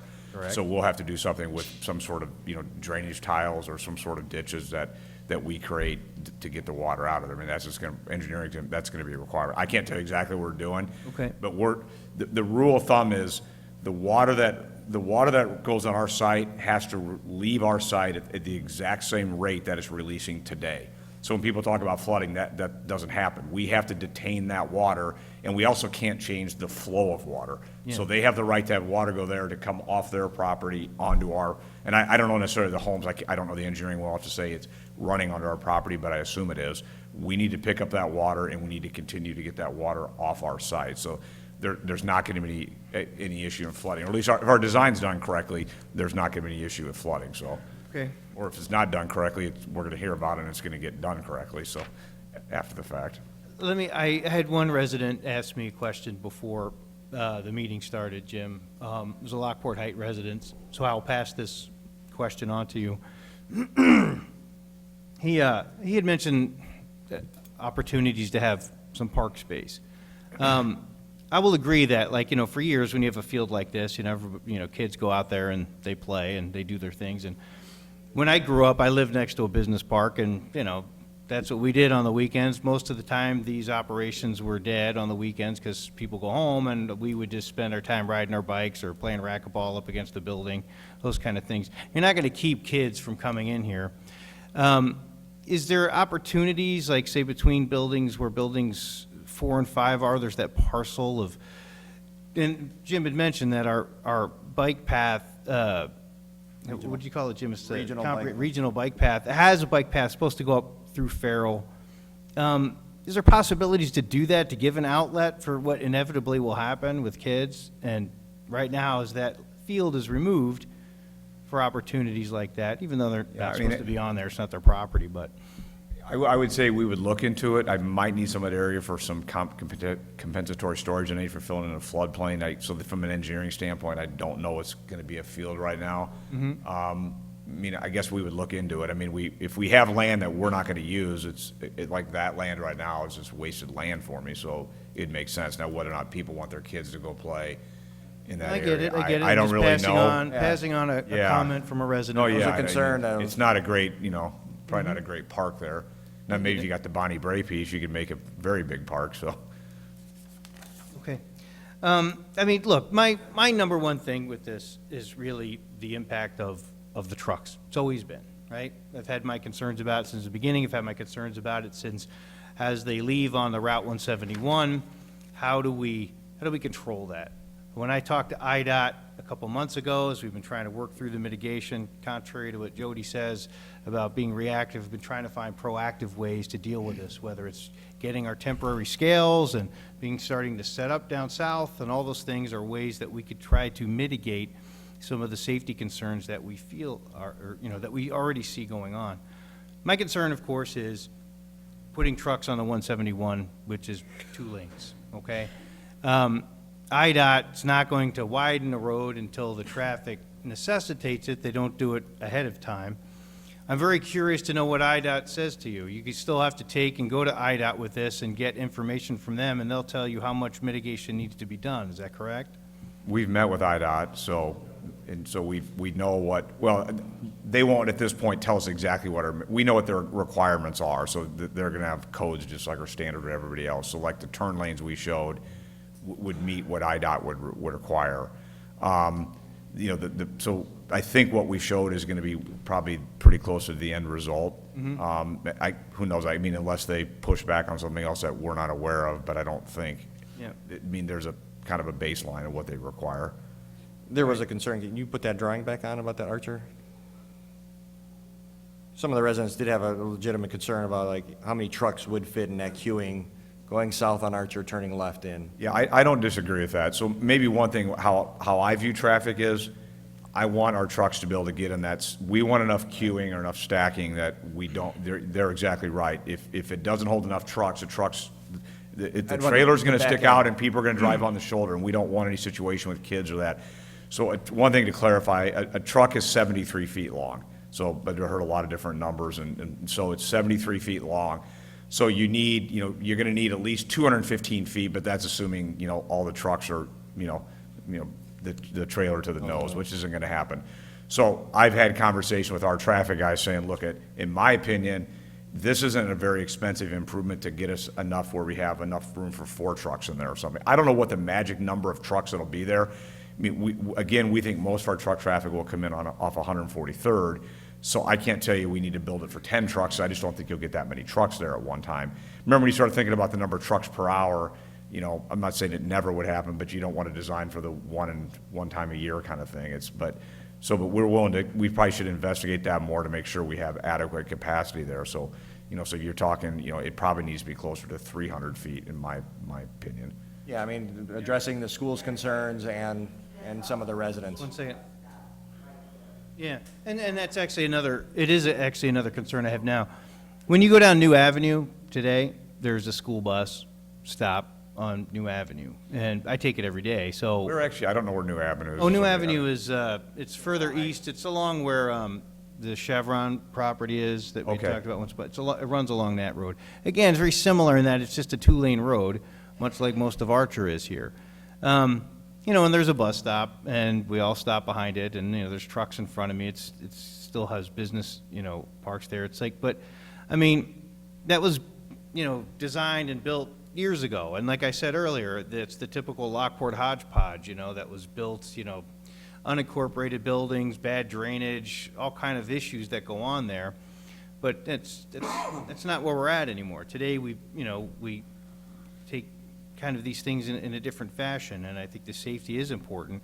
Knowing that there's a bus stop closer there, the mitigation for that is important to me. When I made the comment about the school sharing cost in it, I wasn't being facetious. It's like, if there's, again, it's trying to find solutions to problems that, are part of growing pains. And so if there's a way to, have a lane where the school bus can shift off out of the way of traffic, is these kinds of things possible? I'd like to explore those kind of avenues, because, yes, I'd rather not have the school bus stop, and then, trucks and traffic and everything else has to back up behind it. It even just makes just the flow for everything coming in and out of there poor. Question about the traffic light that the city could pick up, if they put the bill for electric. Yeah, I don't think that, if a traffic light is warranted, then the developers do that. We've done that in other places, like in Gauger, the developer would pick up it. I'm guessing that IDOT didn't say. This won't warrant a traffic signal there, so again, IDOT has But if it's a light that controls for crossing of children, I think you can. Yeah, I don't know what IDOT's School on the requirements other are. side, or- Yeah, I don't Yeah, again, know. that would be an IDOT thing, sir. I mean, like the conversations I have with them, any improvements that go on IDOT, you need to run through IDOT. So even if we were to find some way to have a lane that's off the road for a bus stop to be able to go through, it would clearly have to be an IDOT decision. But that is something that we could, I mean, again, I don't know exactly where the bus stop is, but there's adequate there's adequate right-of-way that if we wanted to make an area off Archer where we widened Archer for, the 12 feet,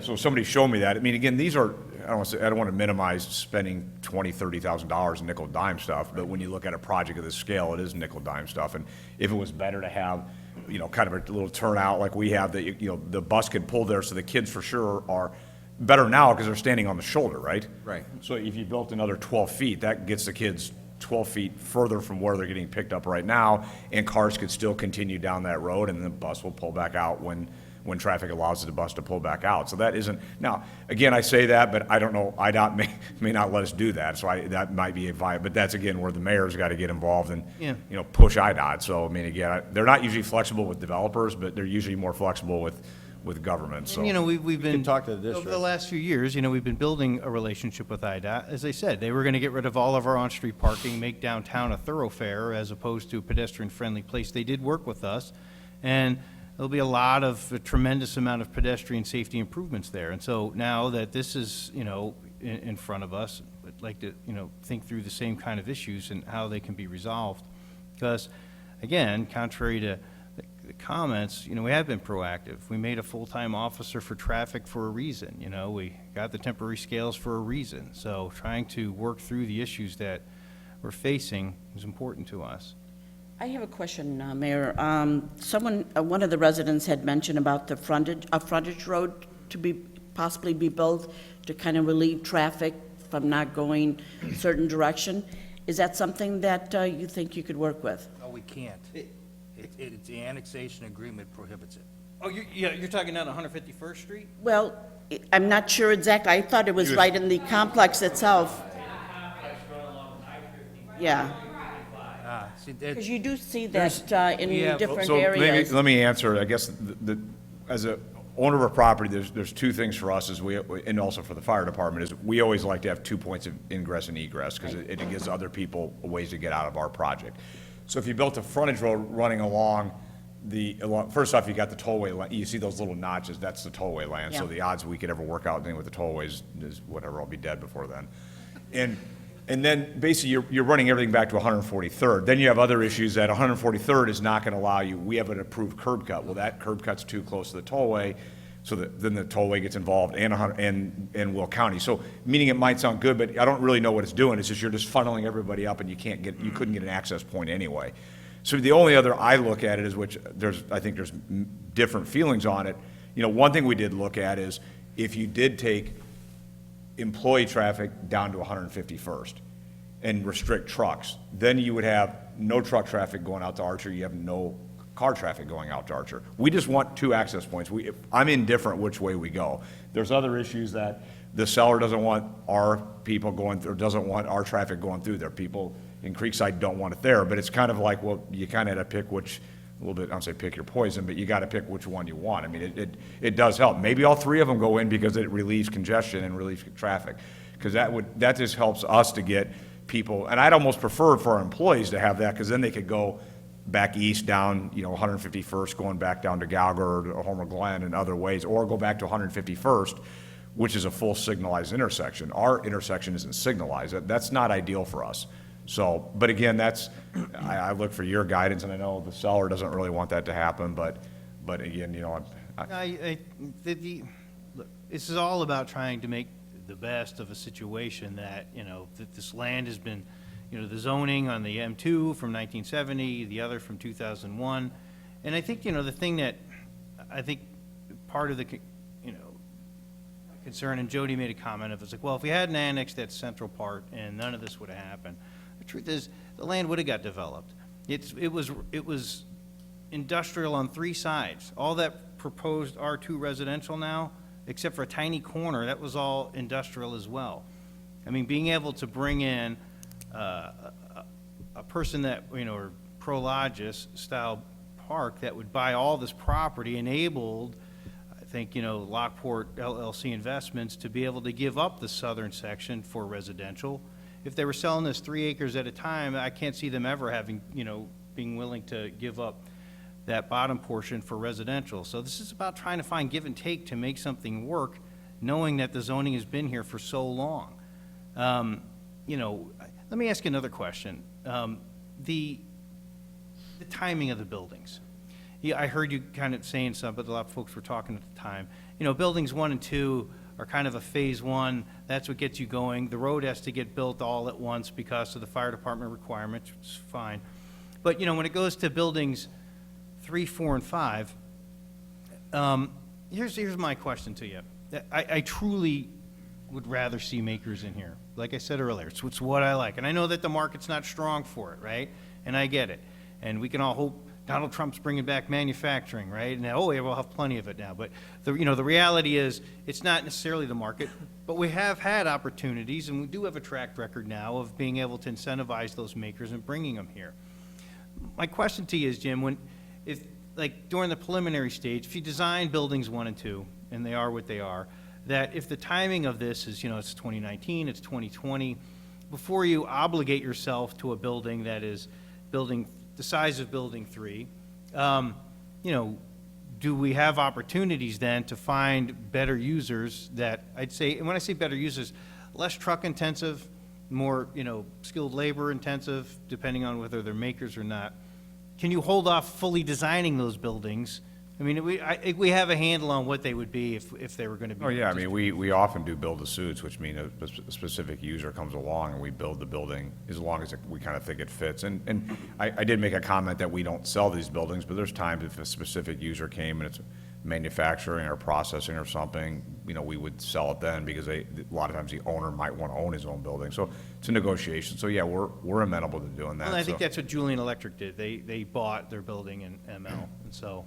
I mean, not that this is here nor there, but I'm doing a spec building in Plainfield, Indiana, which is also next to residential, and we're doing a 300,000 square foot building. Now, we just got IU Health, which is doing all their record storage, and they're gonna do prescriptions out of there. So it became, the building we ended up, it started out as a spec building, but now it becomes, they're gonna have 250 employees there, which is good paying jobs. So it became and that's not truck intensive at all. I mean, they have docks on one side. It'll be and it's probably more straight truck. So that, we envision it being like building 3 and it being a completely different animal, so. And then let me ask you one other question, like in, say, building 4, is, the possibility of making it a building that is divisible. I know, the best thing in the world for you is you build 5 buildings and you get 5 users, right? But one of the things I miss out on a lot here in the city are my smaller makers. And I've had them. I've had guys come in, they need 50,000 square feet, and they're looking for space in Lockport, but there just is no space. And even when I was pushing for them in ML Realty, I'm like, guys, I got a maker that's awesome. It's the guys who made all the foam sculptures, right? They're a bunch of artisans. They, are making stuff for movie sets. They're really skilled laborers. They needed, 50,000 square feet. ML Realty's close to putting them in, but then, oh, you know what, we got somebody to take the whole building. So we kept losing those makers. Even Hollingsworth Candy, for that matter, they needed more space. They were doing great here. They couldn't have, they had to grow out of their building. Fortunately, we kept them in the city, and we pushed them into a building on North State Street, but that's the kind of maker that if we hadn't found some place for them, we would have lost them. And I don't have that maker park, man, that I really... I keep missing out on these guys, and I know what happens. It's opportunity, right? If there's not a space available, they'll leave. And I know you can't build an entire building based on one user, but, my question to you is like on those, especially like, the way building 4 is set up, what are the possibilities of creating buildings like this that are set up to be divisible for us? I mean, all these buildings will be set up to be divisible. I mean, it's nice to do a single tenant because you deal with one customer, so it's a lot easier for us. But we would actually, especially buildings 1, 4, and 5, we would prefer being multi-tenant because one is you're going to get higher rents because they're smaller square footage guys, so they just pay more because it's just by the nature of the bigger they are, the less they pay. And I think too that's a part of the market that probably down here might be a little underserved. Now, the question is when you do buildings of that size, how small do we go? At a building like that, we would do 2 corner entrances and we'd have a very large middle entrance. So you're probably really looking like 4 tenants. So you're probably building like that, looking at doing 70s. But we've done buildings, a big project we did in Bolingbrook where, Ferguson took, which is a big manufacturer, actually ended up taking of a 320, they took 200, and then we put a 70 next to them, and then you're kind of left with a nice 50,000 square foot end unit. So a lot of times the big guy will drive how it's divided up. We won't usually lead with a 50,000 square foot tenant, because then we're stuck with a lot of, the middle space isn't as attractive. Yeah. Just like not having any glass line at your house, so. Jerry, you've been waiting patiently here. Well, thanks everybody for coming out. Yep. My couple concerns are, I mean, as a councilman, I know a lot of this was about, it's zoned a certain way, and now somebody's coming with something to put in this area. And we have to say, is it the right thing? just off the top of my head, it looks like you have all the opportunity in the world to come in here and do this. My concerns were, which you just got into, were the Archer intersection. A lot of people seem to be concerned about that. I didn't know it was so set in stone, but it looks like it could be changed a little bit. You didn't get too much into 143rd, which is going to be your main intersection. I would hope that it's safely designed. I mean, safety seemed to be the biggest concern amongst most people. I know overall, this room does not want this to go in, but it seemed like there's also a good handful that said, okay, it's going to go in, now how can we, make it better? Which, in my opinion, is kind of good news. I mean, people are saying, now we're going to work with it. The lady asked, she just walked out, she said, what was my concerns about the, I believe, epigenetics or whatever? You know what, I'll look into it. I'm not aware of anything that does. I was told green coffee beans would make me skinny. Well, I'm not skinny. So I will look into that. I also want to hear a little bit more from Tom Tanis regarding the 99-year agreement that some might exist out there or doesn't exist. Somebody brought that up. I'd like to hear a little bit more about that. Other than that, I believe it's a good fit. I know there's going to be a lot of, but we have a lot of votes between now and then to get this done. Just be saying I'm allowing it to go forward doesn't mean I kind of like the final drawings. And I know we have a lot of involvement before that would ever happen. I mean, that is one thing I guess I would say is I know we got the PUD process, and I know it's a concept plan, but again, we spent a lot of time on a lot of detail on the plan. So I guess is what I would just ask, if maybe we come back, if you say, I support it, but you need to get more berming here, you need to do this, or I'm not going to vote for it. Meaning, what I don't want to do is, and I know you don't care about the money we spend, but that's my job to assess risk and the money we spend on risk. And we don't want to go down the path again and spend the next 5 months, and then it becomes things that could have been addressed now weren't addressed, and then it's like, well, where did that come from? I mean, meaning that we've been talking about it for a long time, and I know things are fluid and things are political, and there's a lot of different voices coming out there.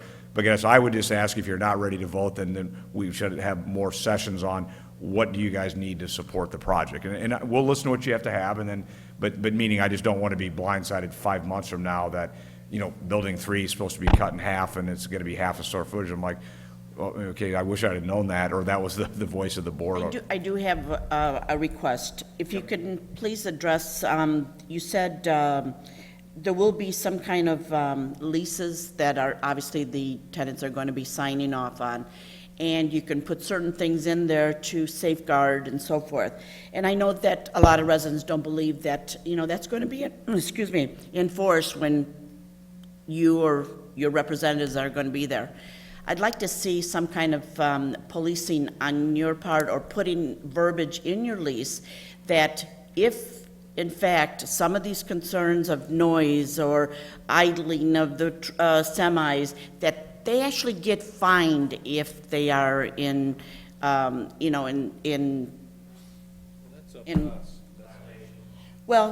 yes, sir, yes, thank you, in violation, because if they have it in writing when they first start out, they know that that's a possibility. And it doesn't matter if it's the trucker or the business, somebody's going to get fined, and when you have a fine, it seems like they start paying more attention because now it's hitting their pocket. I know it's going to also involve a lot of more policing on as a city. We hired just one, officer that is doing, the trucking, weighing the trucking to make sure that they're the right, weight and all that. But eventually, we're probably going to need more than one police officer. You're only on one shift. What happens to the other shifts? So my concern is that it's starting out small, but it's going to end up very big, that everyone's going to be involved. And I want to see it start with your company on how your leases are worded, so that these companies know that they could be fined. And I'm not talking a few dollars, where it really hurts, because the residents' concerns are, the noise and all hours of the night. And I know there's no control because these truckers are coming in, and these companies are, obviously, their doors are open 24/7, it looks like. But we have to safeguard our residents too. So that's what I would like to, see, some kind of verbiage on your lease, safeguarding, what the residents' The concerns one thing I just are. want to be careful of is that with idling is that, some of these trucks will idle because it's a normal course of business. And I'll use an example. If you're going to building 2, more likely than not in a higher truck intensive, you're going to have a guard shack. He might be sitting there running his truck because he needs to go through the guard shack. So what we need to be careful of, it's not, he's just supposed to sit there and shut his truck off and then turn it back on and move. But you have to I'm understand talking what more the- about nighttime idling, that they're out there running their trucks for 3 hours or 4 So hours. you have to understand, though, the residents Yeah. are concerned at 3 o'clock in the morning, they don't want to hear a truck idling, It's, to me, the beeping's worse, but, Pardon? it's the beeping Well, that the would drive me beeping, crazy. whatever, any kind of noise, that early in the morning, is very aggravating. I guess we just need to fine tune some things. No, so see, that- and quite honestly, Joanne, that's the rub. It's the rub in, going to a distribution building, like I said in the beginning. I'm not really a fan of distribution buildings, but I get that you guys have rights to do it here. I don't know how to mitigate the sound of beeping, trucks backing up in the middle of the night. I don't know how to mitigate 24/7 operation. I really don't see how we do it. I mean, I think Prologis has done the best they can with berming and fencing and everything else, but in the end, that's the rub with this. So I'm trying to figure out ways to encourage different users is the only thing I can think of. But it's still no guarantee. I mean, here's the pluses of the project, okay? The reality of this is, it's going to get developed, okay? Someone's going to develop it. It's never going to be an open lands. It's never going to be a farm field. It's never going to be a giant park. It's never going to be those things. And so, the property is zoned for, industrial, which gets $90,000 an acre. No one's going to come, because when we looked at that western parcel for being residential, I took the concerns. The first time I sat down with residents, I went to Tom Small and said, what do you think? And again, the only way to make that western half residential was, we had to put 12.5 people an acre in there. That was the only way the cost would be as effective. That's 1,000 people. And then Farrell Road would have to open up. And then nobody ever wanted Farrell Road opened up 10 years ago up north. And they're going to have 1,000 people driving down Farrell to go get their prescriptions at Walgreens and go everywhere else, plus the impact on the schools. So there's a balance of like, okay, I know residential sounds great, but at 12.5 an acre, that's really super, super dense. It's like 4-story apartment buildings. So, what's the best, again, we can make, and I'm just not talking to these guys right now, I'm talking to us. What's the best we can make of a bad situation? Which is really what it is. You're right, these things, these homes, Beach and Dill built these things next to industrial property. Who knows why the old city council made that decision? Maybe they thought Big Run Wolf Ranch would have been plenty of a buffer, right? And everybody would be happy with it. Deer Path and those others, they have some pretty deep, distance from the park. So again, I'm not going to sit here and fault the council for giving, a thumbs up to this development. It is what it is. But how do we, this is what it is. It's about finding solutions to the issues in front of us. That's what we're here for. We're here to solve problems, not to pretend that problems don't exist.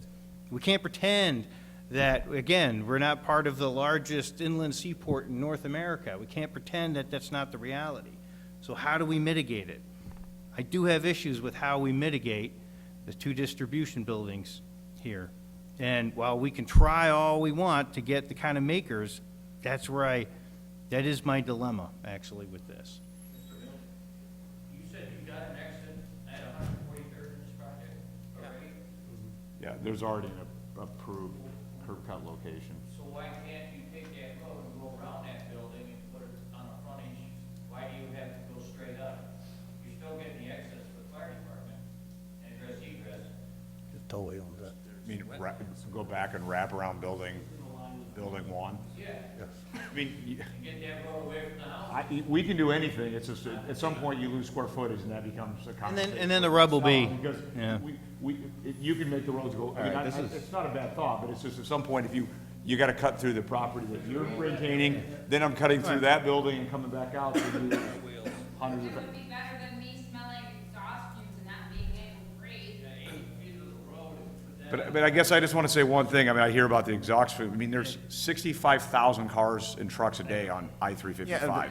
And so we're like 1% of that, No, or I- 1.5% of that And Mayor, I traffic, so mean, it's not. I think we got a lot of information today. I think Yeah. that there's a Yeah. lot of stuff that we all need to talk individually and do that, and still talk to more residents and stuff like that. So this is good information for us to take and go forward. I would like to just, let's Let chew us this go over home. and go over this information, please. I mean, Yeah, there's been a and there lot was, of- there was a lot for us to digest, and even my notes here, I'd like to kind of condense them and get a better handle and get them organized better. Couple quick things, Yeah. real quick. Sorry, yeah, go ahead. Building number 3, Jason asked you this a little bit earlier, because my thought process was very similar to Jason, maybe flipping building number 3 with 1 or maybe with 5.